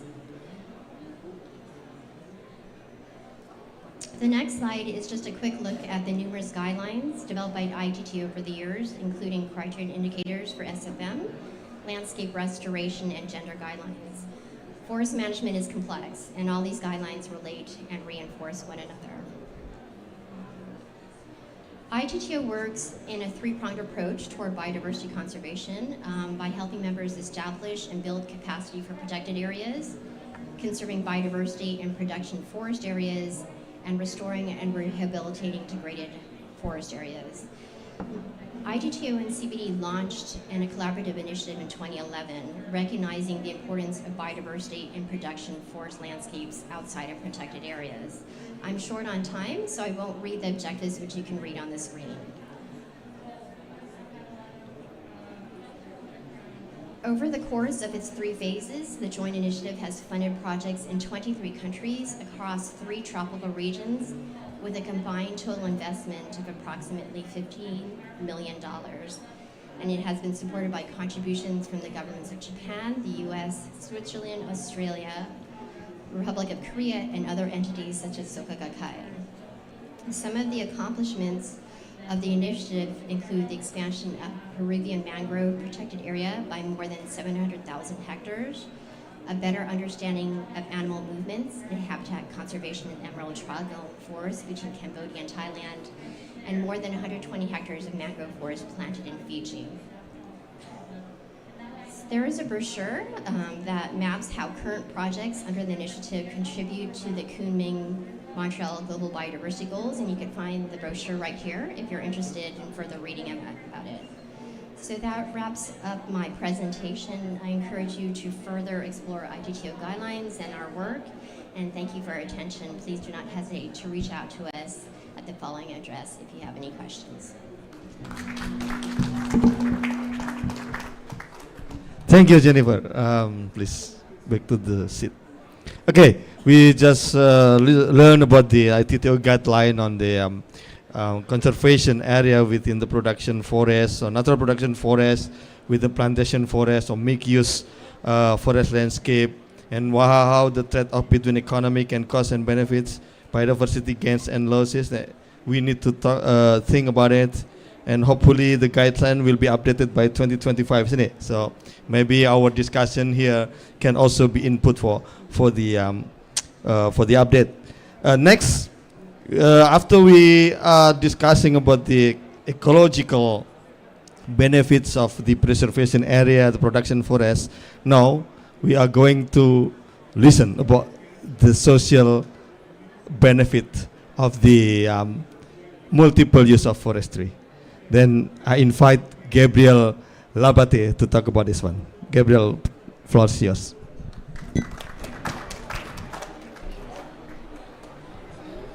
Could I use that Microsoft? Okay. Better than yeah.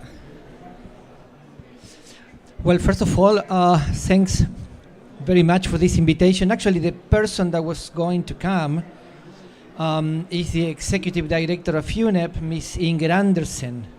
But she was called into another thing that she couldn't say no. So she sends her apologies and promises to be here with at the Indonesia Pavilion.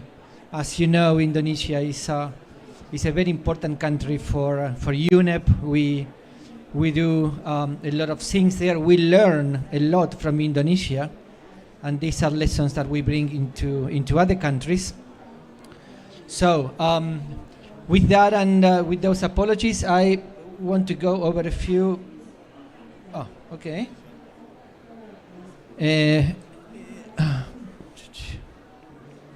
Okay. You know this. The type of social forestry programs, integrated forestry management that we see in Indonesia and other places have a number of benefits. At UNEP, we pay a lot of attention to them. And some of the things we see in Indonesia are really, truly significant. For example, in terms of improved livelihoods, in some places in Indonesia and in other parts of the world, income from that sort of integrated forest management can support up to 76%. I mean, 3/4 of the population in the rural area. So it's something significant. In terms of community empowerment, you know this saying in the US that everything is big in Texas? Well, often is even bigger in Indonesia.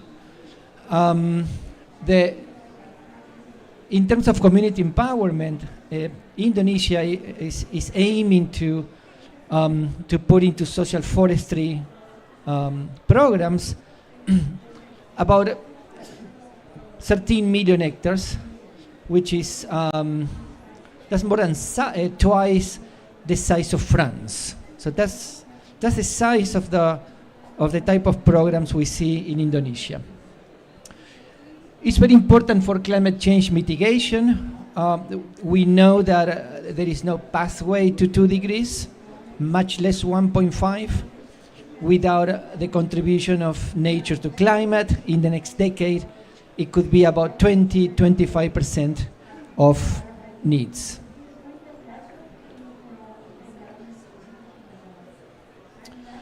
So, what's the future direction that we see in terms of social forestry, and what are the lessons that we are taking from Indonesia and other parts of the world? For example, there is a lot to be learned in the Indonesia Net FOLU Sink program by 2030, which is basically to be carbon neutral in the forestry sector by that time, and if possible carbon negative. So that's a massive undertaking. It is actually in line with all the commitments to have net zero deforestation by 2030. So it doesn't get better than that. In terms of empowering local communities, in Indonesia we have seen that already about more than 5 million hectares have already been put into this kind of arrangements. And again, if you want to have some comparison, 5 million hectares is it's just a bit less than twice the size of Belgium. So it's massive. Yeah, these are massive numbers.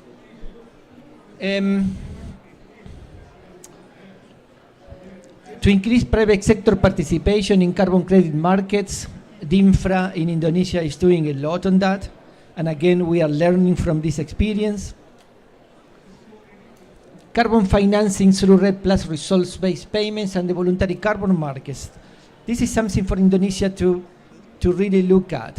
Indonesia has only accessed a tiny fraction of resources that could obtain. It was about $100 million from the GCF in terms of result-based payments.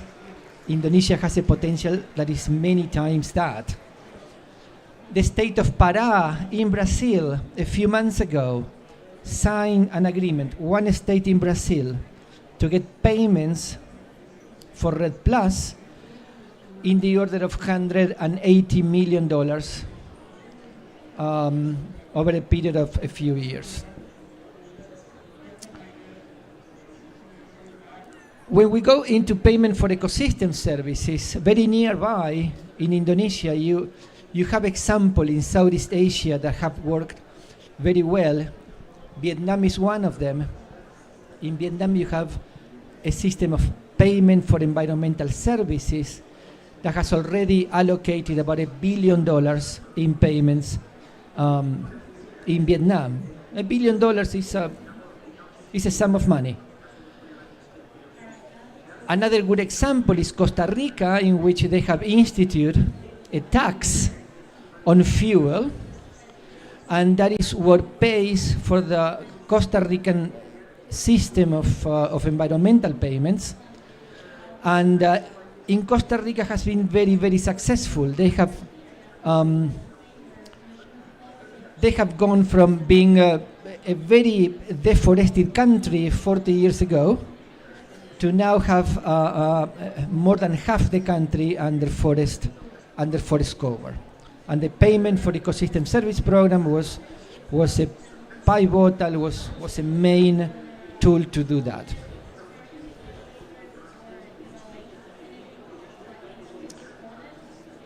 And finally, from the organizers, I was asked to present some examples on partnerships for forestry landscape management, and I selected a few. One is the kind of international collaboration, South-South exchanges we do in UNEP, and some of the things that we see in Indonesia, for example, the International Tropical Peatland Center.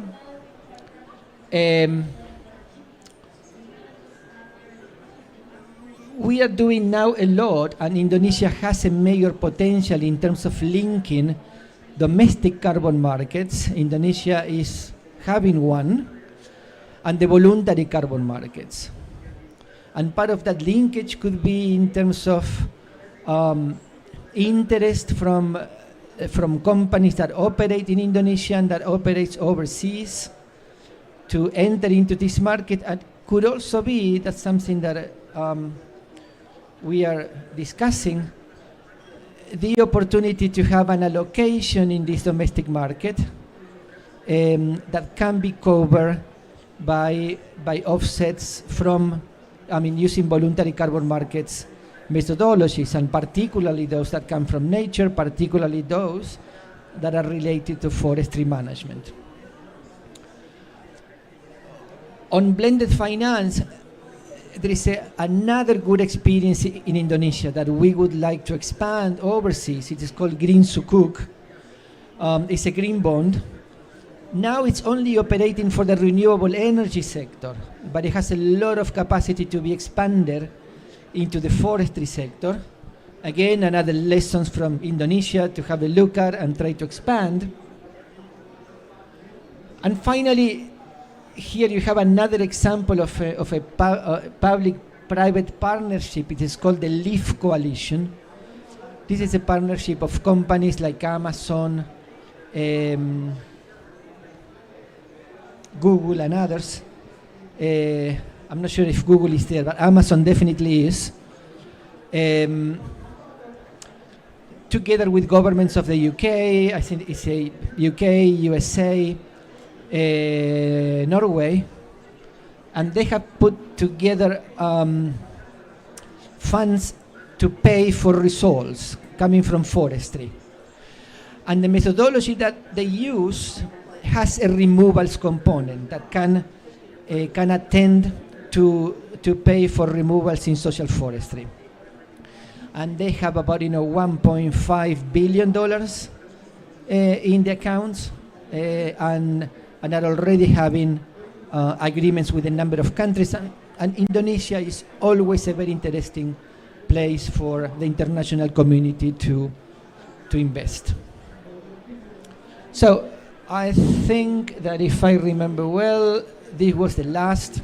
Thank you very much. It's a pleasure to be with you.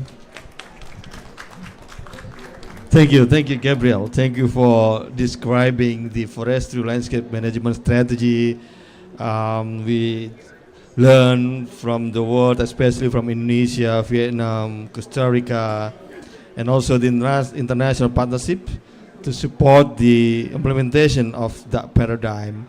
And I hope this can also be the connection between what we have discussed about the preservation in the production forest or in other area with the current forestry landscape management strategy. So after having discussion in Indonesia and also in the world, so we are now moving to the site. We are going to listen about what the private sector doing on site about making the relationship between preservation and production. I invite Ibu Dian Novarina to come for explaining that one. Please, first is yours.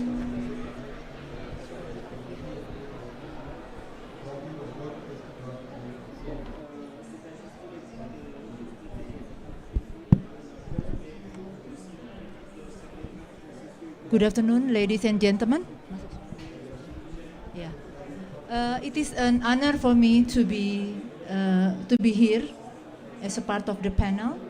to share with you from the perspective of practitioners about the preservation areas that has been explained by the previous speakers. My name is Diano Farina from April Group. Let me start by introducing April, a company where I work with. Yes, April is one of pulp and paper producers. It is based in Riau, in Sumatra Island. We manage a conservation area about 362,000 hectares, and we also manage a plantation area about 450,000 hectares. Our pulp production capacity is 4 million ton per year, paper 1.150 million ton, and paperboard 1.2 million ton, and we also supported by more than 270 in-house scientists in our R&D, coming from different professional and academic background, from Indonesia as well as from abroad.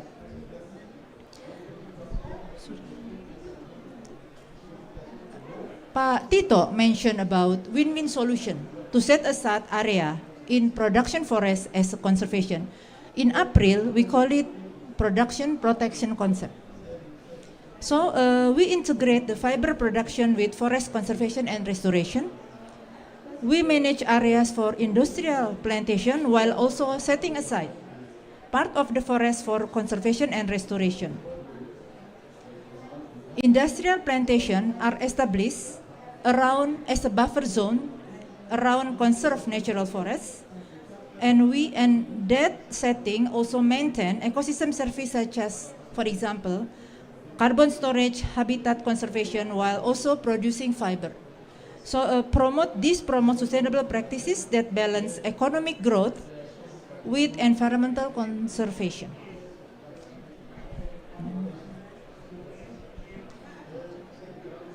Pak Tito and Professor Satyawan also talk about spatial planning. Yes, of course this is needed to set up as a basis of our spatial planning for our concessions. It is based on several assessments process. We started with identification of our areas that should be conserved based on the government regulation. And beyond that, we also conducted another assessment that we already familiar with. It is a high conservation value assessment. We conducted not only within our concession, but also at the landscape level. Because we heard this afternoon that this preservation need connectivity. That's why we need to do this at the landscape level as well. Although those area doesn't necessarily belong to managed by April, but still we conducted a GV assessment at the landscape level to inform our own concession management. So after that we do the zoning process, and then of course we need to make sure a legal framework and sustainability to ensure that spatial plan that we do complies with the government regulation and also sustainability norms. This is an example. I only have 5 slides. So this is the example in Kampar Peninsula and Padang Island, Pulau Padang in Riau Province in Sumatra. Kampar Peninsula is Kampar Peninsula is one of the largest intact peat ecosystem in Sumatra. The area in total is about 700,000 hectares. While in Pulau Padang, it is an island landscape.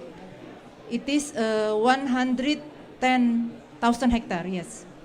We can see, it is difficult for me to, I can do this. Here in Kampar Peninsula, we have ecosystem restoration area in the bright green, and the dark green are the conservation area managed by the government. Prof. Satyawan mentioned about national park, wildlife conservation, it is a dark green. For example, Taman Nasional, Zamrud National Park, it is there. And then also the yellow area, it is forest plantation area managed by April, while the brown areas are concession managed by other companies. But still, we need to understand, at the landscape level.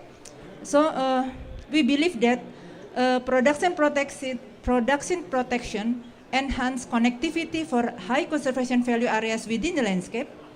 Forest collaboration, and it will foster collaboration among stakeholders at the landscape, and also it ensure the balance among production, protection, restoration, as well as inclusion of local communities in the landscape. You can see here, now I changed the color of the area. We all see that all of green color are connected. Prof. Satyawan mentioned about the importance of the connectivity of the conservation and preservation area. This is, we believe that it is conservation and preservation in action. We can see connectivity between conservation area managed by the government, ecosystem restoration area, and also conservation area within forest plantation area, as mentioned by Pak Tito.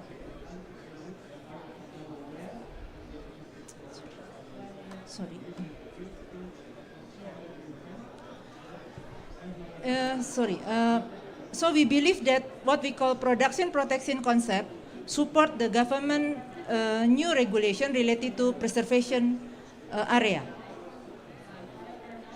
And integrating ecosystem restoration activities into the production protection concept, it is aligned with the government effort to restore degraded peatland. From our experience, this is my last slide, implementing this production protection concept, we understand that, we come to know that fiber plantation provide a physical buffer from external human threats such as illegal logging, fire, and also wildlife poaching. Fiber-based product, like because we are a company, we produce pulp, paper, viscose, and paperboard. It generates revenue to fund the forest conservation and restoration, because those activities are not cheap.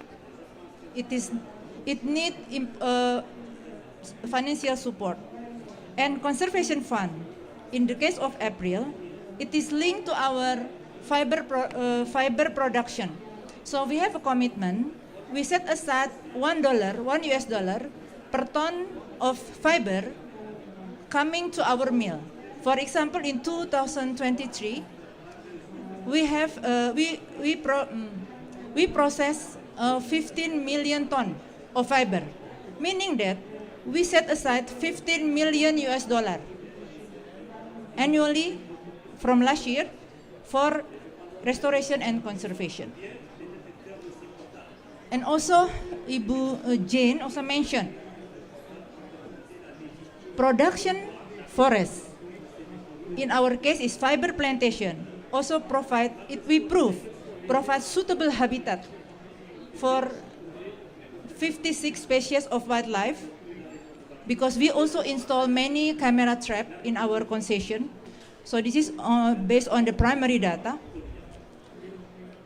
including 13 IUCN red list species in our fiber plantation. Fiber plantation on the Kapar Peninsula also provide extended habitat for large, wide-ranging mammals such as the Sumatran tiger. So this is the visualization of our production protection. You can see that on the left side, it is our fiber plantation, and then in the middle part, it is the buffer zone, where, because this is peatland, where we bring the water level up to a natural level to protect the natural forest on the right side. So with that, I will conclude my presentation. Thank you very much. Thank you very much, Ibu Diana. So, ladies and gentlemen, we have learned about the preservation area and within the forestry, or especially in the production forest, where so many things we can connect. But at least there are several key terms that need to be elaborated more, which is a sustainable production forest management, life support system, the conservation guidelines within the production forest, and also the social and environmental impacts of the preservation area, and how we can fund or funding the preservation action, just like what the April do in the areas. So we still have about 15 minutes for Q&A. I invite floors to ask about, or to have a view about what we are discussing now. Please. 1, 2, 3. Okay. Pak Chris first. Thank you. My name is Chris, and thank you for the presentation. I think it's very good. And we understand that the combination of production forest and preserve area is, I think, is great idea and become one of the significant climate action. My question to Gabriel, is there any specific reward from the UNEP regarding to this action? I think this is very good idea.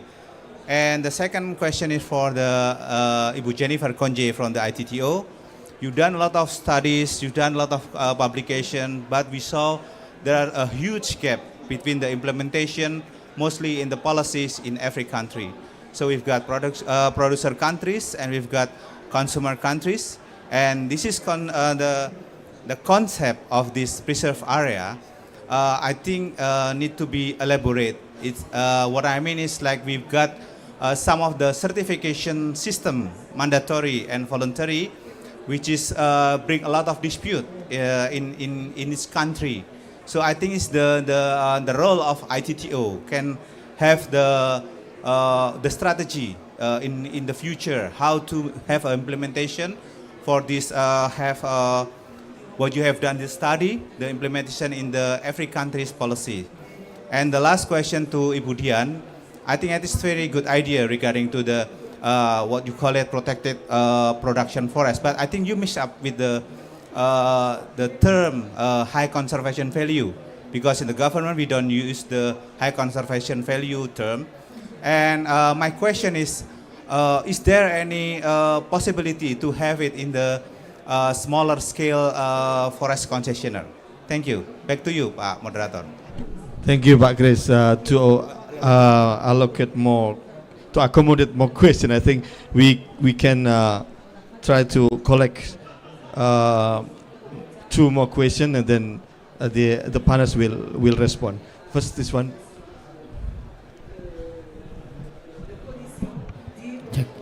Hello, I am Furkon. I am student from Agriculture Bogor Institute.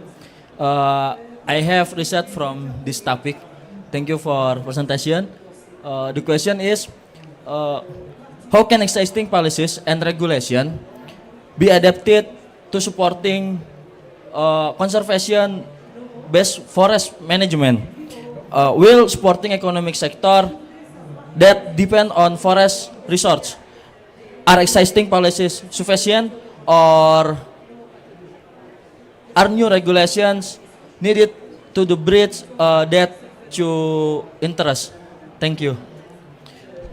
This is for all. Oh, the question for Pak Tito, and Prof. Satyawan. Okay, thank you. Then one more. Next, maybe we can have next round. One more question from. Thank you very much to all the speakers for very interesting presentations.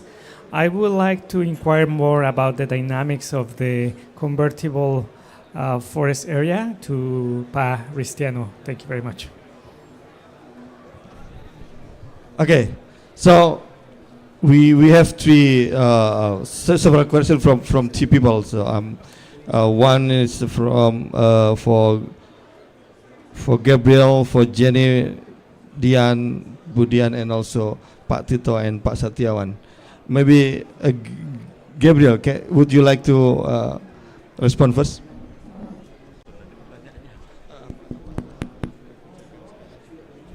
If I understood your question was about whether UNEP would provide funding for these programs directly.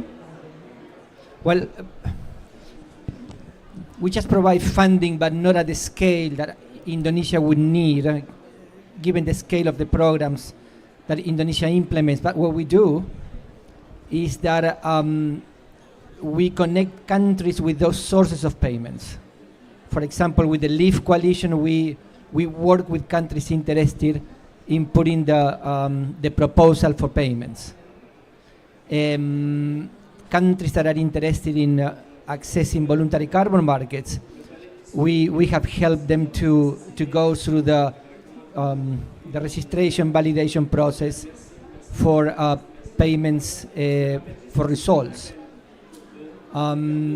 We have given them advice in terms of whether you would like to do an adjustment in your NDCs or not. So that's the kind of work we do. Yeah, unfortunately, we don't have deep pockets, but we can connect you with people that have them. Okay. Okay. Thank you. We can talk about this later because the time. Jenny. Just very quickly, thank you very much to the presenter for your, to the speaker for your question. There is indeed a gap, I believe, in perception between consumers and producers and the role production forestry plays in the landscape, and a combination of both buffering areas of protected areas, strict protected areas, as well as this new concept of preservation areas within production forestry. It's actually not a new concept. This notion of preserving or setting aside high conservation value areas within production forestry has always existed. I just think it's being called something slightly different now, with a slightly more emphasis given our climate crisis, as well as emphasis on our biodiversity loss. But I do agree with you that there's probably a study that needs to be done, just looking at the different perceptions in both consumer markets as well as producer states, and trying to figure out what is that gap between perception versus actual implementation. And thank you for the recommendation. Okay, thank you, Jenny. Ibu Dian, would you like to please respond? Thank you, Pak Zahrul. Pak Chris, thank you for your question. Yes, we understand that the government doesn't have the concept, doesn't use the concept of high conservation value. We use this as a framework for us to assess deeper and wider beyond our concession only after, as I mentioned earlier, only after we conducted assessment based on government regulation, including also government regulation related to peatland ecosystem, to identify where area to be protected and where area that we can use for production, for example. And then beyond that, to see the connectivity at the landscape level, yes, we do still use the HFA as the framework. And then I think related to that, I think from our experience, it is quite difficult if we apply the concept only on the small scale concession. This is the reason that we need to be able to collaborate among other players in the landscape, because it is emphasized in this session that this conservation preservation need connectivity area, so it cannot be isolated between different concession holders. I think this is strengthen the reason that yes, there should be a collaboration among multi-stakeholder in the multi-use landscape to support this preservation concept. Thank you. Thank you, Budian. Then the last two questions basically directed to Pak Tito and Pak Satyawan about the are the existing policies are sufficient, and also about the convertible production forest in terms of having the preservation area. Pak Tito first. Thank you for the questions. Is the regulation sufficient enough for implementation of this preservation area management approach? The answer will never be enough. Okay, we are still learning. All of us still developing the policies, including within this station. We learned one single word: connectivity, from Ibu Dian. So we cannot applying this preservation area management approach only by looking at a single forest concession holder. We need also to look to the other forest concession holders, to the other forest management unit, not always the private sectors. So yes, we need more policies on that, and we will also invite the young generation for that. Okay, and then the other questions about the convertible production forest. So we do have 12.82 million hectares of forest. We call it convertible production forest. Actually, this is a forest area that we allocate for non-forestry activities, managed or organized or under the authority of the provincial government. However, when we reallocate from forest activities to become non-forest activities under this convertible production forest, we should also look at the existing forest condition. If the forest condition are as the primary forest, therefore we could not automatically give the authentication to the regional government or provincial government to become non-forest activities. Thank you, Pak. Okay, thank you, Mas Furkon. First, I will give insight about how important is preservation area and what approach we should use to conserve, to protect species and biodiversity, and then why we should use a landscape approach in preservation of biodiversity. As Bu Dian already mentioned, that, for example, in landscape Kampar, there are many land use, production forest, there are also national park, wildlife sanctuary, and also some other land use like plantation by the community. And we know that national park alone cannot conserve tiger population because tiger need very large home ring. Yeah.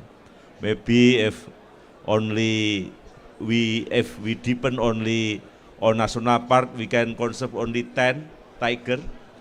But to be a viable population, we need at least 100 tiger. And we know also that some tiger living in the production forest. With this case, we use a minimum viable population as the unit of how large should we protect the area. And we aware the protection area is too small to protect a viable population of the tiger. In this context, we introduce new terminology, what we say as a preservation area, to give an extended habitat for a tiger conservation. But we know also that based on our regulation, forest area in Indonesia is divided into its main function: production forest, conservation forest, and also a protection forest. With this new concept, the production forest has also the duty to conserve biodiversity. We need a new regulation under the law of law number 32 to make more detailed guidance and more detailed guideline for the protection area and also for the production forest, how to conserve the area together, because as I mentioned before, the connectivity of production forest, conservation forest, and other area very important to for the protection of biodiversity. And according to the new law, the unit should be life support system area. And until now, we don't have a single example of this area. We have to develop together with Pak Tito, with Budian, and also with the community to map, to identify, to delineate, and also to work together, to collaborate who did what in this area. So I think it is what we need now, more detailed guidance and guideline for conservation of biodiversity in a landscape or in a big area we call as a life support system area. Thank you. Okay, thank you very much. I already promised that there is a second round, but we only have very limited time. I would like to only one people beside Ibu Retno person. Yes, sir. Yes, you. But please, very quick and thank you very much. Thank you very much. I will not take much time. I'm from National Disaster Risk Management Fund from Pakistan. This is a really interesting topic, and I have myself managing some forest project in Pakistan. I was interested, if you may, as a global forum, and we are here to help each other in fighting the challenge of climate change. If you make identify some forest practices or species of plantation or production forest plantation which may be cultivated on wastelands or which may be irrigated through sewage water or something like that. So we may have a win-win situation for urban areas as well, because Pakistan is a country which is the 5th most populous country of the world. So we are facing some different kind of challenges. Thank you. I'm sorry that I insisted for that. Thank you. So you need the response from any one of you. Anybody who would like to respond about the water resources? Yeah. What exactly your question? Is it about the water resources or something? Yeah. Do you have any technology, species, or management plan for plantation at wasteland with sewage water, with some treated water, at the same time while have a plantation in urban areas? Oh, so you mean that the plantation they also conserve water in that? Any any response about the conservation of water, land and water by plantation forests?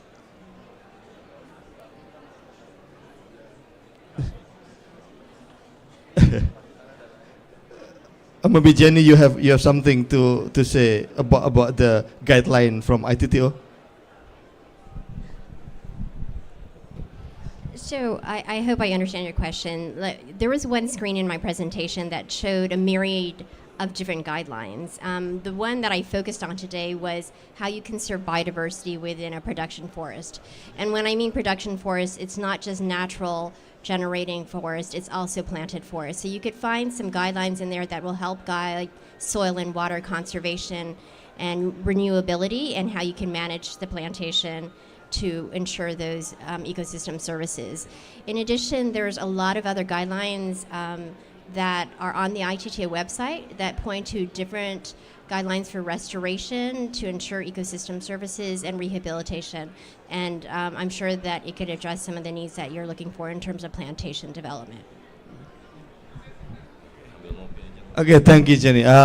Ladies and gentlemen, I think it's very, very interesting topic. I think so many people would like to have their view, but yeah, later on after this session, you can talk to all the speakers and try to elaborate more about this issue. Thank you very much for your participation, and also big applause for all the speakers and also for us. Thank you very much, and thank you. And I return back I'll to take over. Take over to Mona-chan. Thank please. you, thank you, Pak Zarul. And Pak Tito, as one of the head coordinator of Indonesia Pavilion, who has dedicated his work for the pavilion for almost a decade, would like to hand out a special expression of gratitude to all the speakers. And he also promised to youth that any dialogues, any consultations that government do in terms of forming policies and regulations will definitely involve a meaningful participation. Okay, thank you. And of course, thank you for April for being a government long-standing partner. Thank you very much for showing how the protected production forest management could provide a balance. Okay, take a picture first. Could take a balance between protecting wildlife habitat and generating revenue further fund the restoration and conservation programs. Thank you very much for your active participation. We look forward to see you again in the next 10 minutes for the next program. Thank you.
seems like everyone in the hall is very, very excited to talk about climate, but we need to avoid all the noise around and stay focused right here.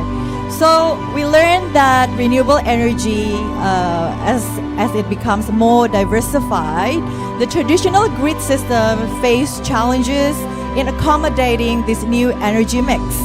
So supergrid and smart grids offer solutions to these challenges, ensuring a more resilient and sustainable energy system.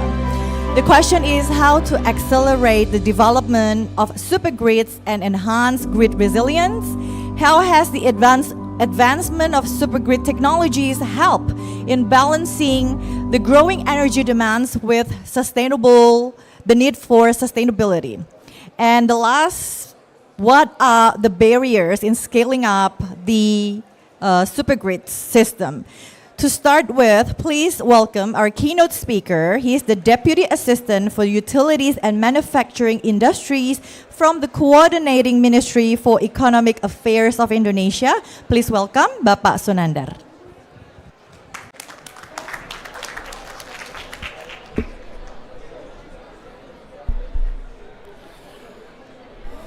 First and foremost, I would like to convey our deepest apology that the Deputy Minister of State-Owned Enterprises, Business Development, Research and Innovation from the Coordinating Ministry for Economic Affairs, Bapak Ellen Study, is not able to attend this event today.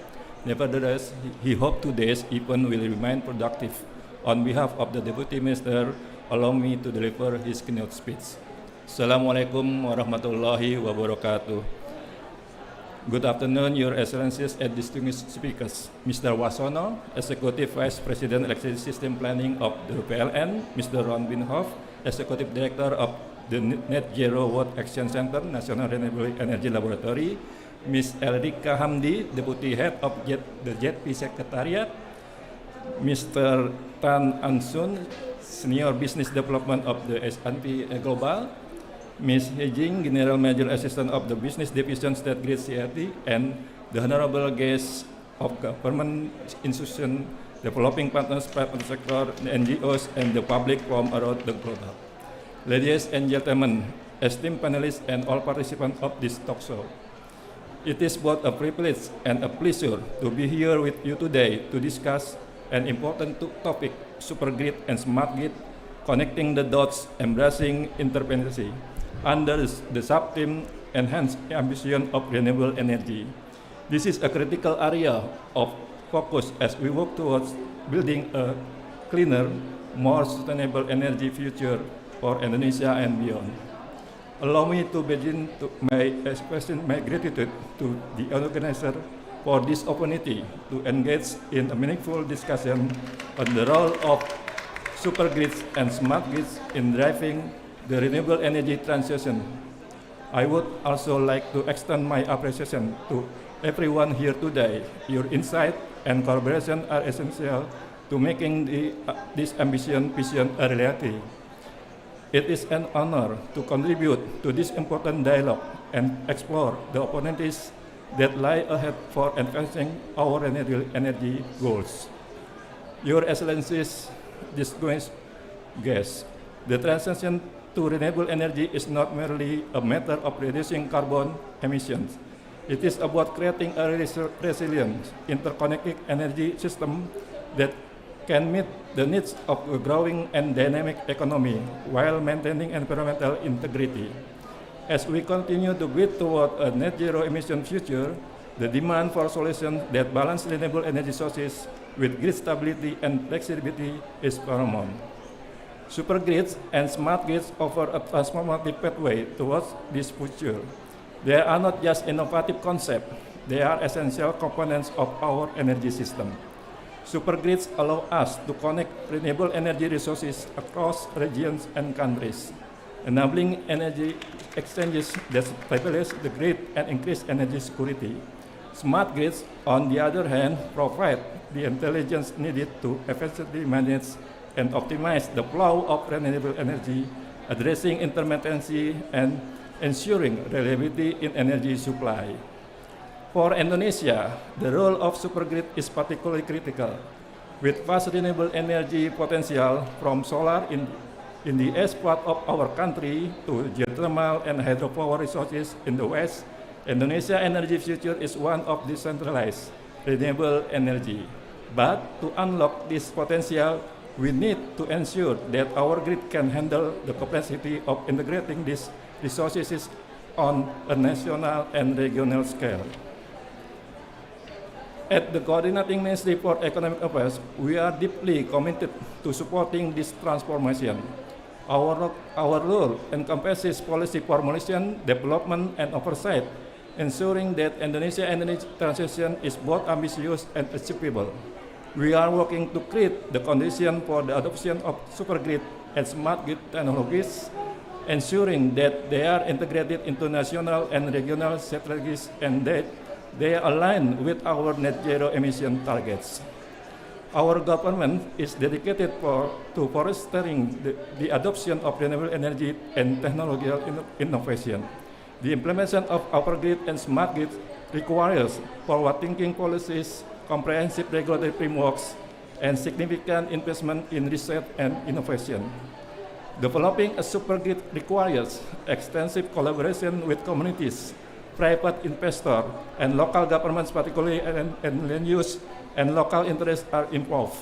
The government is committed to ensuring this process is socially responsible, prioritizing community engagement and inclusive economic benefits to make this energy transition sustainable for all. The journey towards a sustainable energy future is not one we can embark on alone. We must embrace collaboration. It requires the combined efforts of government, the private sector, and international partners. Our state enterprises as the backbone of Indonesia energy infrastructure play a central role in this transition. By working together with private sector innovators, interconnected grid systems that serve both our immediate needs and the needs of future generations. At the same time, we recognize the importance of cross-border cooperation. Southeast Asia is home to vast renewable energy resources, and by integrating our energy system through supergrids, we can harness this potential to enhance regional energy security, improve grid reliability, and reduce carbon emission across the region. This will require ongoing dialogue, policy alignment, and joint investment in energy infrastructure, particularly as we move toward achieving net zero emission by 2060 or sooner. We also must address the challenge of intermittency. A key issue is the transition to renewable energy. Supergrids and smart grids can help solve this by enabling the integration of a diverse range of renewable energy sources and by allowing for more efficient storage and distribution of electricity. These technologies can help mitigate the challenges posed by variability in energy production and consumption, ensuring that clean energy is available when and where it is needed. In conclusion, the transition to a net zero emission future is both a global and local endeavor. It will require our joint efforts. Indonesia pathway toward net zero emission hinges on our ability to embrace supergrids and smart grids as key enablers of a sustainable energy system. Together, we can transform the way we generate, distribute, and consume energy, creating a more resilient and sustainable future for Indonesia and beyond. We are committed to this journey, to driving the policies and partnership that will make this vision a reality. Let us work together to ensure that supergrids and smart grids become cornerstones of sustainable energy system, paving the way for a cleaner and better future. Thank you once again for the opportunity to be part of this talk show. Let's continue to collaborate, innovate, and make meaningful steps towards our shared goals. Wassalamualaikum warahmatullahi wabarakatuh. Waalaikumsalam warahmatullahi wabarakatuh. Thank you, Pak Sunandar, for enlightening us on supergrid and smart grid systems. And to stress the commitment of government of Indonesia to support the development of the respected technology. So let's get started by inviting our moderator for this session. Please welcome the Executive Vice President of Regulation and Policy from PLN, Ms. Grenata Lohena-Pesi.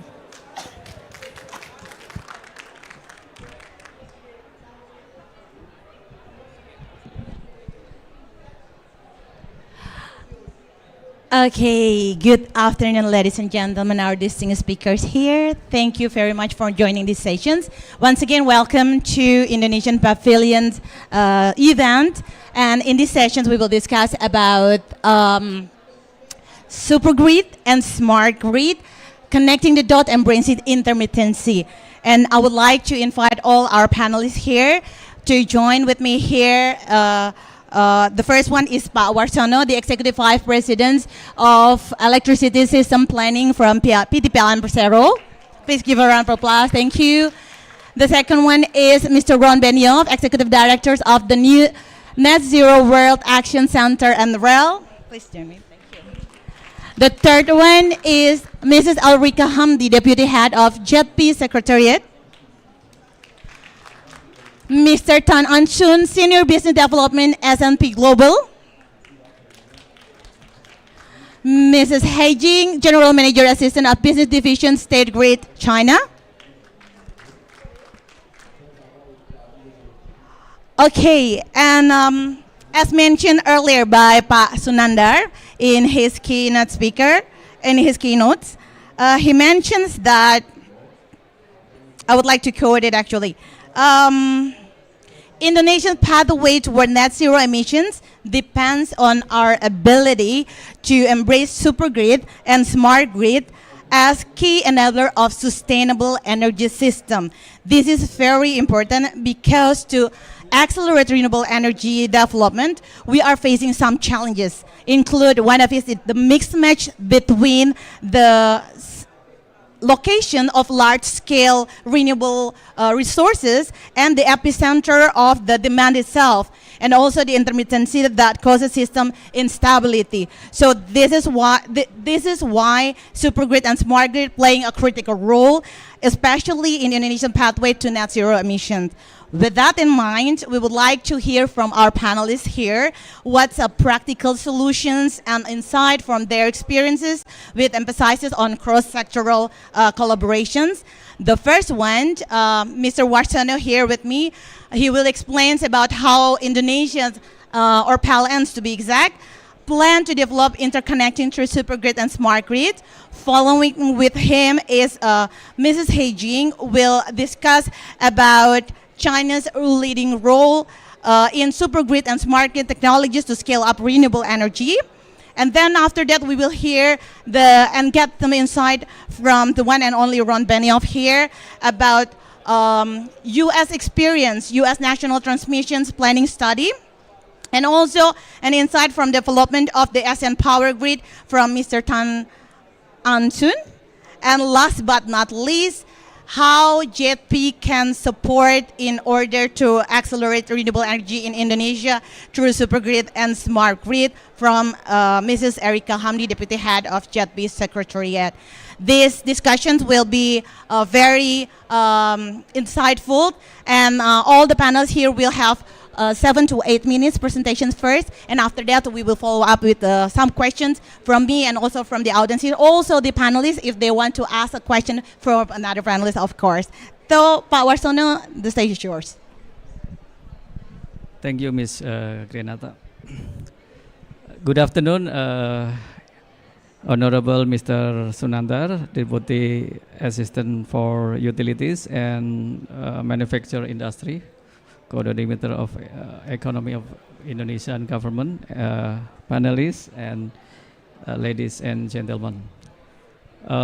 It's a great honor for me to be here for just providing the introduction regarding the supergrid and smart grid, how it's important for PLN in energy transition in Indonesia.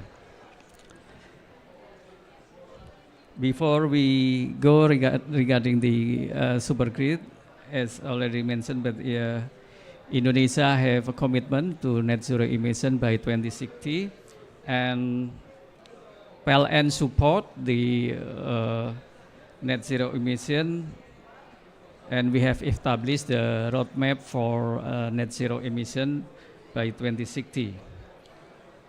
And to do that, we have four pillars, technology pillar for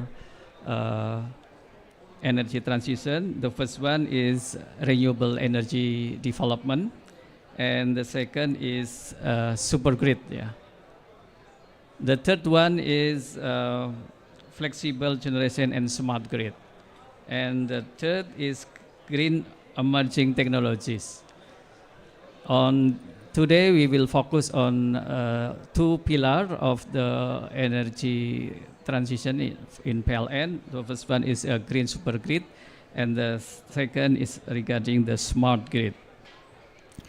As we see in this graph, that potential of renewable energy mostly in Sumatra, Kalimantan, and Sulawesi, but the center of demand in Jawa, Bali. So we need to do the mismatch, to address the mismatch between the supply of renewable energy and demand. So the green enabling supergrid become the enabler and also scale up the renewable energy in Indonesia. So you can see in the graph that Indonesia have a lot of islands, and we will connect all of the important island, or the main island from Sumatra to Java, and then from Kalimantan to Java, and also for the North Nusa Tenggara to Java. If we all together, we will need around 70,000 kilometers of green enabling supergrids. Next, please. And the other things, that's the renewable energy, especially for the variable renewable energy, will cause variability and also intermittency. So smart grids is very important to solve this problem. Next, please. So the end-to-end smart grid that will have 5 scopes. The first one is transmission, smart transmission. We will need flexible asset transmission system, digital substation, and some smart maintenance system. For the microgrid, we also need a smart microgrid, smart control center, also very important, and also smart distribution system and a smart power plant. And step to do that is we need to assess the maturity level of the existing smart grid, and then the second, the future state based on the reference and also benchmark, and the gap between the two, we will do the roadmap of the smart grid. And we create smart grid architecture and topology, and we do the pilot project, and we choose Bali as the pilot project of the end-to-end smart grid, and after that we will spread to all of the system in Indonesia. So that's our step for the implementation of the smart grid in Indonesia. Next, please. This is the scope of the overall end-to-end smart grid, from the smart power plant, smart transmission, smart control system, and smart distribution. All of them have several features that need to have in each of the smart grid. So this is the design for the end-to-end smart grid. Next, please. This is the roadmap from the super grid. The first one is Sumatra to Batam, and after that Sumatra to Java, Sumatra to Peninsula is part of ASEAN power grid, and from Java to Kalimantan and Sumba and Java.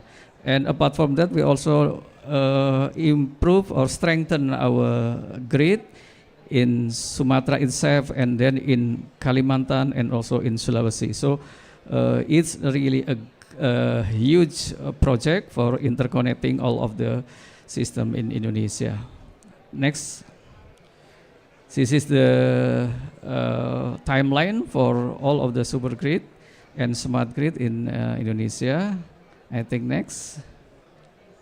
And we need support from various stakeholders to implement the super grid and smart grid. The first one, of course, the organizational and business process support.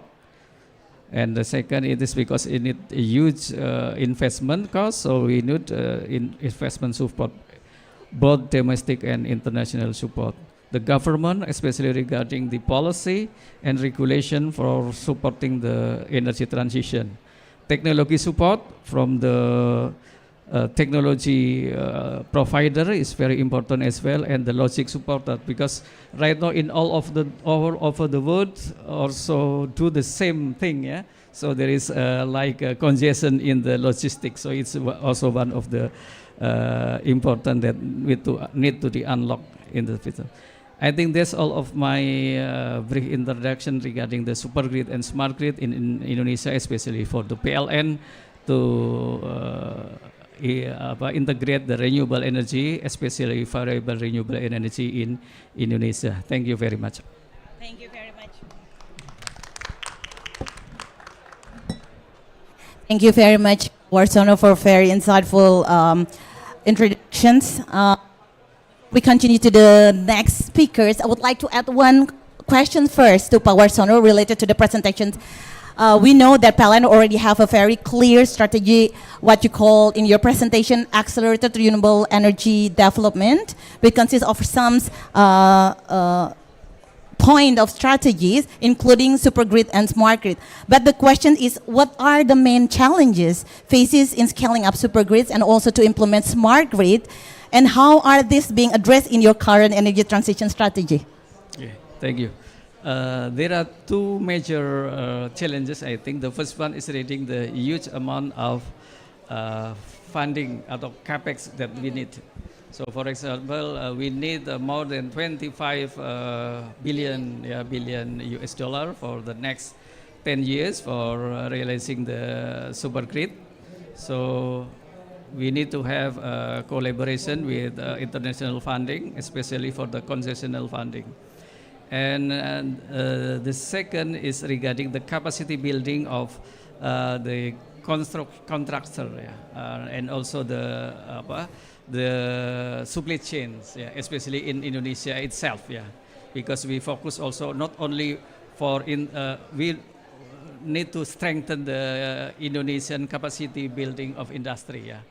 This is a huge project, so we need to also have the benefit for Indonesian industry. That's it. Thank you so much, Pak Warsono. Please give a round of applause to Mr. Warsono here. And the next we will hear about China's leading role in super grid and smart grid technologies to scale up renewable from Ms. Heijing. Good afternoon, ladies and gentlemen. It's my great honor and pleasure to be here to make the presentation on behalf of State Grid Corporation of China regarding the China's leading role and in super grid and smart grid technologies to scale up renewable energy. So first of all, please allow me to give brief introduction of State Grid Corporation of China. So State Grid was established in 2002, and with its core business in regards to the investment, construction, and operation of power grids. So our service covers more than 1.1 billion people in China, more than 26 provinces, and we have been recognized as the first one utility 50 for 7 years. So in terms of the global footprint of State Grid, we have also our business presence in about 45 countries, and with overseas assets exceeding $50 billion.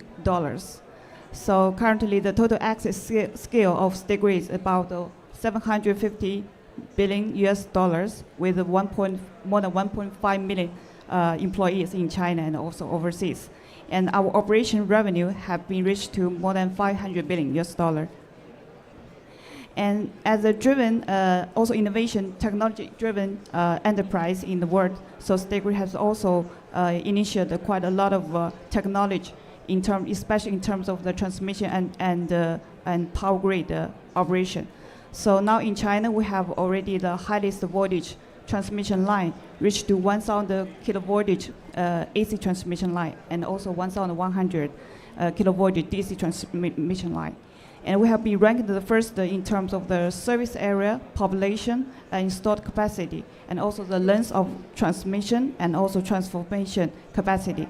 So over the past 20 years, there's no large scale blackout under operation of the power grid of state grid. And in terms of the installed capacity connected to the of renewable energy, we have also made some contribution in this regard. So by the year of 2023, state grid integrated the renewable energy, the generation capacity have reached to 1.24 trillion watt. And also the renewable energy generation has been exceeded 2.5 trillion kilowatt hour annually. So this have been accounting for about 35% of the total electricity generation. And as you see, the overall utilization rate of renewable energy is about 97%. So this is the total installed capacity, including the wind, having reached 350 gigawatt, and solar 510 gigawatt, and also hydro more than, around 280 gigawatt. And I think maybe similar to the issue mentioned maybe here in Indonesia, in China we also have the mismatch of the problem between the renewable energy resource and the load center. So driven by this, State Grid has also been developing, especially the ultra high voltage transmission line in the DC field over the past 20 years. As you can see here, now the grid expansion investment of State Grid every year have been more than $71 billion every year. So now we have already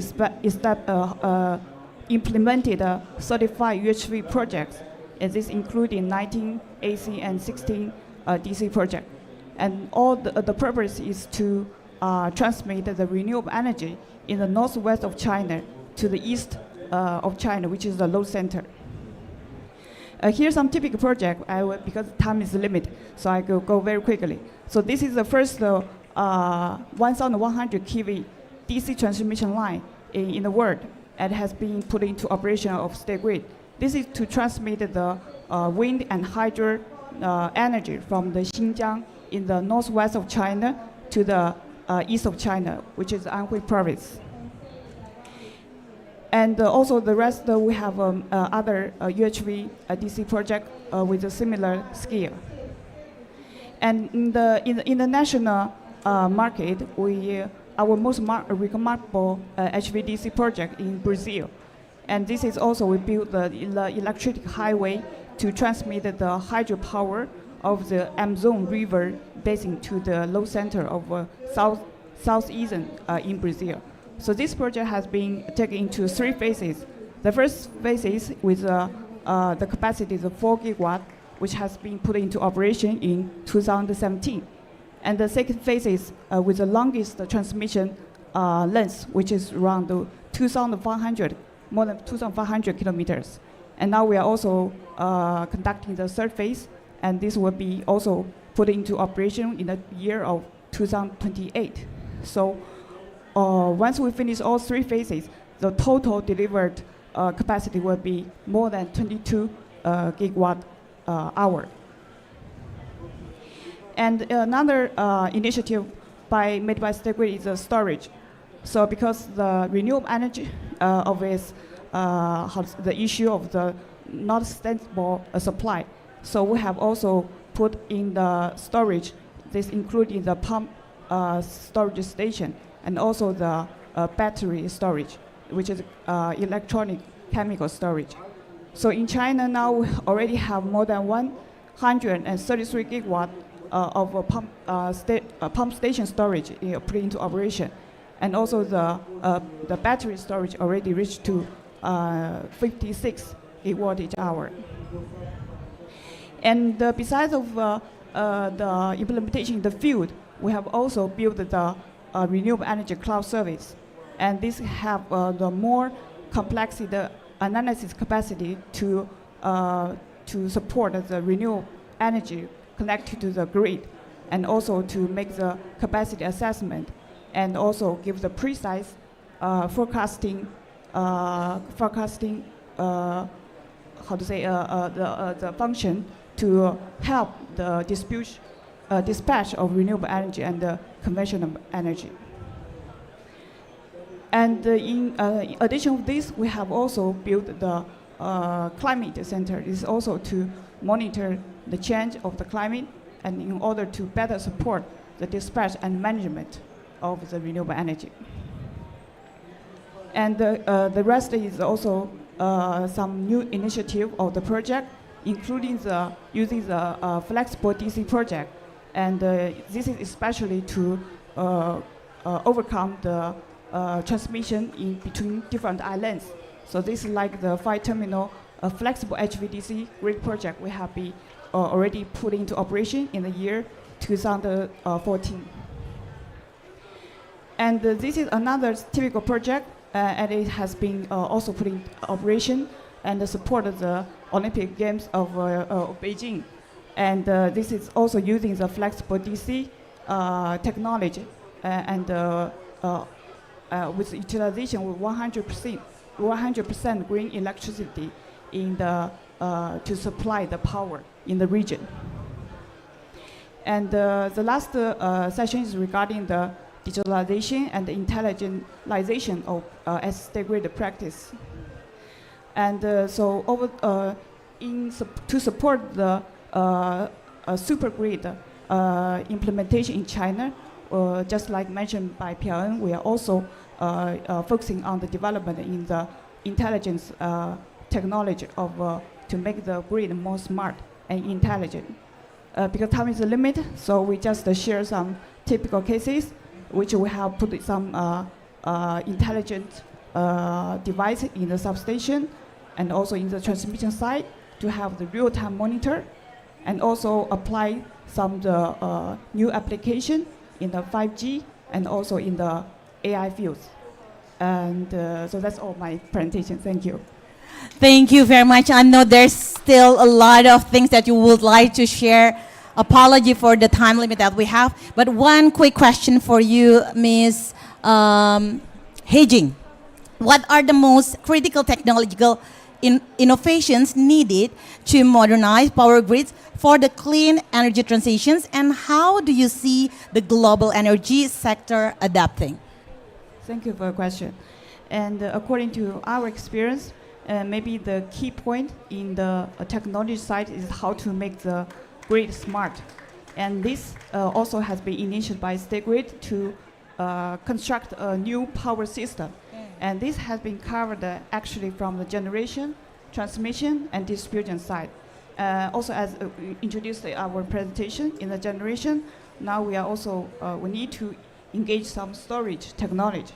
This including the best storage and system, and also to monitor the dispatch of the using of renewable energy and the conventional energy. And in the transmission side, I think the most important is how to make the current DC project to be flexible. So that's the reason State Grid has also implemented quite a lot of VSC HVDC projects in recent years, both in China and overseas. Because VSC HVDC technology can be more accommodated to transmit the renewable energy and with less line loss, energy loss. So this is very critical technology also we are focusing on to develop now. And in the distribution side, I think the most important is to provide the sustainable and better service to the customer. So this we need more advanced system to take the data from the customer, from the transformer side, and to make the better analysis and to provide the better service to the customer. So this is some experience from our side. Thank you. Very interesting. I think we can discuss more about that later. And next we are going, please give a round of applause for Ms. Hei-jing first. And now we'll move to Ron, who will discuss and share about his experience about the US experience related to supergrid and smart grid. Thank you so much, and it's an honor to be here with you, and I want to especially thank PLN for the outstanding collaboration we've had over a number of years, and we're looking forward to continuing our work together. So if you go to the next slide, I wanted to just provide some context of a really exciting initiative where we're working very closely with PLN and others, and this is the Global Power System Transformation Consortium, which brings together the leadership, the CEOs and leading senior staff of the world's biggest power system operators, including PLN, including the California and Texas and UK and Australia, Ireland, Denmark, India, and many others, to work together on research to solve the critical technical challenges. So for example, per the question you just asked, one of the biggest challenges as we get to high amounts of variable renewable energy in the system is how to manage system inertia and frequency and voltage fluctuations. And one of the key innovations there is to make our inverters smart and have the inverters be grid forming to provide that stability service which otherwise would come from large inertial masses of large fossil generating systems. So this consortium is working together on advancements in the design and demonstration of grid forming inverters, so that as we're all deploying millions of inverters now in our countries, we can employ the latest technology and have the right standards in place. Secondly, through this consortium, we're working with PLN and many other emerging economy system operators to share the best practices and provide the technical assistance. We're excited to be working with PLN on the control room upgrades for Java Bali and Sulawesi, and also to be advising on many other technologies and solutions related to resource adequacy and forecasting and stability tools. And then third, building the workforce of the future. This is not just a technology problem, but a workforce problem, and we have educational curriculum and training programs, including a big Women in Power System Transformation initiative, and also some work on codes and standards and open data. So if you go to the next slide to speak a little bit about the US, so the National Renewable Energy Laboratory, which is a laboratory of about 4,000 employees doing leading research and analysis on renewable energy and energy efficiency and grid solutions. We recently worked with other labs and with the Department of Energy on a national transmission planning study to figure out what is the opportunity to help the U.S. have a move to a supergrid that is using state-of-the-art HVDC connections across our three main grids in the U.S. and to build out better transmission connections within the U.S. And what we found from this study is that it's highly cost-effective to make the investment, roughly a $300 billion investment in the U.S. to optimize our transmission system with HFDC, and that would return cost reductions, savings in investment of nearly 500 billion. So a 1.5 time benefit to cost ratio of investing in our supergrid, and offset nearly 10 billion tons of carbon emissions, and along with that have greater reliability and services to our industry and to our consumers. So, and ultimately to be successful here, it's not only, of course, investing in the HVDC lines, but also in grid enhancing technologies, dynamic line rating, for example, to make full use of the transmission capacity and kind of with real-time smart metering and energy storage devices to help balance the load along with this larger integration area and interconnection, and to improve, of course, the operational tools. I'll say a quick word. I know we don't have much time about smart grid, so if you go to the next slide. So at the laboratory, we're doing a lot of research on what we call distributed energy resource management systems, which are a key tool for managing the grids of the future in an intelligent manner, and really looking here at how do we best monitor and control and optimize the performance of our distributed resources and our loads together with storage. And we're applying this smart grid technology in our own research, in our own demonstration facility. We have one of the largest demonstration facilities where it's hardware in the loop, and we have digital twins where we can simulate any power grid around the world and in the US, and can do very active load management. We can control smart appliances, and we can control battery storages systems, and we're now applying this in the US to what we call virtual power plants, where we have a large number of communities who are taking advantage of the smart grid technology to aggregate these smart appliances, to aggregate renewable generation, storage systems, and loads into an optimized smart power plant that can be controlled at that location or in that area for the community or for that industrial park.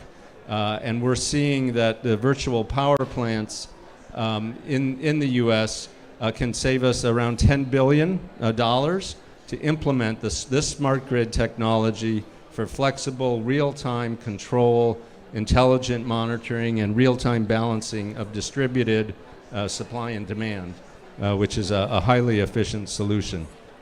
And in closing, I'll just say we're very happy to learn about ways which our expertise, our tools, our data can benefit Indonesia and other countries, and how we can learn from your experience and jointly pilot the most advanced technologies. Thank you. Thank you so much, Ron. One quick question for you, based on your point of view, based on your experience working with PLN, of course. What do you think is going to be the biggest challenge for Indonesia in order to implement a super grid and smart grid? Yeah, I think one of the biggest challenges, of course, will be the large number of islands that you have, and the challenge of transmission interconnection across the large number of islands, and as the Bapak here said, to come up with the capital needed, even if it's cost effective in the long term, coming up with those resources can be a big challenge. Thank you so much, Ron. Please give a warm applause also for Ron. And the next one, we are going to hear from Mr. Tan Anchun, some insight from the development of the ASEAN power grid. The stage is yours. Thank you. Thanks. Thank you, senior government officials. Thanks, PLN, for inviting me. If you allow me to speak in Indonesia for just half a minute. Nama saya Anchun dari Singapura. Yang lalu saya di Angkatan Laut Singapura. Belajar bahasa di Pustika Jakarta. Tapi sekarang semua lupa. So for all those who don't speak Indonesian, I used to be from the Navy and did some studying for the language, but I've forgotten everything. I can order food and get myself on a taxi, but that's about it. Yeah. So thank you, everybody. I think today what I would just like to cover is, just adding to Ron's point, my first trip to Indonesia wasn't to Jakarta.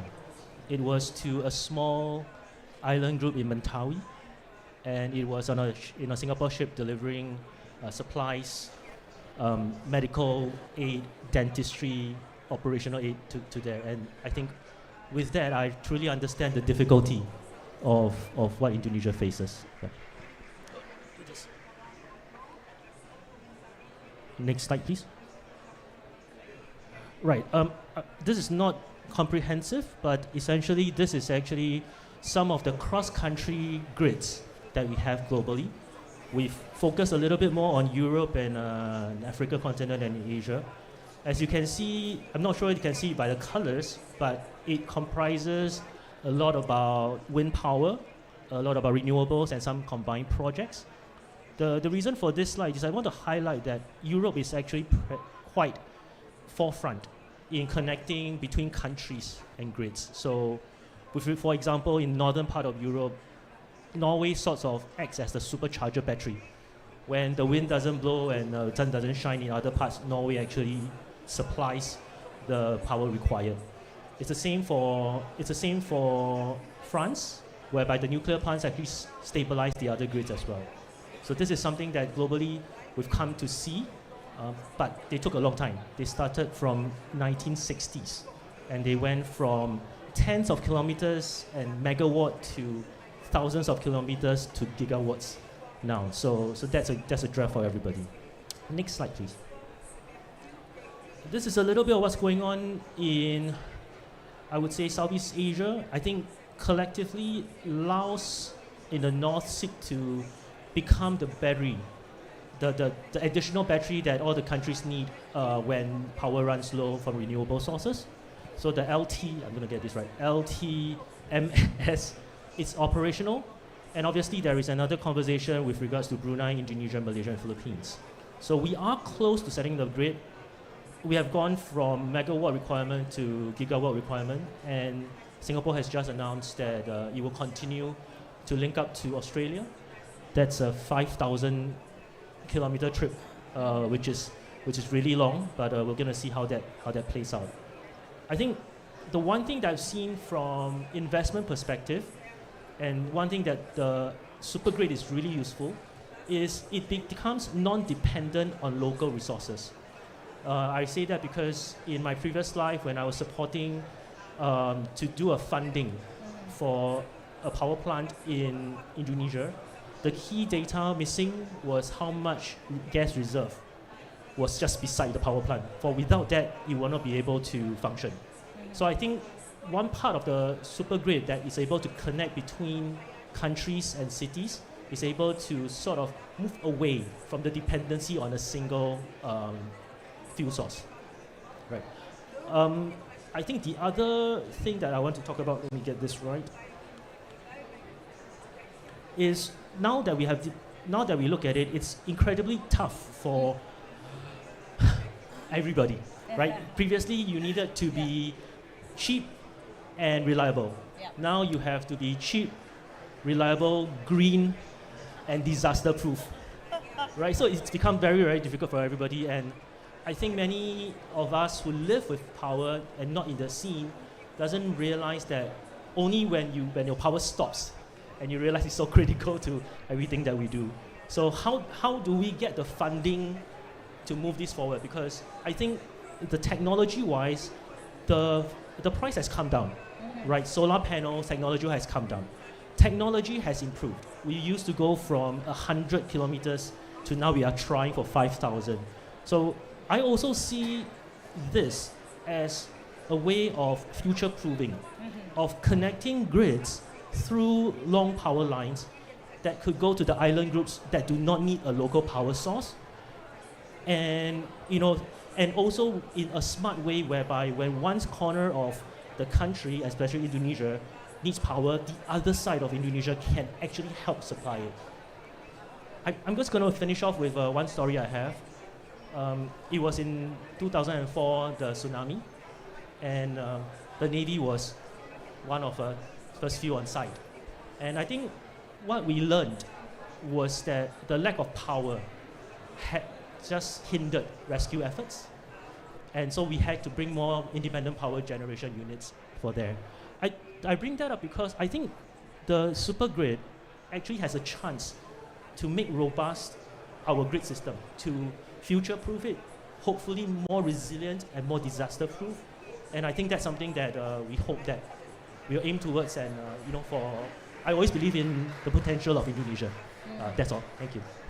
Thank you very much.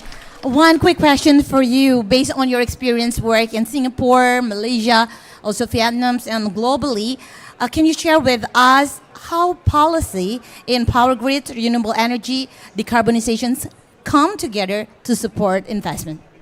I think I can share concerns by investment companies when I speak to them. I think the difficulty, I will just name a difficulty. The difficulty is that with all power grids and super grids and smart grids, it's a long journey. By the time the infrastructure is built, the world looks very different because it's years in the making. And so what investment firms are looking for is really government policy consistency, because a lot of times you're cross country lines. So government-to-government relations to ensure that the policy works is continued. And I think it's sometimes not also about only giving some rebates and everything else, but it's consistency in government procurement processes, and also the second thing is actually transparency in the grid management system. Because once you have if you go to private government partnerships, then you need transparency amongst the grids in order to ensure that the grid is operating as efficient manner. So that's Thank you very much. Please give a warm applause to Mr. Tan Anchun. And last but not least, if you heard from Pa Warsono mentioned early, in Indonesia cases, at least we need like 25 billion in order to build, develop the super grid and the smart grid. So next we will hear from JETP, how JETP could help us in order to achieve this transition energy goals. Thank you, Bu Granata. It is my pleasure to be here, and thank you, PLN, for inviting me. So maybe just a little bit of background context. Can you go to the next slide, please? As you may know, Indonesia JETP up until today is the biggest climate finance pledge ever received by one country. So Indonesia has received a 21.6 billion pledge from the IPG members. That's 10 countries, G7 plus Norway, Denmark, and EU, and the 7 members of G-Fans banks. So out of that pledge, 11.6 comes from the IPG members, which means it's come from the countries, and then 10 billion is from commercial banks. You can see the breakdown of it, and what I would like to focus on is that during the preparation of a CIPP, which is a comprehensive investment and policy plan, which we launched last year, JETP Secretariat, together with the Technical Working Group and PLN and MEMR, worked very closely to develop this investment focus area. Investment focus areas that are going to be the focus of how the finance will be mobilized. This 21.6 billion will be mobilized.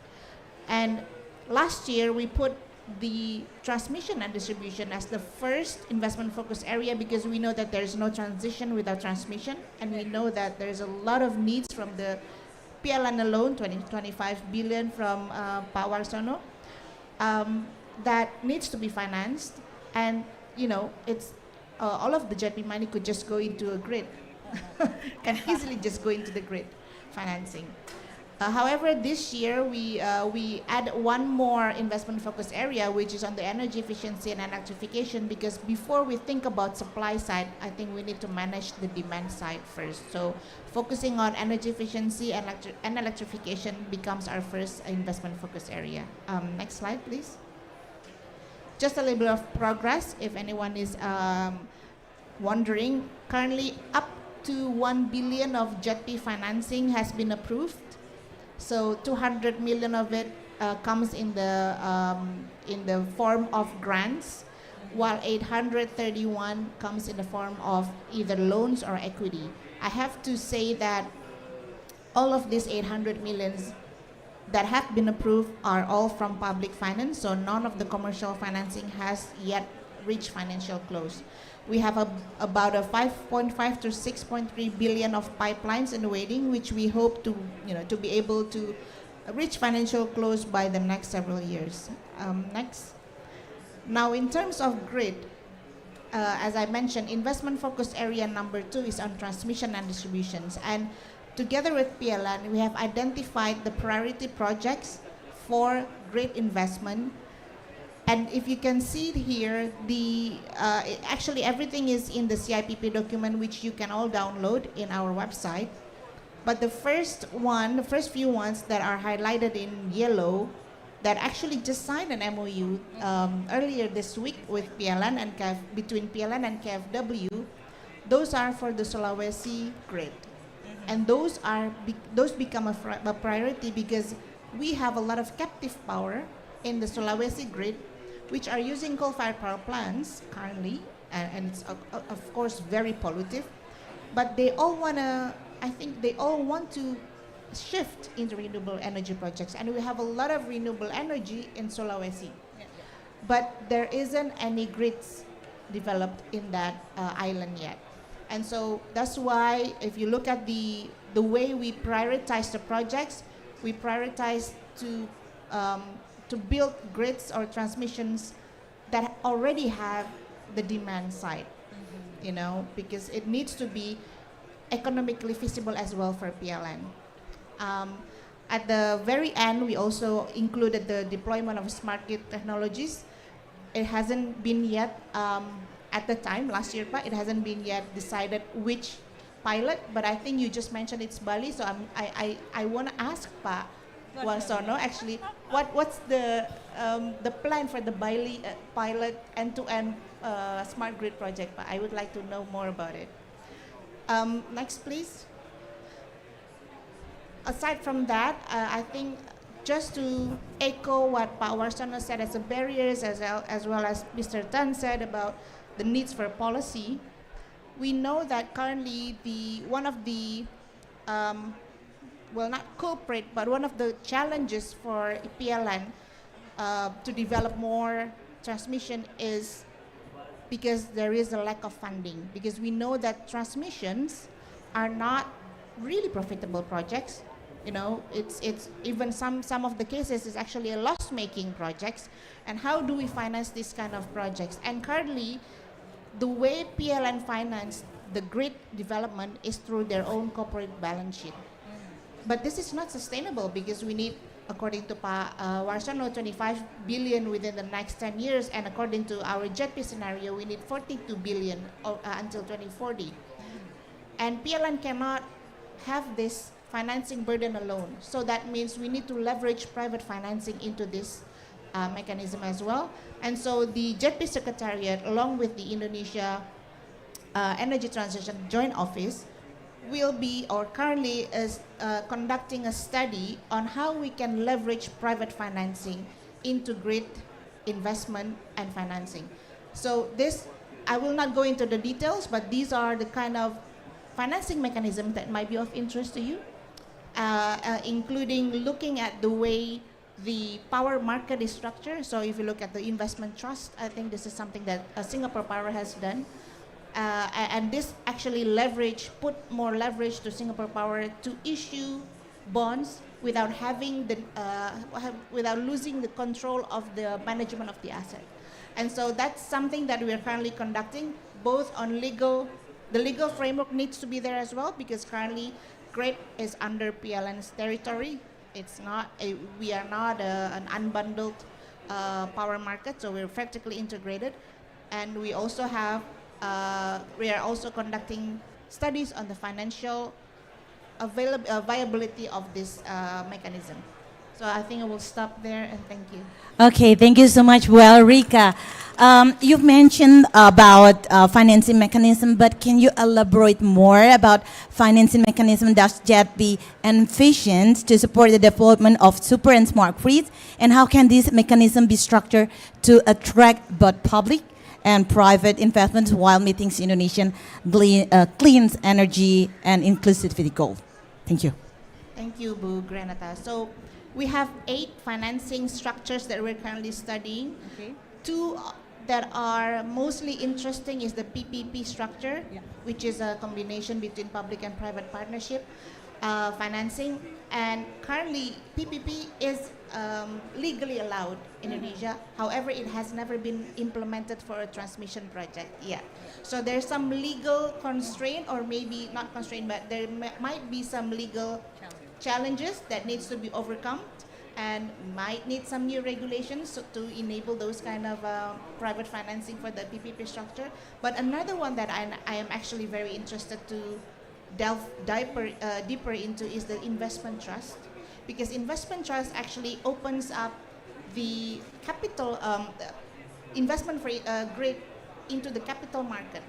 And this is where institutional investors are looking into. A lot of JETP Secretariat has received a lot of interest from institutional investors, mostly are based in Singapore, that would like to come and invest in this long-term assets because it fits with their revenue structure, right?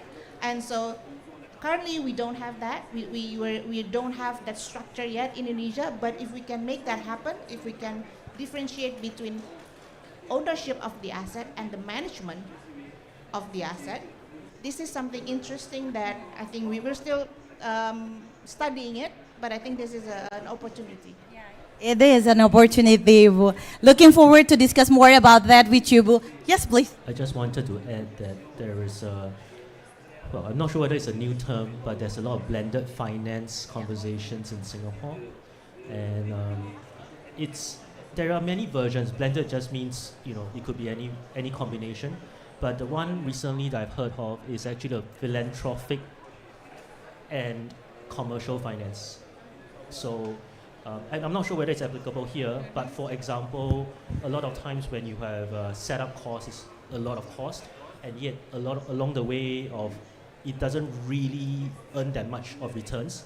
So what happens is the philanthropic arm takes most of it first, and then when it becomes more commercially viable, the commercial lending arm takes it over and gets it done. So this is something that has come up. I'm not sure. I think there's one project, not sure whether it's power related, that is successful, but it's something that's coming up in the market. Just sharing. Thank you. Thank you so much for sharing that with us. And before I give the opportunity to the audience to ask the question, please give a round of applause. Yes, thank you. Pak Warsono, maybe you would like to address what Bu Elrika asked earlier about the Pali project. Thank you. Okay, thank you very much, Bu Erika. I think we can discuss more detail regarding your offer for the financing. I think we are very interested in this offer, and you provide several types of finance of the transmission and also for the smart grid. Yeah, but we need to do in the detail what is the term and condition, because it's, I think, new. Yeah. Because right now, mostly for the transmission project is based on the EPC project, yeah, basically PLN finance, and but it has several limitation. Yeah, with the huge money, with the investment, we need to have more open, financial scheme in the future. Thank you. Thank you so much, Pak Warsono. Any question from audience? Yes, please.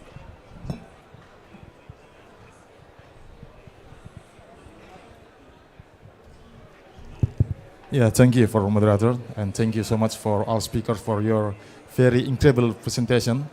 But my question is direct to Ms. Hijing from China. That your presentation is very interesting. That in China already implementation of the smart grid transmission. Yeah.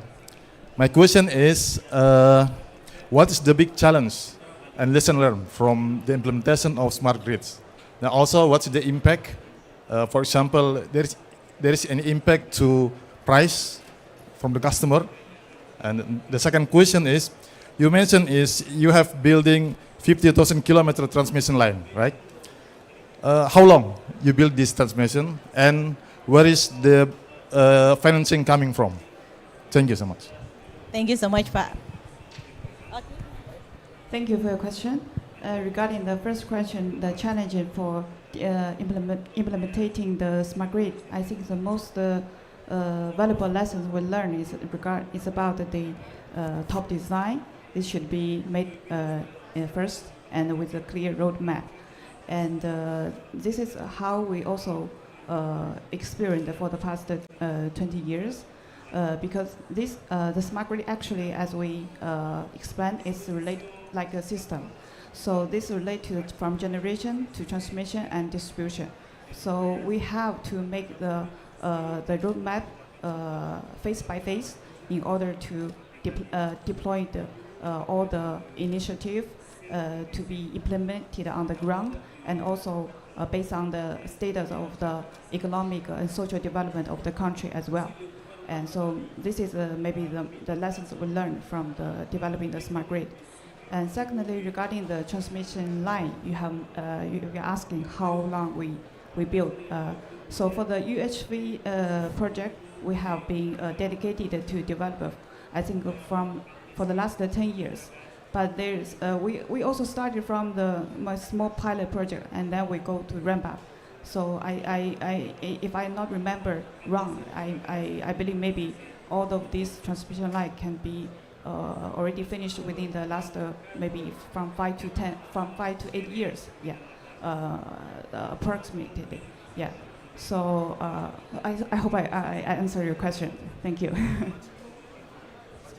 Also for the fund budget.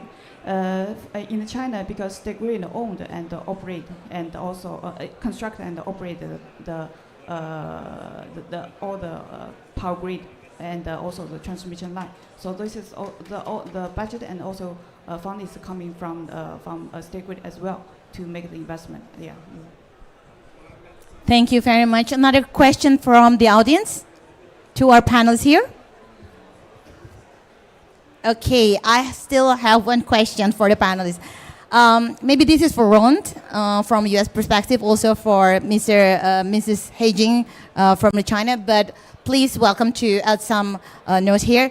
How can countries balance the cost of modernizing the grid with the urgent need to scale up renewable energy to meet climate targets? Yes, you first. Yeah, thank you. That's an excellent question. So I think the challenge that we face, at least in the U.S. in particular, is not as much coming up with the capital, because we have pretty liquid capital markets, but it's the long planning and permitting process to develop new transmission lines and to have certainty for the investors that when the transmission is built, that the renewable energy generation that is forecast will actually be built in a similar time frame. And so we're working on a couple things to address those challenges. One is to pre-qualify areas for renewable energy generation development through something called competitive renewable energy zones that have been used in Texas and elsewhere, to give that certainty. And the second is, while still allowing for robust stakeholder engagement in reviews and permitting, to rapidly accelerate the pace of reviews, because sometimes it can take 5-10 years for review of a new transmission line, and that's too long to solve the climate crisis. So we're dedicating more staff, finding expedited procedures, and bringing in also AI technologies to speed the analysis and automate the analysis of the impacts of projects and optimizing design of transmission with generation. Thank you very much, Ron. And Ms. Heijin, would you like to add something from the China perspective about that question? Yeah, so first of all, I also kind of agree with sir's opinion. And in addition to that, also maybe from enterprise point of view, we are also trying to maybe exploring more business model in different countries, and including some different financing scheme in order to, release some the burden of cash flow, especially to implement some mega project. For example, in Indonesia, for the islands interconnection project, this will also need a huge amount of budget maybe in the coming future. So maybe this will be interesting topic that we can explore in the future. How can have more flexible financing and maybe the investment model to develop this kind of mega project in the future. Yeah. Thank you very much. I also would like to hear from Mr. Tan An-chun. Can you add something about that one? No, I think what we have now is, I would say, technologically we are quite advanced. I think a lot of times is trying to utilize it, and I think I may be alluding to funding and everything else, but there are certain things with regards to the RECs and carbon markets that could come in play in a larger policy sense, because it's never a single solution, unfortunately, for our market. Thank you very much. And the next question is for Power Sono. after hearing the experience of China, American, and other countries, what do you think the main challenge we are going to face in scale up our strategy in transition energy? I think after the discussion, I more focus on the opportunity, because I see that we have this from the U.S. perspective, or also from the Chinese perspective, they have experience, they're success. So we want to have more collaboration to realize the transmission super grid in Indonesia, interconnection among island, and also the smart grid to integrate the renewable energy, so we can learn much and also, from their experiences, so we can have more collaboration to implement that. Thank you. Thank you very much, Power Sona. Excellent. Another question from the audience? One question, please.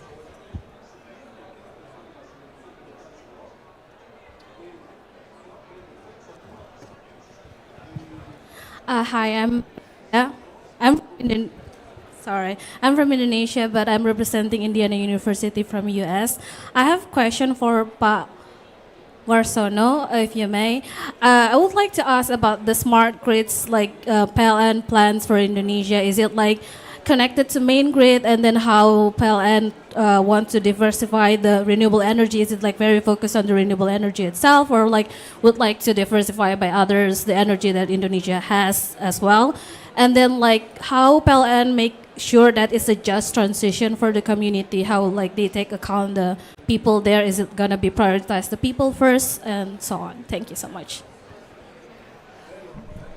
Okay, thank you very much for excellent question. Yeah.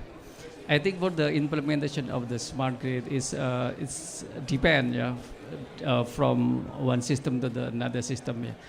Because Indonesia have 1,000 islands, we should solve every island, every system with their own characteristic. Yeah. For example, we have experience in building micro smart grid with only small system, but smart enough to handle the variation of renewable energy. In this case, is PV solar connected with diesel power plant, for example, yeah. And also with battery storage we have experience. But for the bigger, like in Java, Bali, and Sumatra, I think the system will be more complex, because we need bigger storage system. So, for example, in Java, Bali, we will build pump storage there. We build 3,000 megawatts. And also 700 megawatt as well in the Sumatra, yeah. So, and also we also need to build also battery energy storage as well. So, yeah, it's different from the one area to the another area. The second, regarding the just transition, yeah, I think this need collaboration with government agency, yeah, because it's not only PLN PLN work, is not to have a collaboration with other stakeholder, because you know that Indonesia is one of the big resources for coal and industry, yeah? So they need to repurposing, and it's need to work together. I think that's my answer. Thank you. Thank you very much, Pak Warsono. Please give a round of applause for all of our panelists here. We only have 5 minutes left, so I would like to hear the closing statement from each of panelists, starting from Ms. Hijin.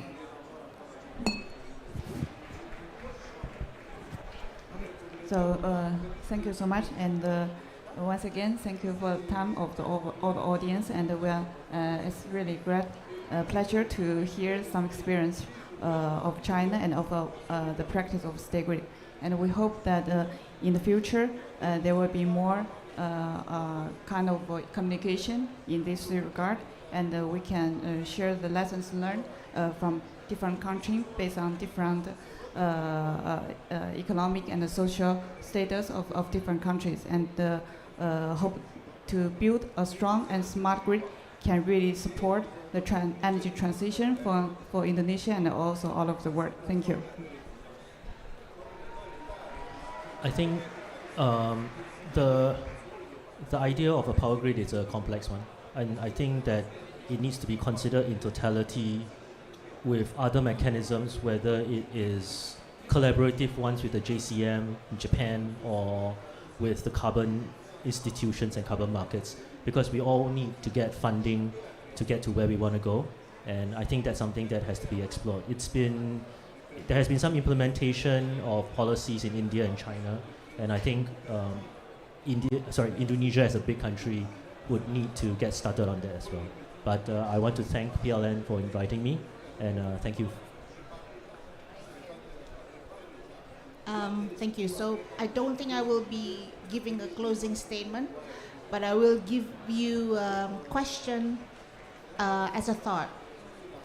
So earlier this week, when I was in a panel with the SSE, which is a utility company in, I think it's in the UK, she was asking if, for the whole world to be able to have all the different kinds of renewable energy connected into the grid, there needs to be interoperability between the grid connections among the regions that are connected. So how do we make sure that we can get that? Is it, do we apply the same kind of grid codes, same standardized grid codes? Do we apply the same, the standardized equipments and appliances? I don't know, I'm not a technical expert, but I think this is something that we can also think about, because we're talking about interoperability in the taxonomy, which is on the financing side, but we haven't been really talking about interoperability in the grid part. So thank you. Well, thank you for the opportunity to be here. I think I just would just make a couple points in closing. One is that we have solved most of the technical issues. We have power systems around the world who are operating on near 100% instantaneous renewable generation. They're able to balance supply and demand. They're able to operate, deal with frequency and voltage issues. As the presentation from China showed, we have the technology effectively to do long distance, high voltage transmission, and we understand how to operate a smart grid. The challenges we face are ones of finance, ones of policies and planning to get ahead of the curve and have the vision for how to quickly scale up the investment we need, get the right regulations and market signals in place so that we can address the climate crisis. And we're all in it together. So let's continue these kinds of discussions and support for each other. Okay, because Indonesia has 1,000 islands, and we have a challenge, specific challenge of this condition of archipelago island. So with supergrid, we will have many benefits to the system. For example, like increasing the reliability, integrated more renewable energy in the system. But most of it, the important thing is the supergrid will unify Indonesia into one system. Thank you very much. Thank you very much. It was a very interesting discussions and very insightful. I would like to thank all of our panelists here for your time and for sharing your knowledge and experience to all of us here. And to conclude this discussion here, as mentioned earlier by Ibu Elrika, there is no transition without transmission. So let's take this insight forward, recognizing the pivotal role of this grid to make shaping a clear, greener, and more equitable energy landscape for all of us here. Thank you very much.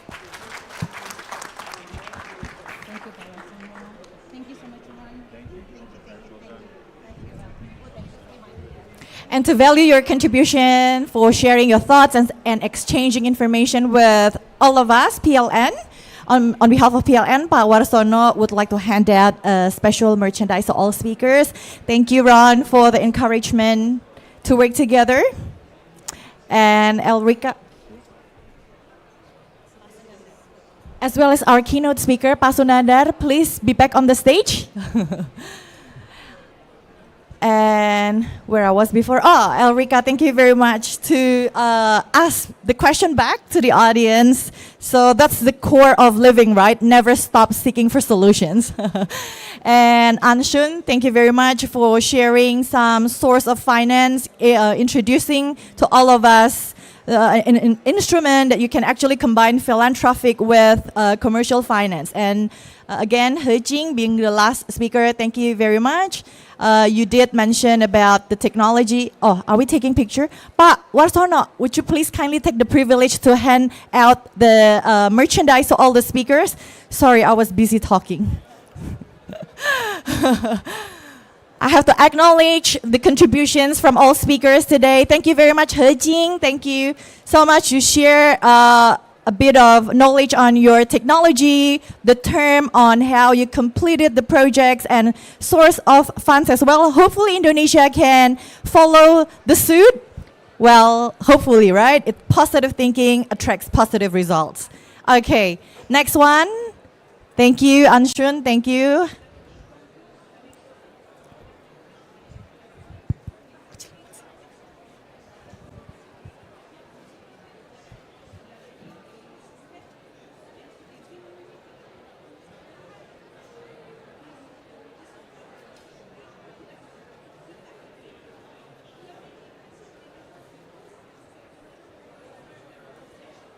Okay, last but not least, Pak Sunandar, thank you for delivering an insightful remarks on behalf of the Deputy Minister for SOE's Business Development, Research and Innovation, Ministry for Economic Affairs. Once again, please give a big warm hand to all the speakers. Thank you.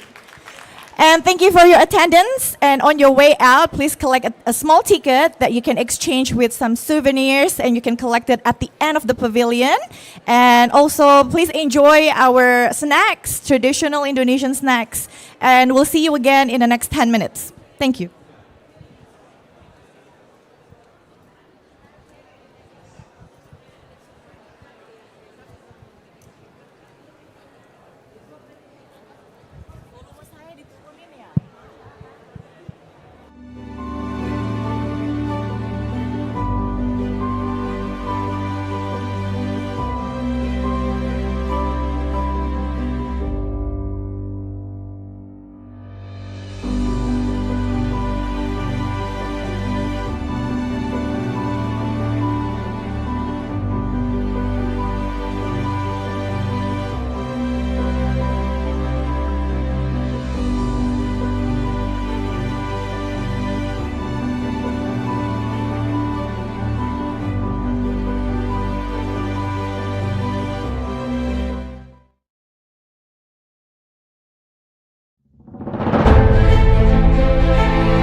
The forestry sector has the largest share in the target for reducing greenhouse gas emissions.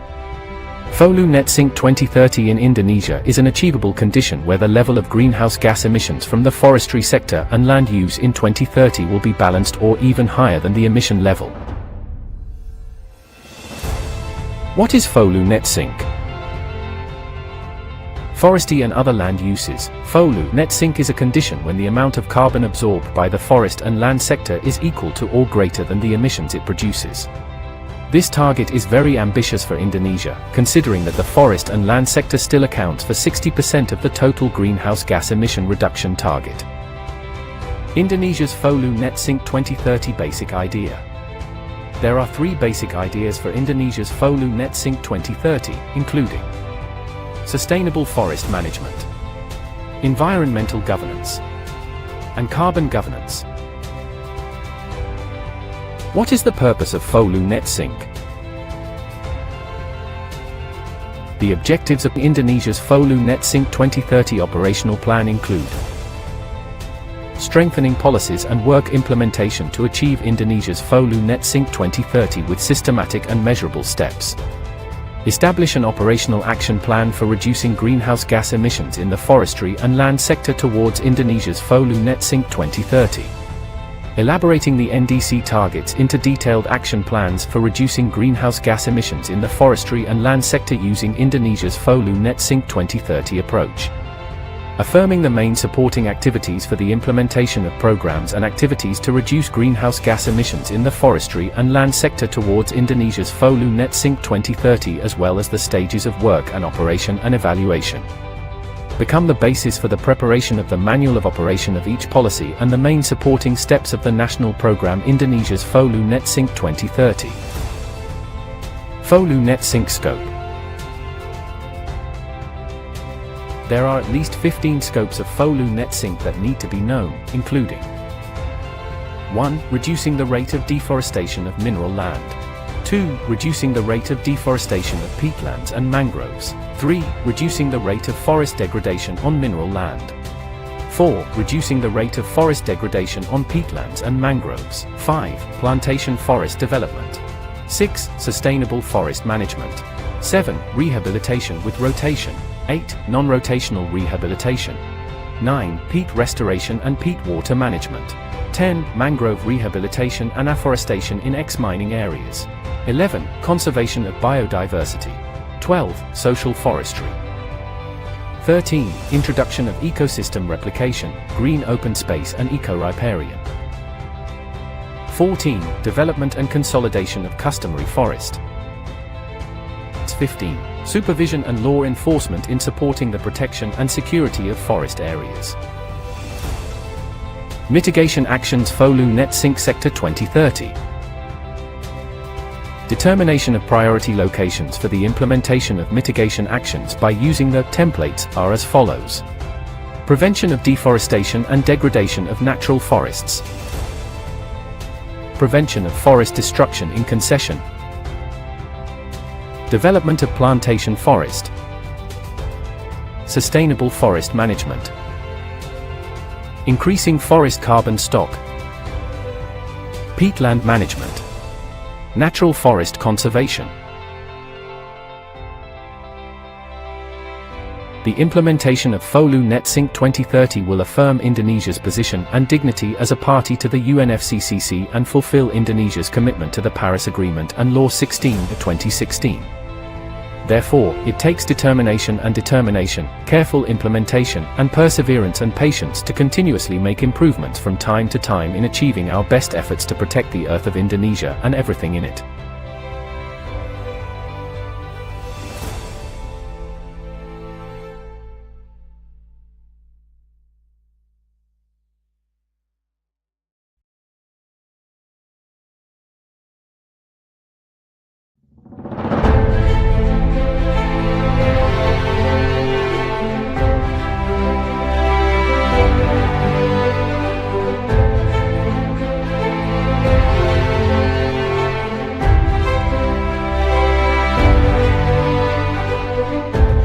The forestry sector has the largest share in the target for reducing greenhouse gas emissions.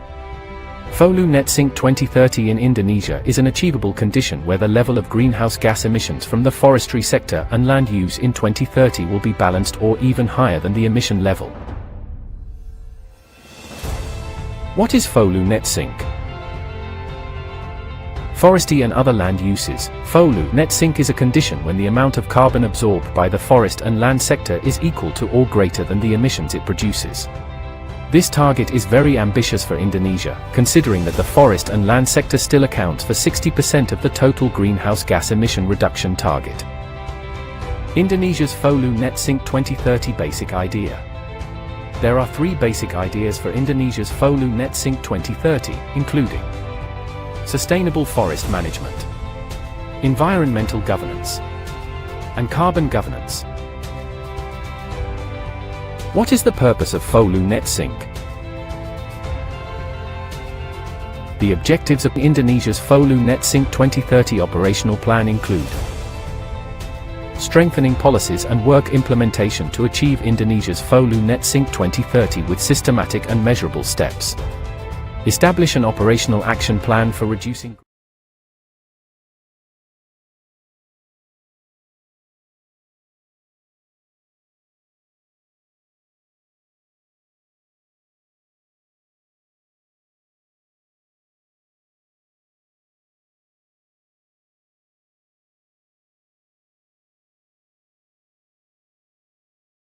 honorable leaders, ladies and gentlemen, welcome to Indonesia Climate Pavilion. We're on the last session for the day. I hope you keep the spirit high. And although there are so much noise around, but hopefully you can shift your attention and stay focused in this pavilion. Okay, and I'm truly privileged that I see some loyal speakers. Ibu Dian was here, had delivered her presentation earlier, and she's back again. Thank you very much, Ibu Dian, for the energy and the support. So, the government of Indonesia has conveyed a journey to develop a climate resilient, low carbon future, and to achieve the national target for net zero emission. FOLU plays a big role, especially to offset the emissions. So what is the role of policymaker, non-state actors to reduce emission and support carbon sequestration in Indonesia? How are communities, youth, women, civil society organization, inclusive groups involved in carrying out action to reduce greenhouse gas emissions? So to commence the discussion, please welcome our moderator, Mbak Firni Arifanti.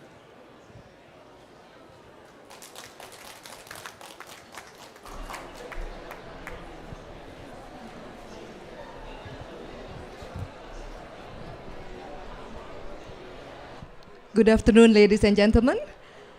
As the last session of today, it is my honor to moderate this session entitled Indonesia's FOLU Net Sink 2030, Strengthening Stakeholders' Role for Forest Restoration and Sustainability. Indonesia's high commitment to reducing greenhouse gas emissions has been reflected with the submission of the enhanced NDC, which targets about 31.89% reduction by domestic efforts, and 43.2% reduction with international support by 2030. And to accelerate this progress, the government of Indonesia has enacted various policy, including Indonesia's forest and other land use, or we call it FOLU Net Sink 2030 approach, to reduce our greenhouse gas emissions in the FOLU sector by 140 million tons CO2 equivalent by 2030. And to achieve this ambitious target, it will require cooperation and synergy of various stakeholders, including national and subnational governments, academia, NGOs, community groups, etc. And today we are very honored to have our distinguished guests and speakers who will share their experiences on sustainable forest management to support Indonesia's greenhouse gas emission reduction targets. But before that, I would like to invite Dr. Ruanda Agung Sugardiman as the Vice Chairman of the FOLU Net Sink 2030 Working Team to come forward to deliver his keynote speech. Pak Ruanda, the time is yours.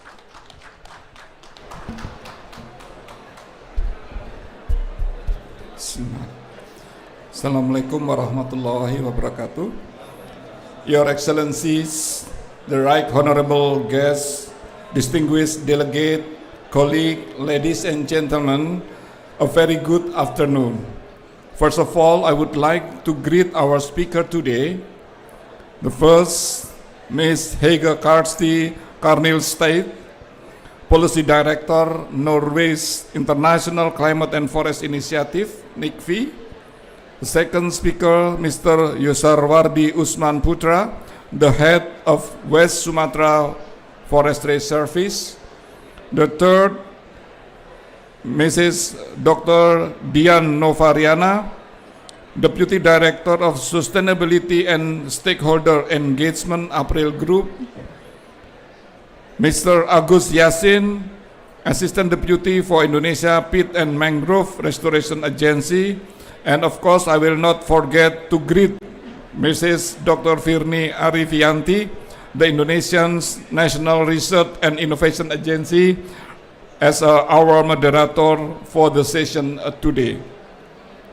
I would like to take this opportunity to thank all speakers, moderator, and participants who can join in the Indonesia Pavilion UNFCCC COP29 talk show on Indonesia's FOLU Net Sink 2030, strengthening stakeholder role for forest restoration and sustainability. ladies and gentlemen, the triple planetary crisis comprises three threats, namely climate change crisis, air pollution crisis, and biodiversity loss.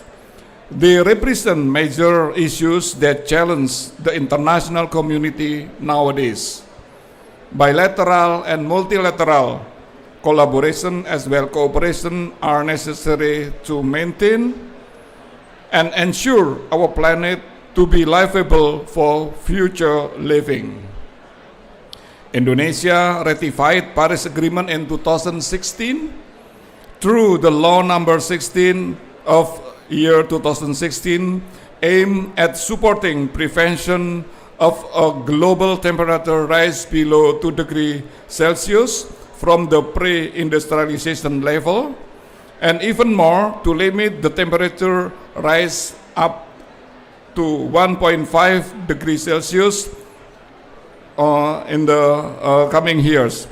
The Indonesia's commitment has been expressed by the submission of the first nationally determined contribution, or first NDC.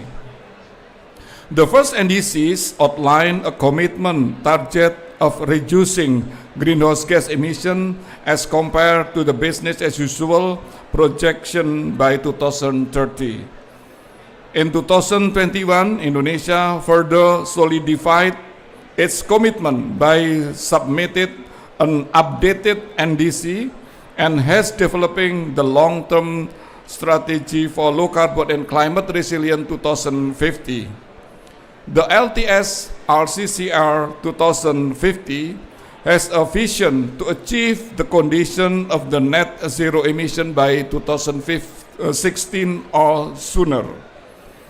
Distinguished participants, this reduction span from business as usual that come from 5 key sectors, namely energy, waste, industrial process and product use, or IPPU, agriculture, and forestry and other land uses, or FOLU sectors. The FOLU sector is projected to contribute as the biggest share, accounting for emission sink at 60% emission of reduction target compared to other sectors. To accelerate the progress, the government of Indonesia has enacted various policy, including Presidential Regulation Number 98 of 2021 concerning the implementation of carbon economic value to achieve NDC target and control greenhouse gas emission in national development. Distinguished participants, in order to accelerate achievement of those targets, a ministerial decree was issued to develop strategic operational plan of mitigation action. The operational plan contains steps of action for reducing greenhouse gas emission, maintaining carbon stock, and enhancing carbon stock or forest cover. The implementation of mitigation action in Indonesia's forestry and other land use net sink 2030 has 3 main foundations that interlink and interrelated. These are sustainable forest management, environmental governance, and carbon governance. With this foundation, Indonesia expects to meet its target in controlling climate change by means of achieving carbon absorption level of minus 140 million tons CO2 equivalent by 2030, and the FOLU sector targeted under the scenario going to become net zinc by 2030. In implementation of the operational plan for FOLU net zinc 2030, a spatial analysis approach has been deployed. The analysis produced thematic map to show priority locations for program implementation as follows. The first, forest deforestation and forest degradation control. The second, rehabilitation and restoration. The third, sustainable forest management. Fourth, peatland water management improvement. Fifth, the biodiversity conservation. And the last, the sixth, is a mangrove management. Distinguished participant, the implementation of Indonesia FOLU NETSING 2030 operational plan is elaborated through institutional strengthening. In addition, the strengthening of the development of various supportive policy, targeted location identification, and strengthening enhanced funding support. The operational plan of FOLU NETSING 2030 guides Indonesia to work harder to lead the example and to contribute in attaining global climate commitment. By doing the efforts, Indonesia will ensure its economic development will be sustainably and inclusive. This ambition target could be attained through cooperation, support, and synergy with various parties stakeholders. They require many parties to participate in real action, to include actors at national and subnational governance and international stakeholders, including the central government, local government, academy, business actors, NGO, community group, local people, and of course support from other countries' international partners. We believe cooperation with soul of partnership will make us stronger, and it is based on measurable evidence, based on sovereignty, respect, trust, and also mutual benefit. We realize that all these activities are impossible to implement without collaboration action. We express our gratitude to whole parties supporting the initiative and providing to the government the advice and recommendation on implementing the initiative. We have concern to keep initiatives still running and accomplished. We do hope that the discussion in this session will be productive and conclusive. So thank you very much. Thank you very much, Bapak Ruanda, for your enlightening speech. So now I would like to invite our distinguished speakers to join me in the podium.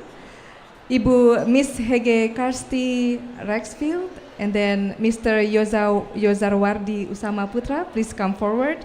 And then Dr. Dian Novarina and Mr. Agus Yasin. Please have a seat with me.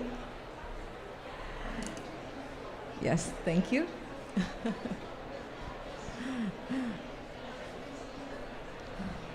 So ladies and gentlemen, the goal of this session is to discuss several key questions as follows.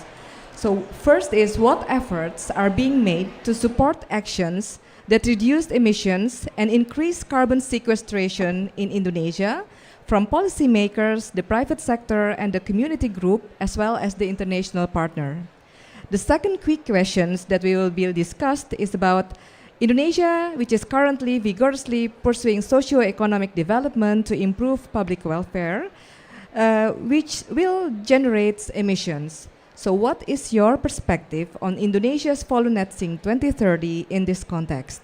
And the third questions that we will be discussing is, in carrying out mitigation actions to reduce greenhouse gas emissions, how are communities, youth, women, inclusive groups, and civil society involved in the activities conducted in your respective fields? So without further ado, I would like to invite Ms. Hege Karsti Rag. I hope I spell your name correctly. She is from Norway International Climate and Forest Initiative Policy Director. Please, Ms. Hege, you have 15 minutes, so the floor is yours. Thank you so much. And thank you so much for inviting me and the government of Norway to take part in this panel. And I know it's late in the afternoon, but I hope that it's a very interesting panel, and I'm so honored to be invited. So first of all, it's really inspiring to listen to Rwanda and the long journey that you've gone through. I've followed Indonesia closely for many, many years, and your results are absolutely amazing. Indonesia stands out as a world leader in reducing deforestation and forest degradation. So Norway is a very proud partner of Indonesia on climate and forest issues. As you know, your deforestation rates are now at a record low. And if we move back in time to 2018, Indonesia was the host of what was then COP13 in Bali. And that was when reducing emissions from deforestation and forest degradation first emerged on the global stage as an important part of the climate negotiations. And it was also in Bali that Norway launched our International Climate and Forest Initiative, and where we soon after started collaborating bilaterally with Indonesia on supporting your priorities.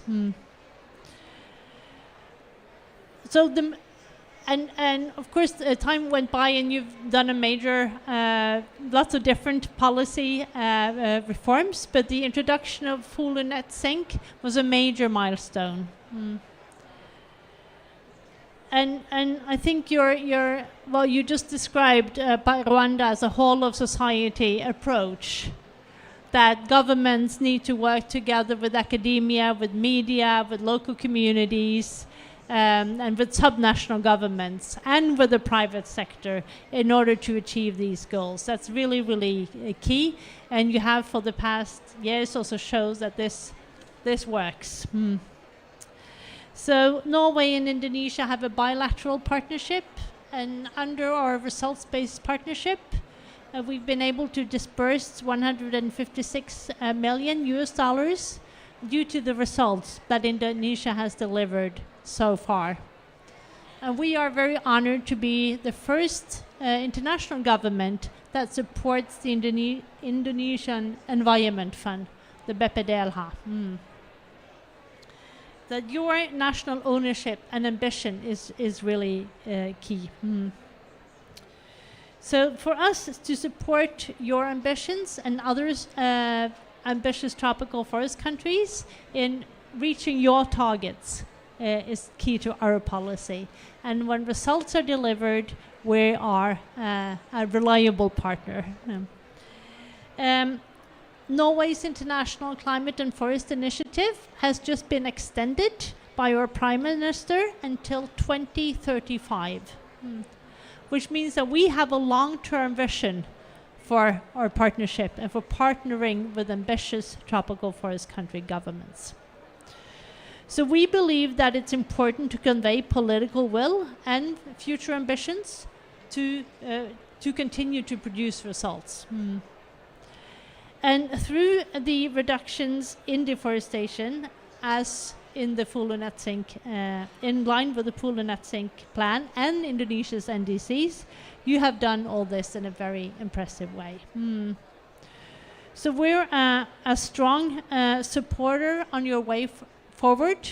We believe that your results, combined with future ambitions and combined with working together in a multi-stakeholder way, is the right track.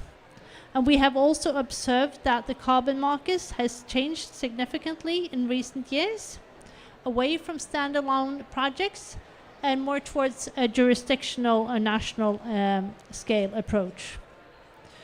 I think it's important that we are reminded that buyers will expect that any carbon market future has to be of high social and environmental integrity from a jurisdictional level. So if you at some point should decide to take part in the international carbon market, we're sure that it will be based on high integrity standards. And then we do also believe that the private sector will come on board together with other international partners. I think I'll stop there, Ibu. Thank you. Thank you very much, Ibu Hege. Okay, now I will invite our second speaker, Mr. Yozawardi Usama Putra. Mr. Yozawardi is the head of West Sumatra Forestry Service, and he will be talking about collaboration at the site level to control deforestation through social forestry program. Mr. Yozawardi, the time is yours, please. Thank you very much. Ladies and gentlemen, good afternoon. It is an honor to present on sustainable forest management through social forestry in West Sumatra at this COP 29. West Sumatra, Indonesia is renowned for its rich biodiversity and stunning landscapes. However, the province faces a dual challenge, preserving these natural resources while meeting the socio-economic needs of its communities. Sustainable forest management and social forestry practices are key strategies to address these challenges, balancing conservation and development. Sustainable forest management is essential to maintaining the ecological, economic, and social function of forests for both present and future generations. Its key principles include conservation of biodiversity, forest resources utilization, soil and water protection, and community engagement. Social forestry in West Sumatra empower local communities with legal rights to manage forest sustainably. This aligns with traditional stewardship practices, ensuring forests are a source of livelihood and remain ecologically intact. 5 schemes: community forest, village forest, customary forest, forestry partnership, and community plantation forest. Based on recent data, 54.43% of the total area of the West Sumatra province consists of forest area. Furthermore, data from the Central Bureau of Statistics reveals that 61.97% in this province are located in and around forest areas. This situation presents both challenges and opportunities in managing forest resources sustainability. In response to this reality, empowering forest communities and farmers become imperative. Social forestry emerges as a key solution in empowering communities while ensuring forest conservation. This program aims to provide legal access to communities for managing forest areas, thoroughly improving their welfare without compromising the ecological function of the forest. As of October 2024, West Sumatra has achieved over 319,856 hectares of social forestry areas, benefiting 166,375 households. From the total achievement,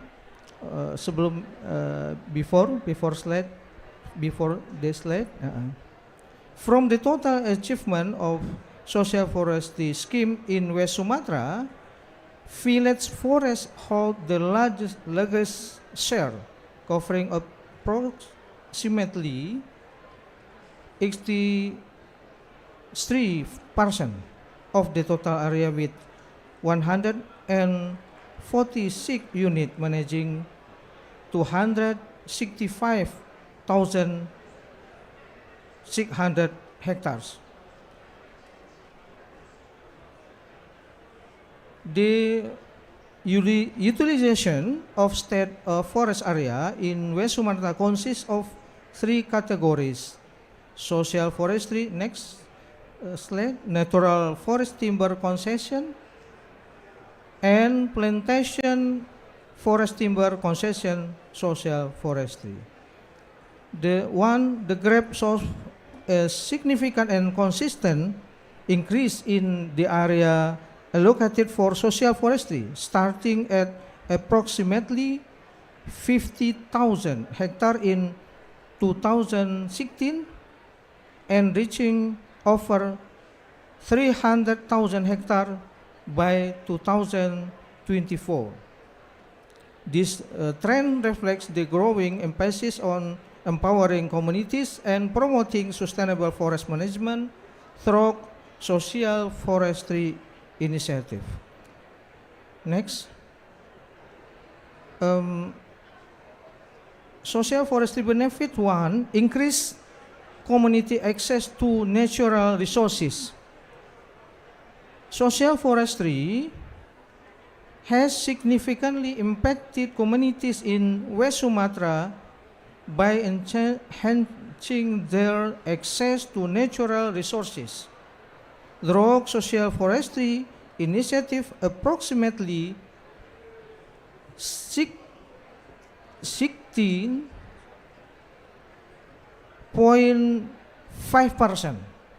of the total population of West Sumatra now benefit from access to forest areas and their resources. This development has empowered local communities by promoting sustainable use and management of forest resources, improving livelihood, and fostering a stronger connection to the environment. 2, increase income for forest farmers. The implementation of the social forestry program has had a positive impact on the income of forest farmers, as evidenced by a steady increase in earnings over the years. In 2020, the average income of forest farmers was 1.5 million IDR per month. So, 2021, 2022, and 2023, the survey result indicated that the monthly income of forest farmers in West Sumatra had reached 2.3 million IDR, showing another 17% rise. The economic value derived from the social forestry program consists on non-timber forest product and environmental services.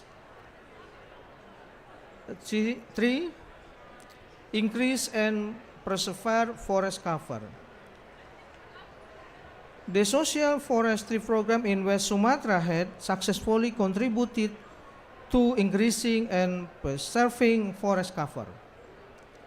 There has been an increase in forest cover by 1.65%, demonstrating the success of the planting activities carried out through collective effort. Between 2020 and 2024, a total of 4,800 hectares of forest areas have been successfully planted. During a similar period, 2021 to 2024, 1,800 hectares of community land were also planted. So, preserve forest cover, social forestry success to preserve the forest cover, which covers 66% of the social forestry areas. Forest cover conversion, although 1.7% of forest cover in social forestry areas has also been converted to non-forest. So, social benefit, social forestry in West Sumatra offers significant social benefit, resolution of tenure conflicts, kemudian indigenous knowledge-based social forestry management, communal work, gotong royong, customary land, tanah ulayat based social forestry, sacred forest based social forestry. So, social forestry and sustainable development goal.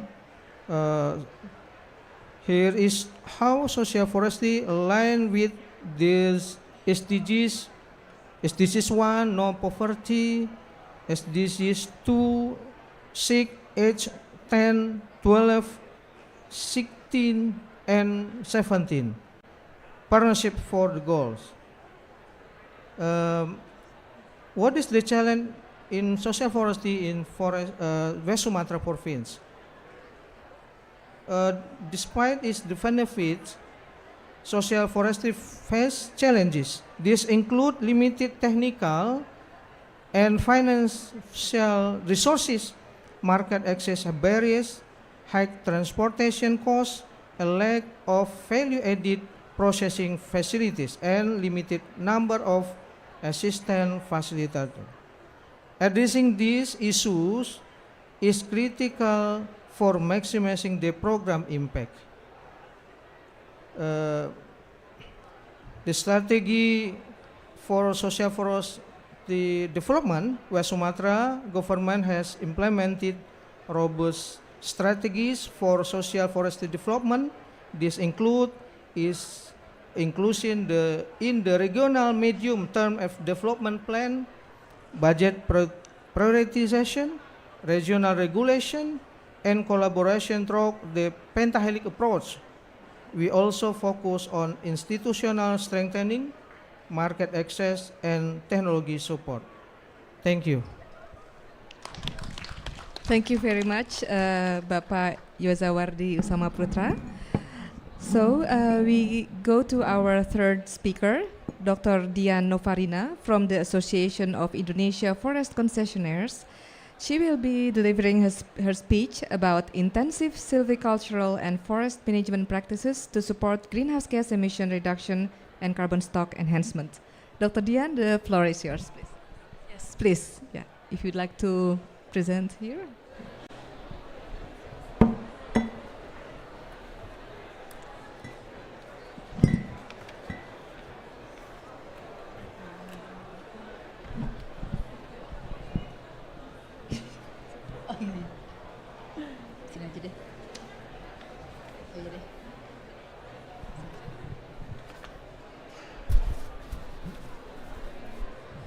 Distinguished participants, ladies and gentlemen, it is me again speaking in this session. But for this session, I am not representing April, but I am speaking on behalf of the Association of Forest Concessionaires of Indonesia, or APHI. I am representing APHI because our chairman, Professor Indroyono, cannot come to Baku this afternoon with us. The title of my presentation is Intensive Silviculture and Forest Management Practices to Support Greenhouse Gas Emission Reduction and Carbon Stock Enhancement.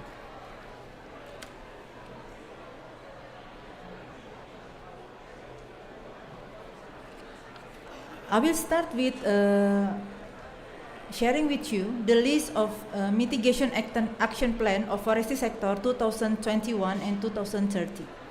So this is from the roadmap of carbon trade in forestry sector in 2023.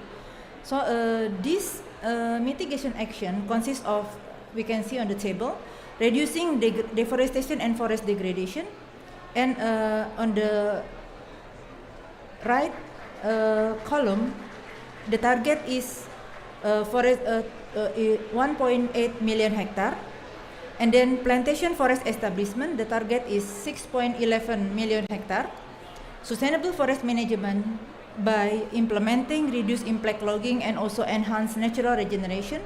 The target is 1.77 million hectare, enhancing carbon stock, rehabilitation with rotation and non-rotation, and then peatland management. For this presentation this afternoon, I will focus on number 3 and number 5 that has been implemented by the association members. Carbon stock enhancement on natural forest concession is conducted through what we know as SILIN, Intensive Silviculture System. It is carried out through 3 elements. The first one is environmental modification to open the cropping lines for better sunlight for the crops and with intensive maintenance. The second thing is, of course, integrated pest management and tree improvement to use the selection and propagation through clonal techniques. An eligible site for SILIN is slope over area with slope less than 25%. This is the implementation of SILIN. We have 2 types of SILIN implementation. The first 2 pictures is showing the conventional strip pattern and also effective strip pattern for SILIN. While for the last 2 pictures, we can see the cluster pattern of SILIN. And we use the main species for intensive silviculture is mainly from Soria family. This is the outcome, the result of the implementation of SILIN. We can see that from the first picture, it is selective cutting and strip pattern planting technique. And the second picture showing the gap or cluster pattern planting technique. We call it rumpang. The original volume is between 30 until 40 cubic meter per hectare. But by implementing this method, it is expected that the volume will be increased into 120 cubic meter per hectare.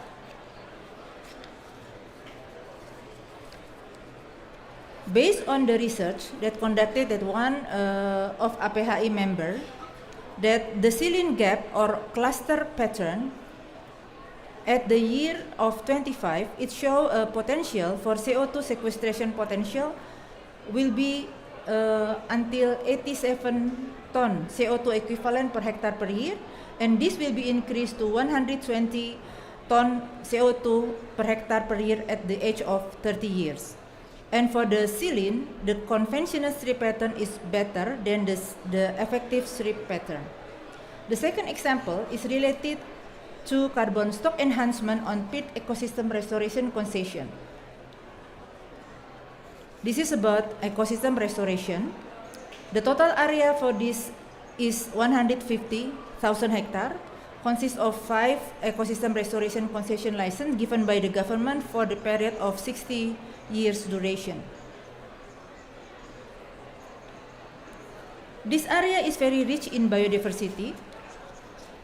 In this area, we found, based on the camera trap working with our partner, FFI, we found 5 of Sumatra 6 cat species in the rare Kampar Peninsula area, and 8 to the 9 species of hornbill or rangkong found in Sumatra, identified in Kampar Peninsula. And this is the peatland restoration that has been conducted by Restorasi Ecosystem Riau. One of it is hydrological restoration by conducting a canal blocking, because the area back then was severe from illegal logging activities, and now RER try to improve the water management by construct several dams to close those illegal canals. RER also managed 3 nurseries across the Kampar Peninsula with a total of 33,000 natural seedlings from 60 species, and also RER implement fire prevention actively. We can see from the first picture, this is the outcome of the assisted regeneration by RER in 2017, and then the outcome in 2024 is as we can see on the second picture. avoided emission from the RER activities. This is based on the study that is conducted by a third party by using the FERA. This is based on what has been published at the FERA website. So RER development has been avoiding the development of the area to become fiber plantation by protecting and restoring 130,000 hectares of deep peat forest for the next 57 years and total of 373 million tons of CO2 equivalent is avoided to be released to the atmosphere, and this represents on average 6.5 million tons of CO2 per year. And 5 years of peat science that has been published in one of the reputable journal found that intact peat forest emits 20.3 ton CO2 per hectare per year. This is 55% less than degraded peat forest that emit 45.1 ton CO2 per hectare per year. As a conclusion, integrated sustainable forest management and mitigation action, rehabilitation, restoration and management practices in the landscape approach should be part of the value chain of forest management unit. Rehabilitation and restoration increase forest cover. This strengthens Indonesia's commitment to respond to the UDR policy. Multi-stakeholder and inclusive approach is a must. Strong incentive to accelerate multi-usaha kehutanan or multi-forestry business so it can be implemented. And then public-private partnership to finance mitigation action. Thank you. Thank you very much, Ibu Dian, for your speech. So we come to our last speaker, Bapak Agus Yasin. He's from Peat and Mangrove Restoration Agency. Mr. Agus Yasin will be speaking about Indonesia's effort for peat protection and restoration to support greenhouse gas emission reduction. Pak Agus, the floor is yours.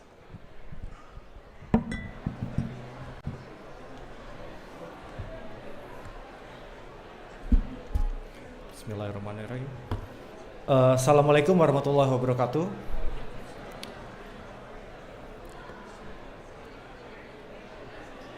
Good evening, distinguished guests and participants, ladies and gentlemen. I am here represents our Peatland and Mangrove Restoration Agency to deliver our presentations related to how our effort, Indonesian effort in peatland restorations to reduce greenhouse gas emissions.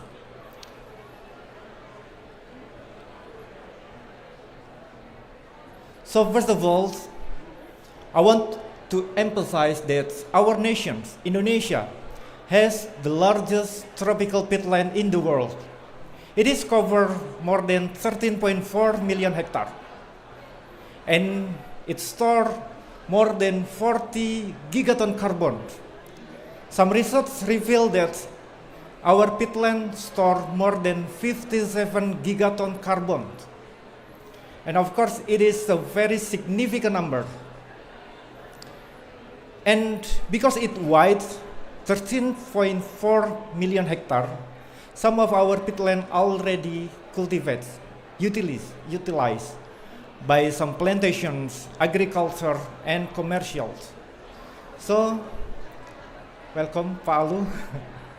So it follows with a massive drainage system, and it significantly contributes to forest fire, land subsidence, biodiversity loss, and also greenhouse gas emissions. So take a look at this, some research. So some research reveals that even in the intact peatland, in the virgin forest peatland, peatland still emit a number of emissions. It is mentioned that the intact peatland emit 15 ton carbon per year. And if our peatland drains, the emission increase to become 40 tons carbon per hectare per year. And when the fire occurs, the number of emissions significantly increase to become 842 tons per hectare. So it is very huge number. And of course, there is also carbon sequestration by its vegetation. So this is how emission cycle in the peatland. And if we see to our greenhouse gas national figure, we can see here that all of the sector is mostly in a consistent number. But if we see that our peat fire emissions make a huge contribution to our greenhouse gas emissions. For instance, in 2015, during that year, there are a huge number of peat fire. It accounts with 875,000 hectares, and it emits 800 million ton carbon just a year. So it is very significant. And if we refer to our long-term strategy, low carbon and climate resilience, we will see, as Parwanda mentioned before, that if we want to meet our NDC target, then we have to control our peatland emission, especially from the peat fire. So our agency work in for peatland restorations since 2016 by Presidential Decree number 1. And we have a target to peatland restoration 2 million hectares. And during that period until nowadays, we have triple R approach for peatland restoration. That is rewetting by building canal blocking, canal backfilling, and deep wells. The second R is revegetation, to planting the burnt peatland in the state forest. And the last is revitalization of local livelihood by facilitating the community in conducting their cultivation in the peatland. So this is the example how the canal blocking work. As we can see here that the canal drain the peatland. So we construct this canal blocking, and it maintain the water level, it increasing the water level and triggering the natural succession in the peatland. And to construct this canal blocking, we involve the local community near the restoration activities. So the local community will involving in constructing, maintaining, and repairing if there is a damage in our infrastructure. So this is how we place our canal blocking. First, we identify, we analyze the landscape of our peatlands, and we analyze the canal network, and by topography map, we can define that every minus 0.4 meter, we place one canal blocking. We have a threshold. Indonesian regulations give threshold minus 0.4 meter below pit surface to be maintained, the water level. Because with 0.4, there is an enough space for plantation to grow, and plantation is humid enough to prevent from the fire. So this is how we put the canal blocking. The dot blue is the canal blocking that we have been construct. And before we build the infrastructure, we also implement free, prior, and informed consents. Why it is important? Because our canal blocking, our restoration activities, nearly on the community land. So we have to convince to the community to give a clear information and to have an agreement. These agreements also to receive, the community receive clear, complete, and understands about our activities and any possible impact related to our restoration activity. If there is any objection, then we looking for the solutions. Until the agreement happened, then we can build the canal blocking with the local community. And besides constructing the canal blocking, we also put some water level monitoring stations. We already put 168 stations to determine the water level in the field. And we established the community task force in the field. This community task force, the main important task is they monitor our peatland.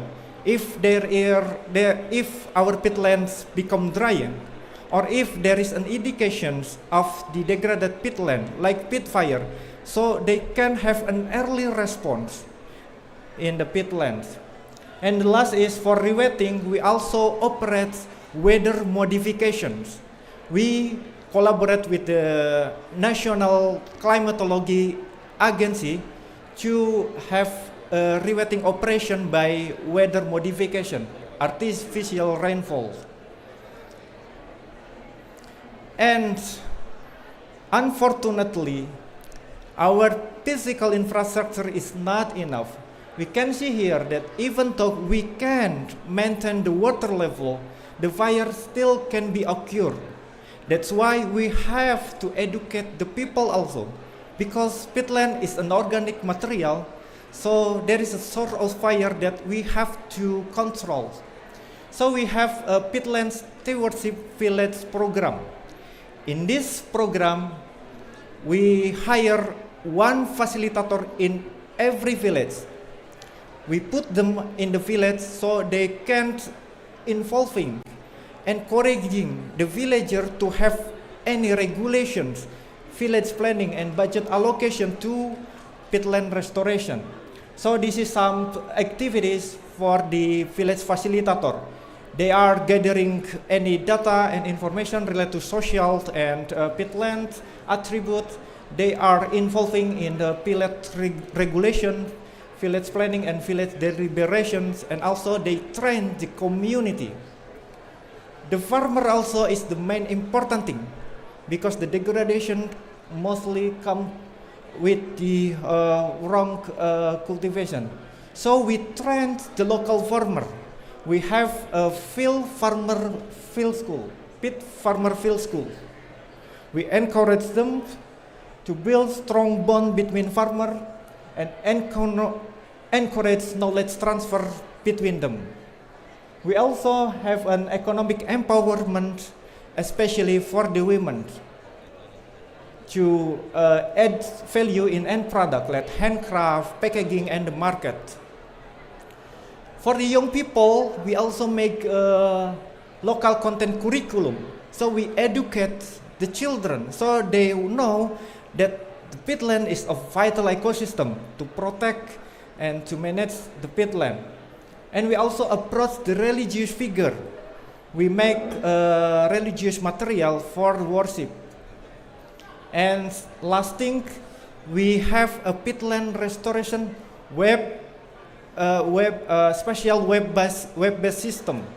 So you can access our peatland activity, our peatland conditions, our water level conditions in www.prims.brgm.go.id. And this is to conclude that when we want to reduce our emission from the peatland, there is three approaches. The first is to avoiding emissions by protecting the peatlands, and the second is to reduce the emissions by preventing the peat fire, maintaining water level, and implementing the sustainable water management. And the last is for increasing carbon sequestration by revegetation. And for my last statement, our institution might come to end because our presidential decree will end in 2024. But we do hope that our peatland restoration will continue in the next future. So because there is still many things to be done, like to maintain our infrastructure. The peat fire is still challenging our peatland, and also based on the LTS LCCR, we are targeting 2.7 million hectares for peatland restoration. So we do also highly appreciate for any stakeholder, especially Norway, because Norway give any significant fund during our peatland restoration progress, and also other donor that I can mention. I do hope, like our topic today, it is to strengthening stakeholder role in restoration. I do hope that in the near future we can collaborate more to restore our peatland. Thank you. Assalamualaikum warahmatullahi wabarakatuh. Thank you very much, Mr. Agus Yassin. Thank you very much for all the speakers. So now we come to the discussion sessions. So I will give the floor to all participants who would like to ask questions to our distinguished speakers. So please raise your hands. Okay, we have one speaker, yeah, the man behind, yeah. Please, Bapak, if you could tell me your name, from which institution. Okay. Yes.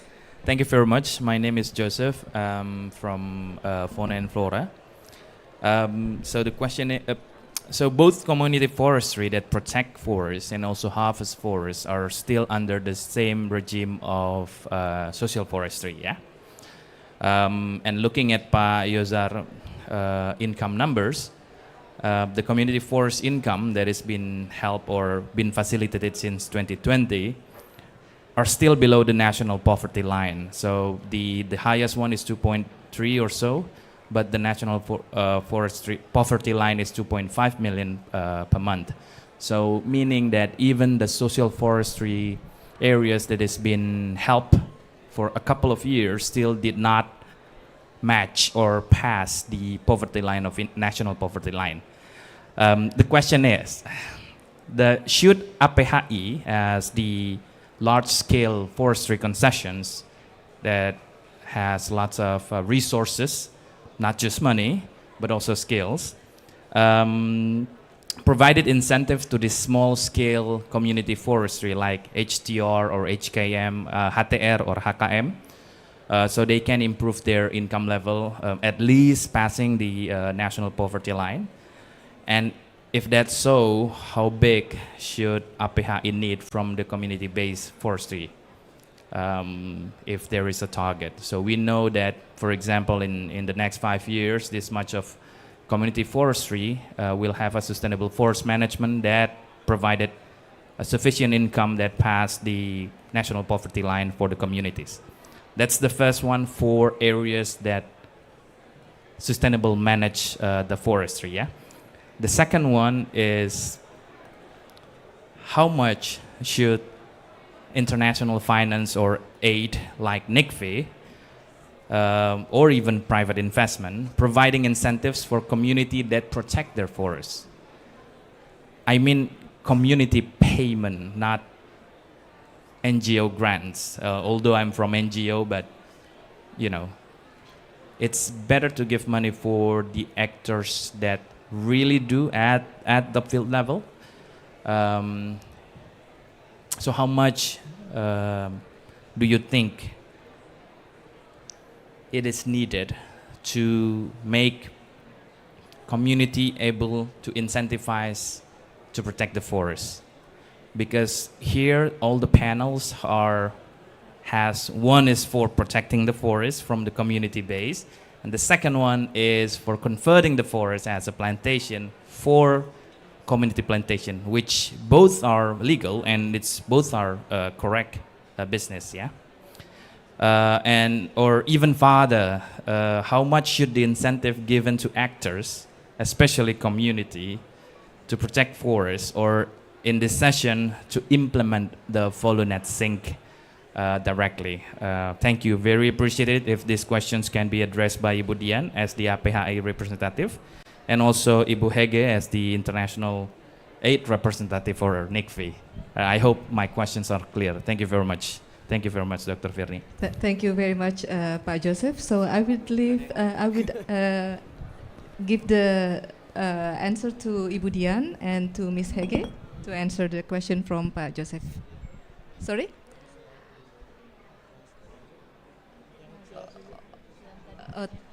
Oh, oke. Bapak mau jawab? Oke. Bisa ditranslate dulu apa pertanyaannya? Oke. Jadi pertanyaan, sorry, I will translate in bahasa if you would mind. So the first question was from Pak Joseph. Ya, pertanyaan dari Pak Joseph. Jadi bagaimana karena jadi social forestry di Sumatera Barat ternyata masih di bawah poverty line ya. Jadi oleh karena di bawah UMR dan bagaimana peran dari APHI dan mungkin dari pemerintah Provinsi Sumatera Barat untuk mengatasi hal ini dan berapa insentif atau bantuan yang harus diberikan kepada masyarakat agar bisa meningkatkan kesejahteraan masyarakatnya sehingga bisa di atas poverty line. Mungkin itu Pak. Bisa Bapak dan nanti Ibu Dian mungkin bisa membantu. Silakan Pak. Saya ingin menggunakan bahasa Indonesia di sini Pak, Bapak Ibu. Ya. Jadi memang saat ini pendapatan petani hutan itu masih di bawah UMR. Tetapi ada harapan mereka mencapai UMR.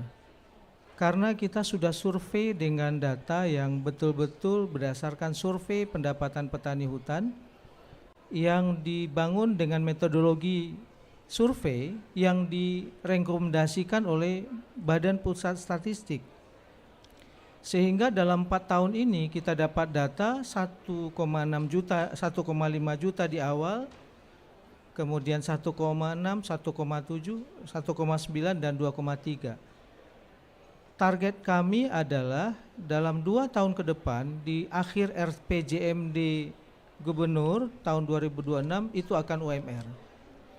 Nah, langkah yang kami lakukan adalah kolaborasi pentahelik. Jadi butuh dukungan para pihak selain ada dari intervensi dari pemerintah daerah, dukungan dari kementerian juga mungkin APHI ya. Karena ada juga anggota APHI yang berada di Sumatera Barat akan bisa kita kolaborasikan.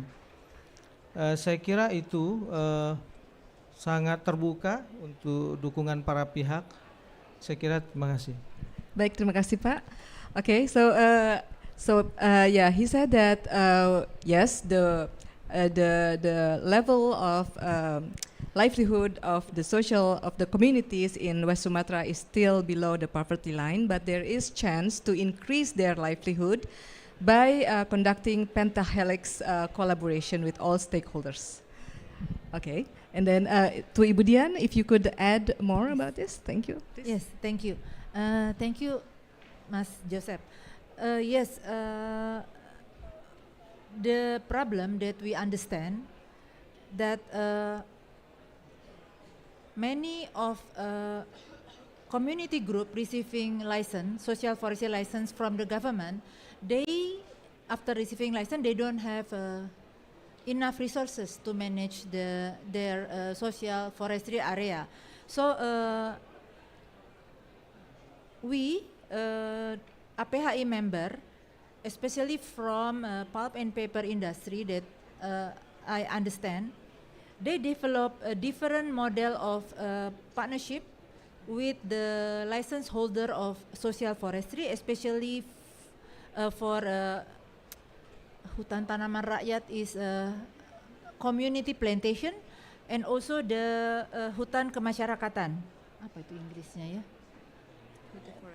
Community forestry juga ya. Community forestry by developing agroforestry scheme to improve their livelihood and to hopefully it can help to also to increase their income.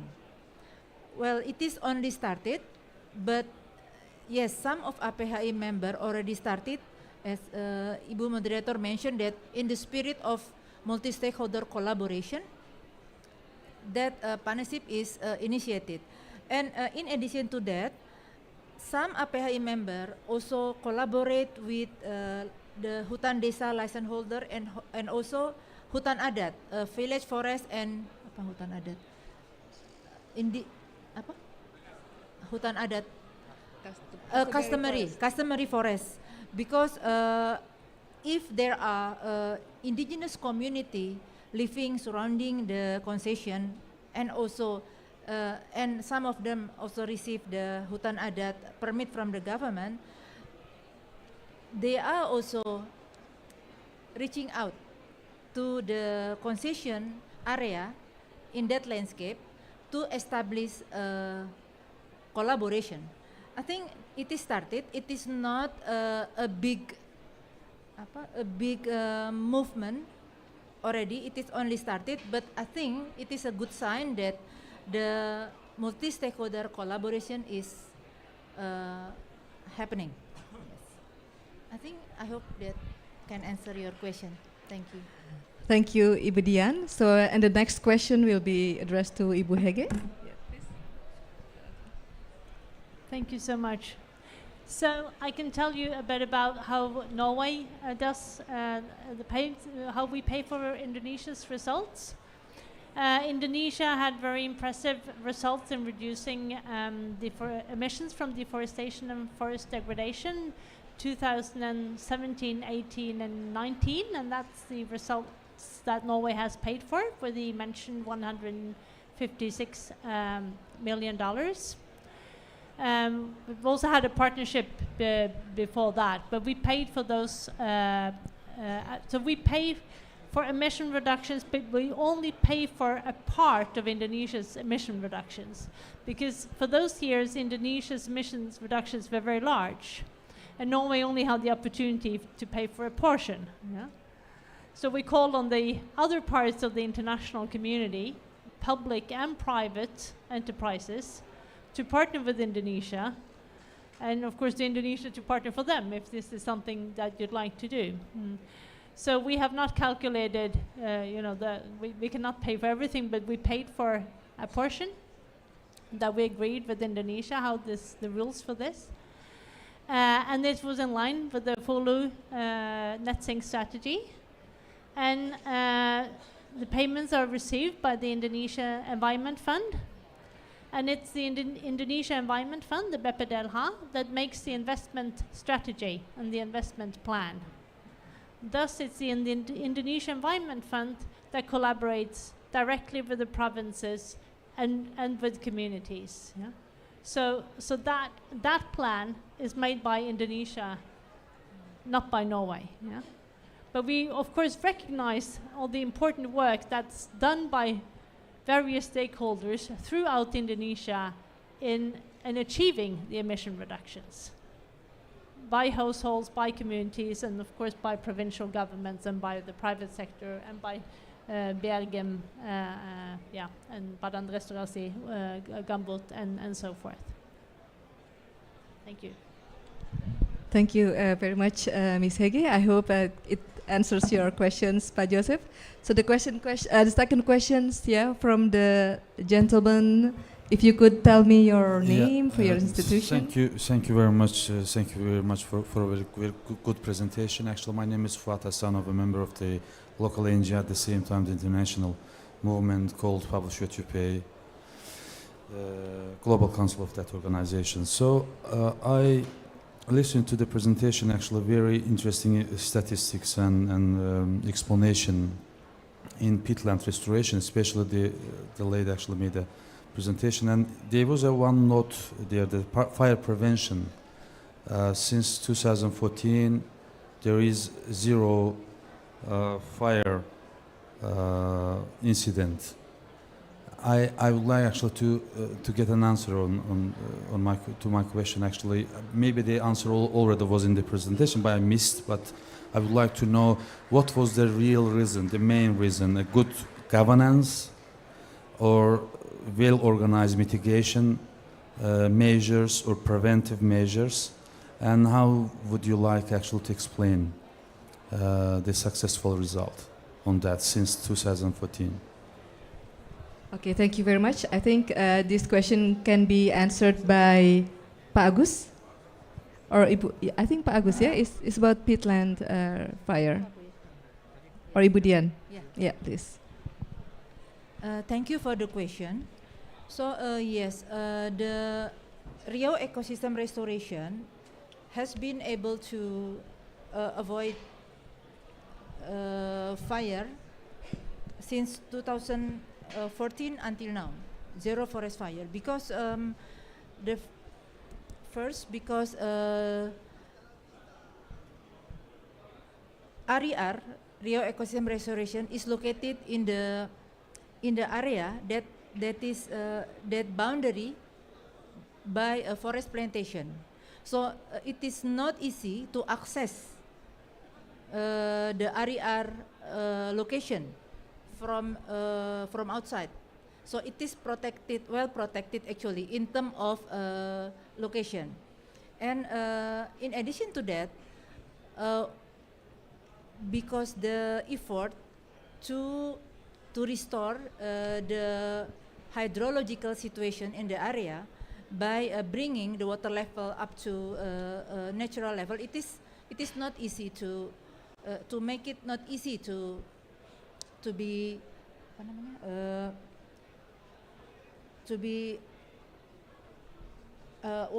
fire happen in that area. The third thing is that the active engagement with the community living surrounding the area. So I think it is also important that the company, they need to be proactively engage the community and also help them to improve their livelihood.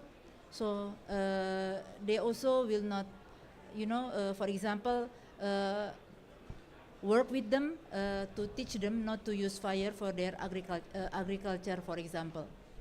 Thank you. Thank you very much, Ibu Dian. So we have 10 minutes more, so I think I can have 3 questions from the gentleman in front, yeah, and then the second from the lady, and then the third one, yeah, okay. Yes. Thank you. I'm Henry Garay. I come from Colombia, South America. I have been very impressed of your presentation because similar situations. And according to the previous question, I think that we should talk about climate services, because what I have seen here is climate services for the global economy, not only Indonesia or for Norway. And it's very interesting the effort of 2 governments in Norway and Indonesia to finance this kind of projects. But there are 2 variables very important here. You are capturing carbon with this activity, and this is the place to negotiate that capture of carbon, all the societies, all the countries. And the second is biodiversity. Indonesia is in the tropical belt, and there is absolute interest. I was in the COP16 of biodiversity a couple of weeks ago, and the problem is the same. We need, all the countries need biodiversity for the future, for development of medicine, food, and so on. And if you get 2 challenges together, biodiversity and capture carbon, I call that a global service. So I think we have to start to talk about, like somebody suggests, rather than individual investments, is mechanisms that those countries who need to offset their footprint of carbon or biodiversity use because they have chemistry industries and so on. I think we have to start to think in a mechanism, because these people in the local communities, they are giving a very special service that is very valuable in this moment. Thank you. Thank you very much for your remarks, sir. Is there anyone who would like to give comments? Yeah? Pak Agus, probably? Yeah? Okay. Okay, I just want to comment that our nation, Indonesia, nowadays regulates the carbon economic. Okay. So this is the regulations contracting in 2021, and by this carbon economic value, then we can't make carbon trading and also carbon offsets.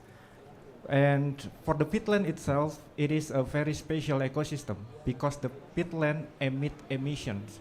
That's why in our forestry sector, the only one that can entering the emission trading is the peatland ecosystem. So for those communities or stakeholder that have a peatland in their area, they can entering this carbon market for the reducing the emission. And also it is open to the foreign carbon market if we already meeting our targets in our NDC emissions. I think this is the opportunity to the people regarding of their cultivation in the peatlands with the carbon and also non-carbon benefits from their management. Thank you.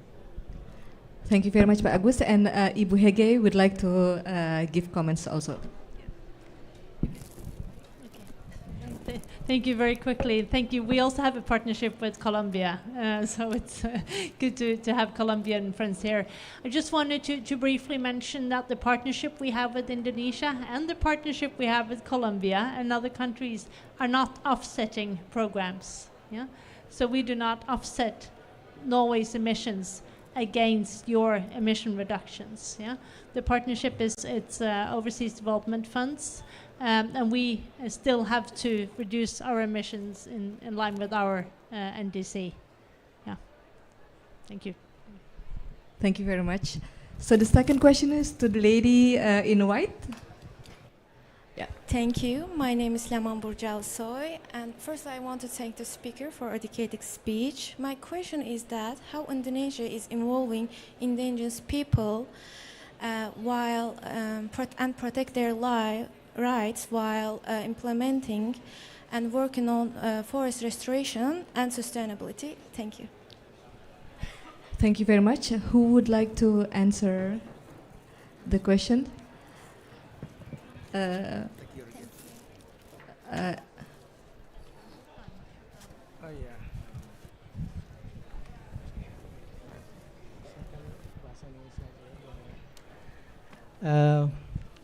Bagaimana masyarakat bisa masyarakat adat melestarikan hutan.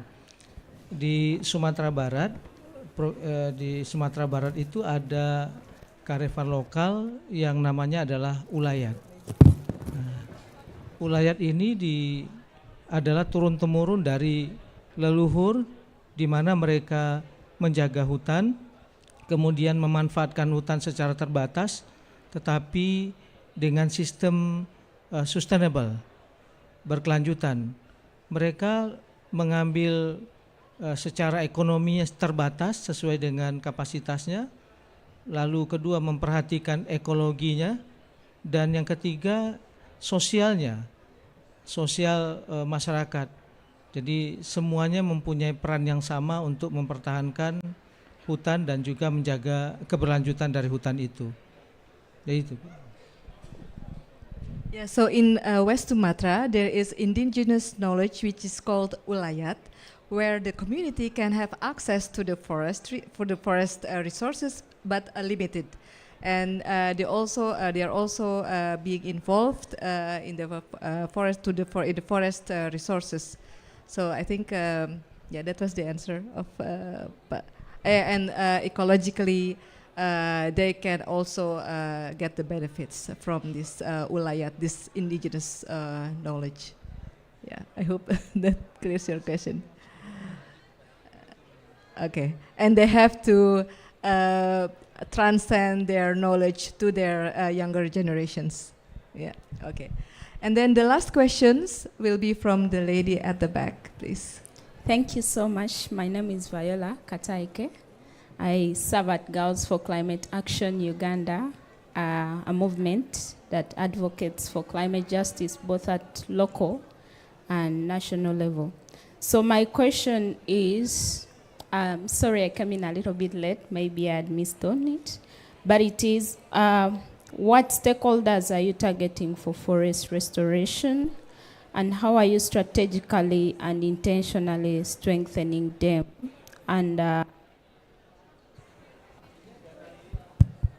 beyond Indonesia, are you having other stakeholders in Africa? If not, Uganda is available. Yeah, and next question is, what strategies are being extracted for communities that were depending on the damaged or destroyed forests? And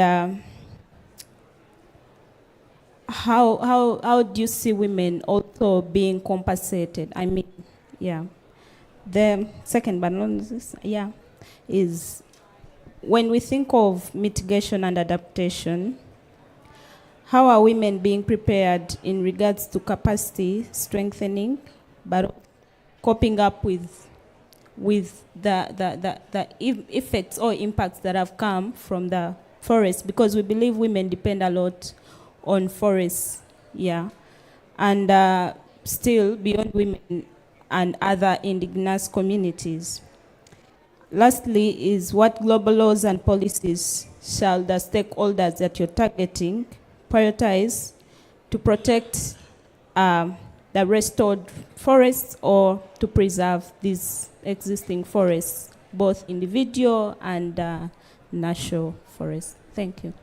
Thank you for your question. So who could answer the questions just briefly, because we are running out of time?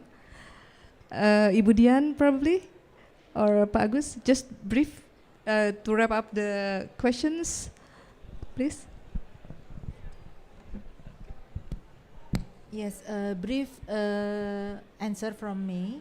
So from the concession holders, before they start their operation, they conducted what they call a high conservation value assessment, which include high conservation value number 5 for social economic, and number 6 culture.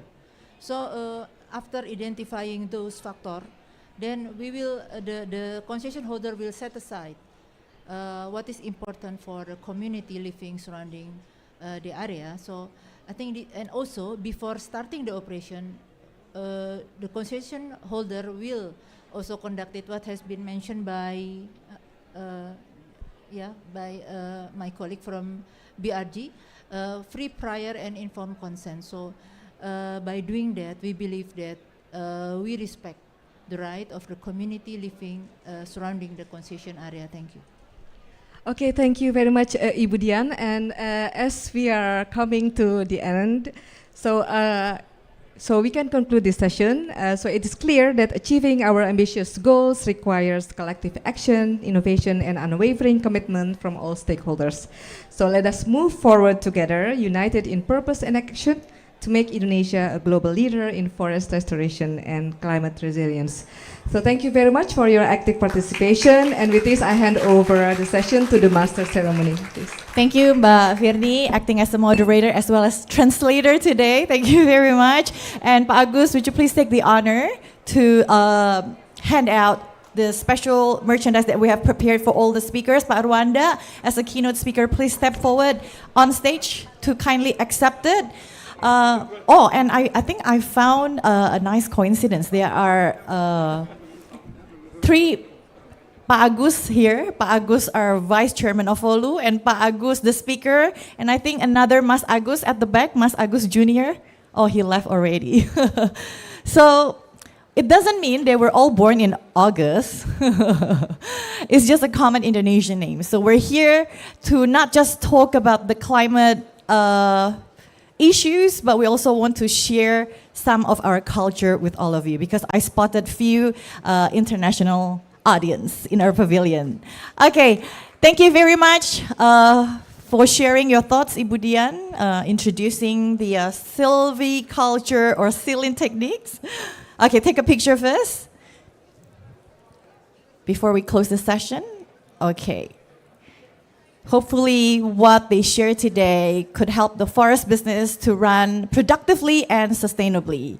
Thank you once again. And we are privileged that we have our former Vice Minister in our audience today, Pak Aludohong. Thank you for your attendance. Okay, that's the end of our program today, and I hope you find it inspiring, motivating, and empowering. Have a good rest. We'll see you again tomorrow. Thank you.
change is reshaping our world, and Pertamina is focused on overcoming this global challenge.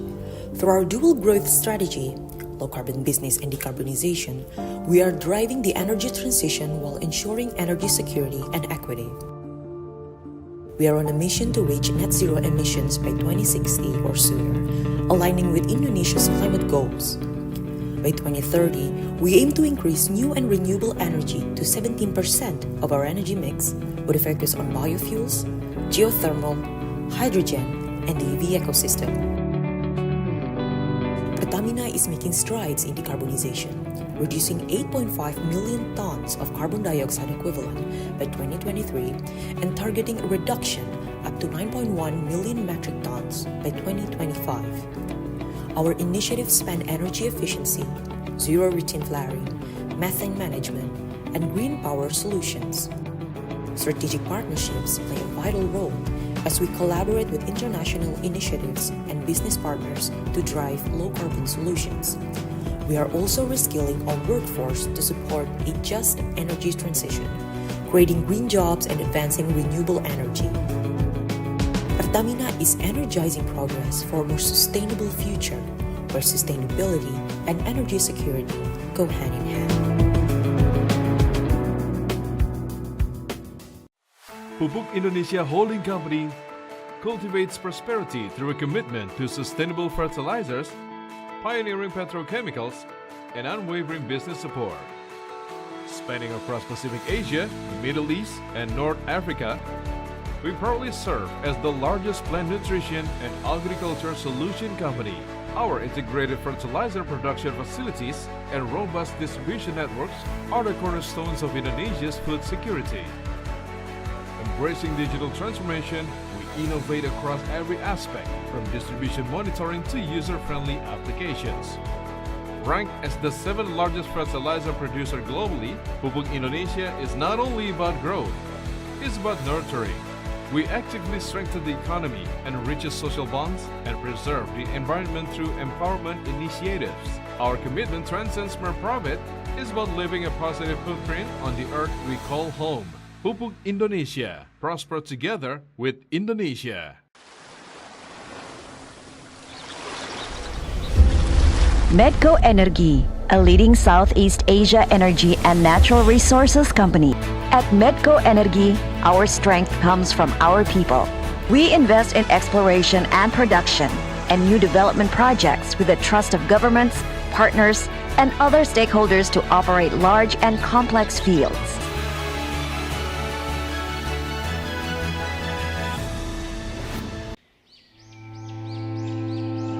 Every step we take is the power to generate new energy.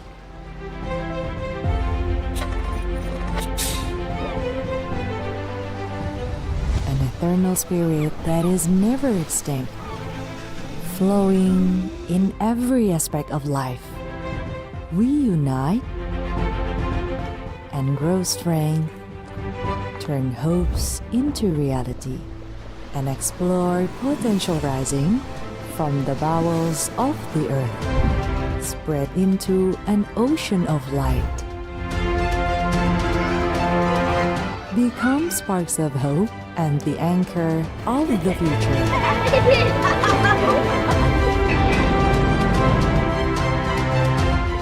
We give a chance for the nation's best. To move forward, keep performing, and devote high dedication.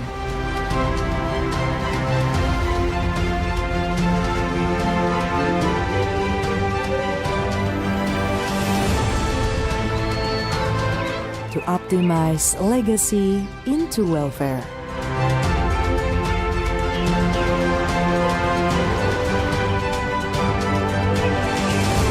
Let us hand in hand establish success.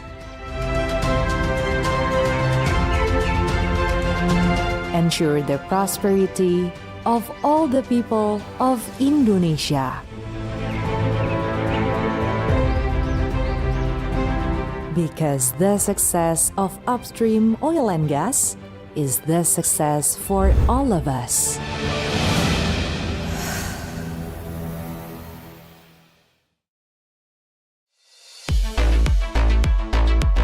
Copper is essential to the green energy revolution, driving the shift from fossil fuels to electrification. As one of the largest copper mining companies in Indonesia, responsible production defines our operations. AMAN holds the concession of world-class copper-gold resources, including the Batu Hijau mine and the Future Ilang project, which has one of the world's largest known undeveloped ore bodies. AMAN has a fully integrated operation. Exploration and development, ore mining, ore processing, and smelting. AMAN's commitment to sustainable mining practices can be seen from the 4 pillars that underpin the sustainability framework. Our active reclamation program, conducted in parallel to mining operations, affirms the company's commitment to sustainable mining practices. In June 2022, AMAN commissioned the largest ground-mounted solar PV power plant in Indonesia, with 26.8 megawatt peak capacity. With this solar power facility, AMAN is reducing annual carbon dioxide emissions by 40,000 tons. This is how we build a legacy of best.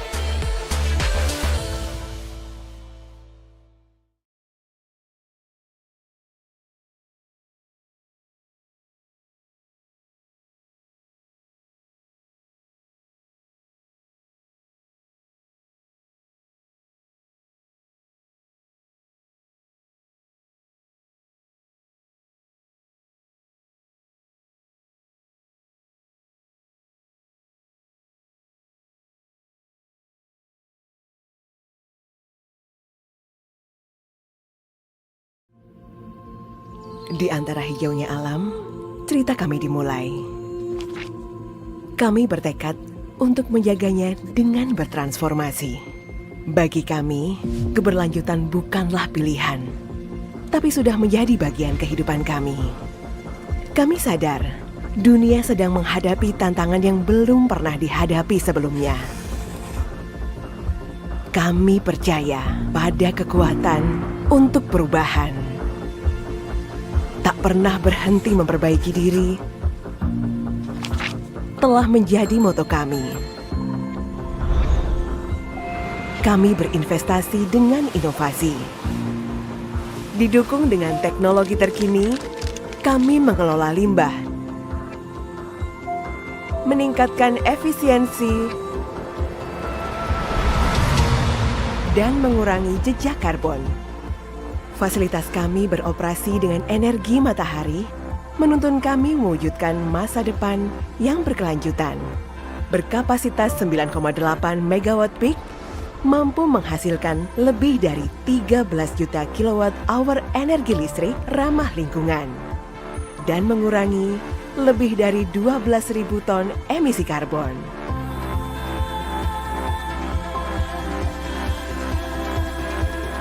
Apa yang kita lakukan hari ini akan menjadi warisan bagi generasi mendatang. Setiap nafas, tawa, dan mimpi kita adalah masa depan mereka. Bersama mitra, kami berkomitmen untuk terus memaksimalkan dampak positif bagi lingkungan.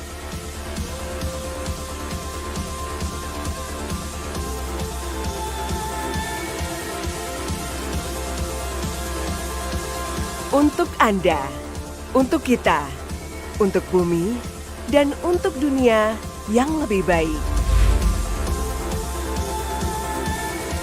Bersama, kita wujudkan masa depan yang berkelanjutan.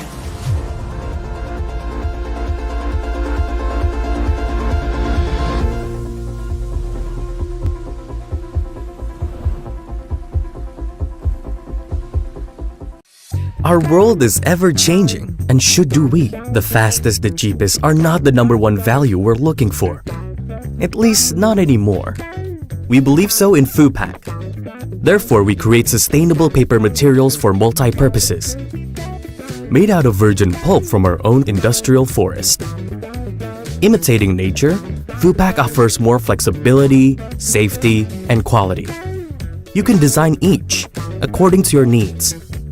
Feel free to choose the size, shape, and design to maximize the function and the look of your new eco packaging. A new innovation for your food packaging that is loved and approved by nature. On top of everything we do, we commit to circular economy. That translates to upcycling the waste to become new valuable resources. Wonderful, isn't it? FOOPAC. Safer, better.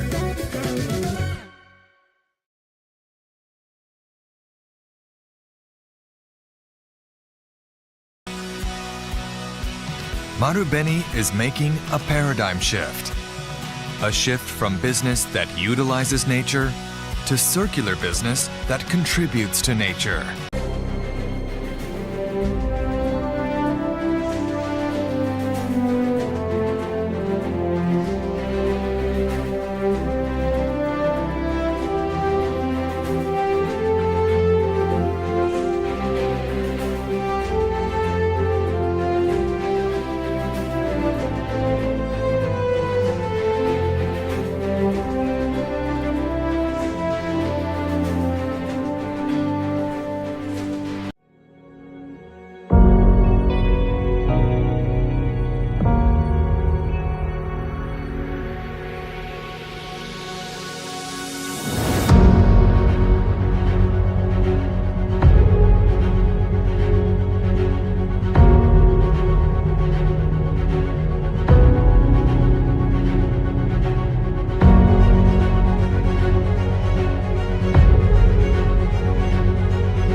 we responding to the climate crisis? To reduce our climate impact by 2030. We're scaling up our work with key suppliers to help them reduce their carbon footprints and transparently measure progress.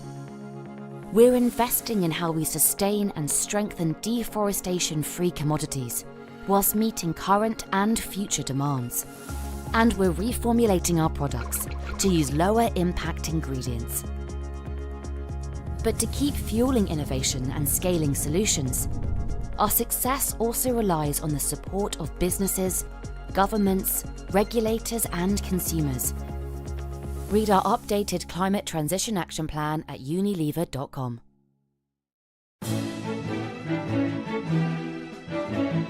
Kehadiran Freeport Indonesia menjadi salah satu motor penggerak utama pembangunan di Papua dan Indonesia.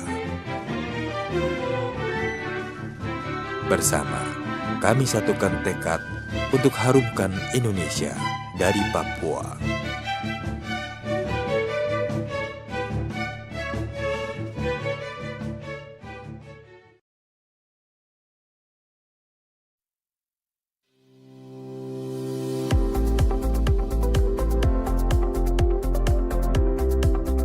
Since established in 2002, Transportasi Gas Indonesia has been committed to be the transporter of choice for natural gas in Indonesia.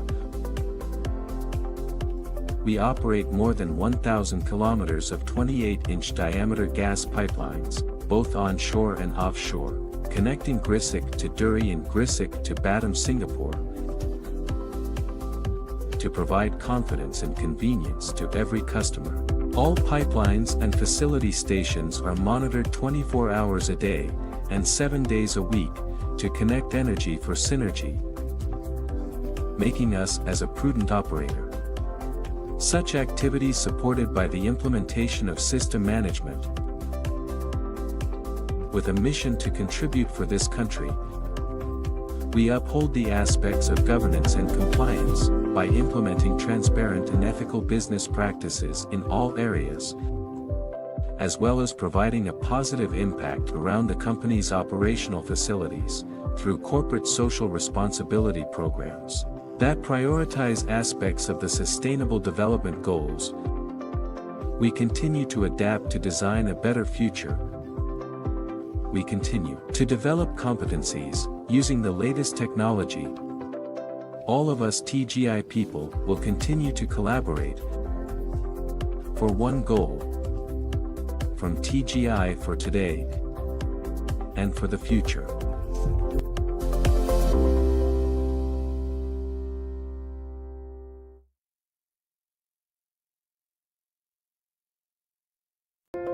Climate change is a global issue. Indonesia is taking action by committing to achieve net zero emission by 2060 or sooner. BNI takes a role by setting a net zero emission target for operations in 2028 and financing in 2060. This commitment is realized through various concrete steps, including energy efficiency program through savings in electricity usage, optimization of online media, strengthening digital transaction and green building certification, development of waste management program, strengthening environmental ecosystems, expanding green financing, and encouraging partnerships with borrowers through the Sustainability-Linked Loan Program, strengthening UMKM empowerment, development of financing schemes such as Jejak Kopi Katulistiwa, BNI Environmentally Friendly UMKM, BNI Millennial Smart Farming, and BNI Kampung Perikanan, moving towards a sustainable future. Every action we take is the foundation to become a world-class energy company that cares for the environment. We build energy unceasingly through innovation, quality, and sustainability. We are entering the era of digitalization and electrification to improve production capacity and efficiency. Becoming a pioneer in energy downstream is our expression of love for a better civilization and prosperity. We are not just explorers. We also care about the future of the planet Earth. Growing together in health and prosperity, is our ultimate goal. We present an unceasing energy for the nation.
Facing climate change, Indonesia is committed to achieving net zero by 2060, with sustainability at the core of its energy transition.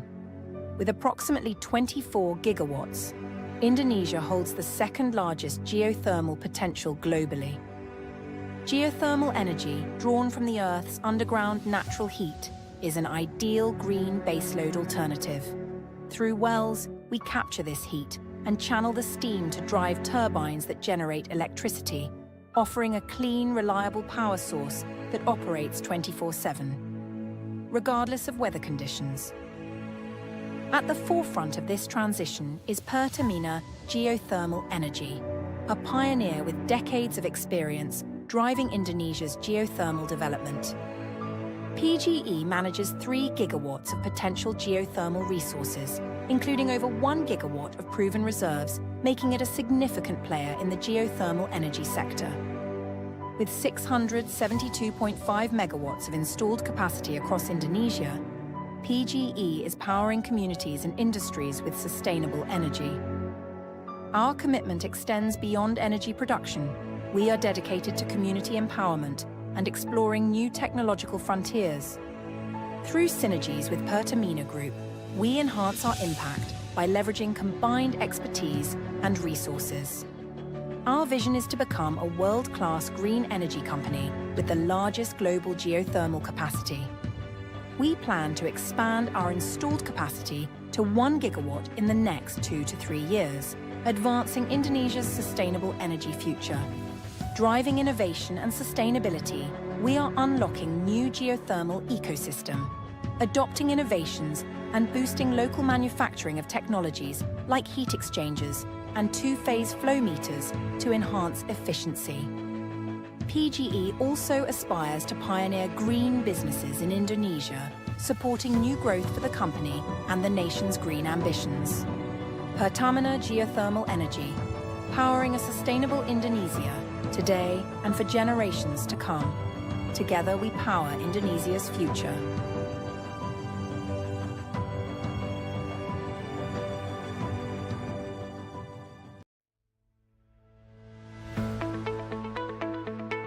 Program Pertumbuhan Hijau sebagai kolaborasi antara pemerintah Indonesia dan Global Green Growth Institute atau GGGI mendukung Indonesia untuk mencapai tujuan dan prioritas melalui beragam proyek di seluruh Indonesia. pendekatan lanskap untuk pengelolaan hutan yang baik dan tepat dalam yurisdiksi nasional dan subnasional, memberikan kerangka kerja alami untuk intervensi pertumbuhan hijau, termasuk aksi-aksi untuk mengurangi deforestasi dan degradasi hutan, didukung oleh sistem MRV yang kuat dan mekanisme pendanaan REDD+. Awalnya kita melakukan concern kepada konservasi ekologinya. Harus diperkuat dengan namanya kebijakan pemerintah, terutama dengan peraturan-peraturannya. Kalau konservasi yang kita bangun duluan udah pasti akan berdampak pada ekonomi, sosial, juga efek termasuk perubahan iklim.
Sejak tahun 1956, Sukovindo telah menjadi perusahaan testing, inspection, and certification terdepan di Indonesia, memberikan pemastian dan rasa aman agar pelanggan dapat fokus pada bisnis. Perjalanan itu menghantarkan kami hingga saat ini.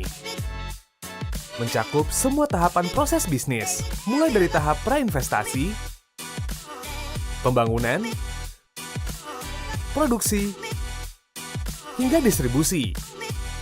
Memberikan kepastian bagi sektor industri melalui jasa inspeksi, pengujian, sertifikasi, konsultansi, dan pelatihan. Memberikan kepastian bahwa setiap produk dan tahap proses bisnis memenuhi standar kualitas, kesehatan, keselamatan kerja, perlindungan lingkungan, serta peraturan yang berlaku di berbagai sektor industri. Dunia yang terus berubah, demikian juga kami. Adaptif, menciptakan solusi untuk menjawab kebutuhan pasar yang terus berkembang. Inovatif, memperluas jangkauan dan dampak melalui transformasi operasional. Solutif, mendukung pelanggan untuk mencapai target keberlanjutan dan pertumbuhan usaha. Dedikatif, memberdayakan masyarakat, memperkuat ekonomi lokal, dan melestarikan lingkungan merupakan tanggung jawab sosial kami. Jaga integritas dan reputasi bisnis Anda, itulah yang kami lakukan. Sukovindo, assure your confidence.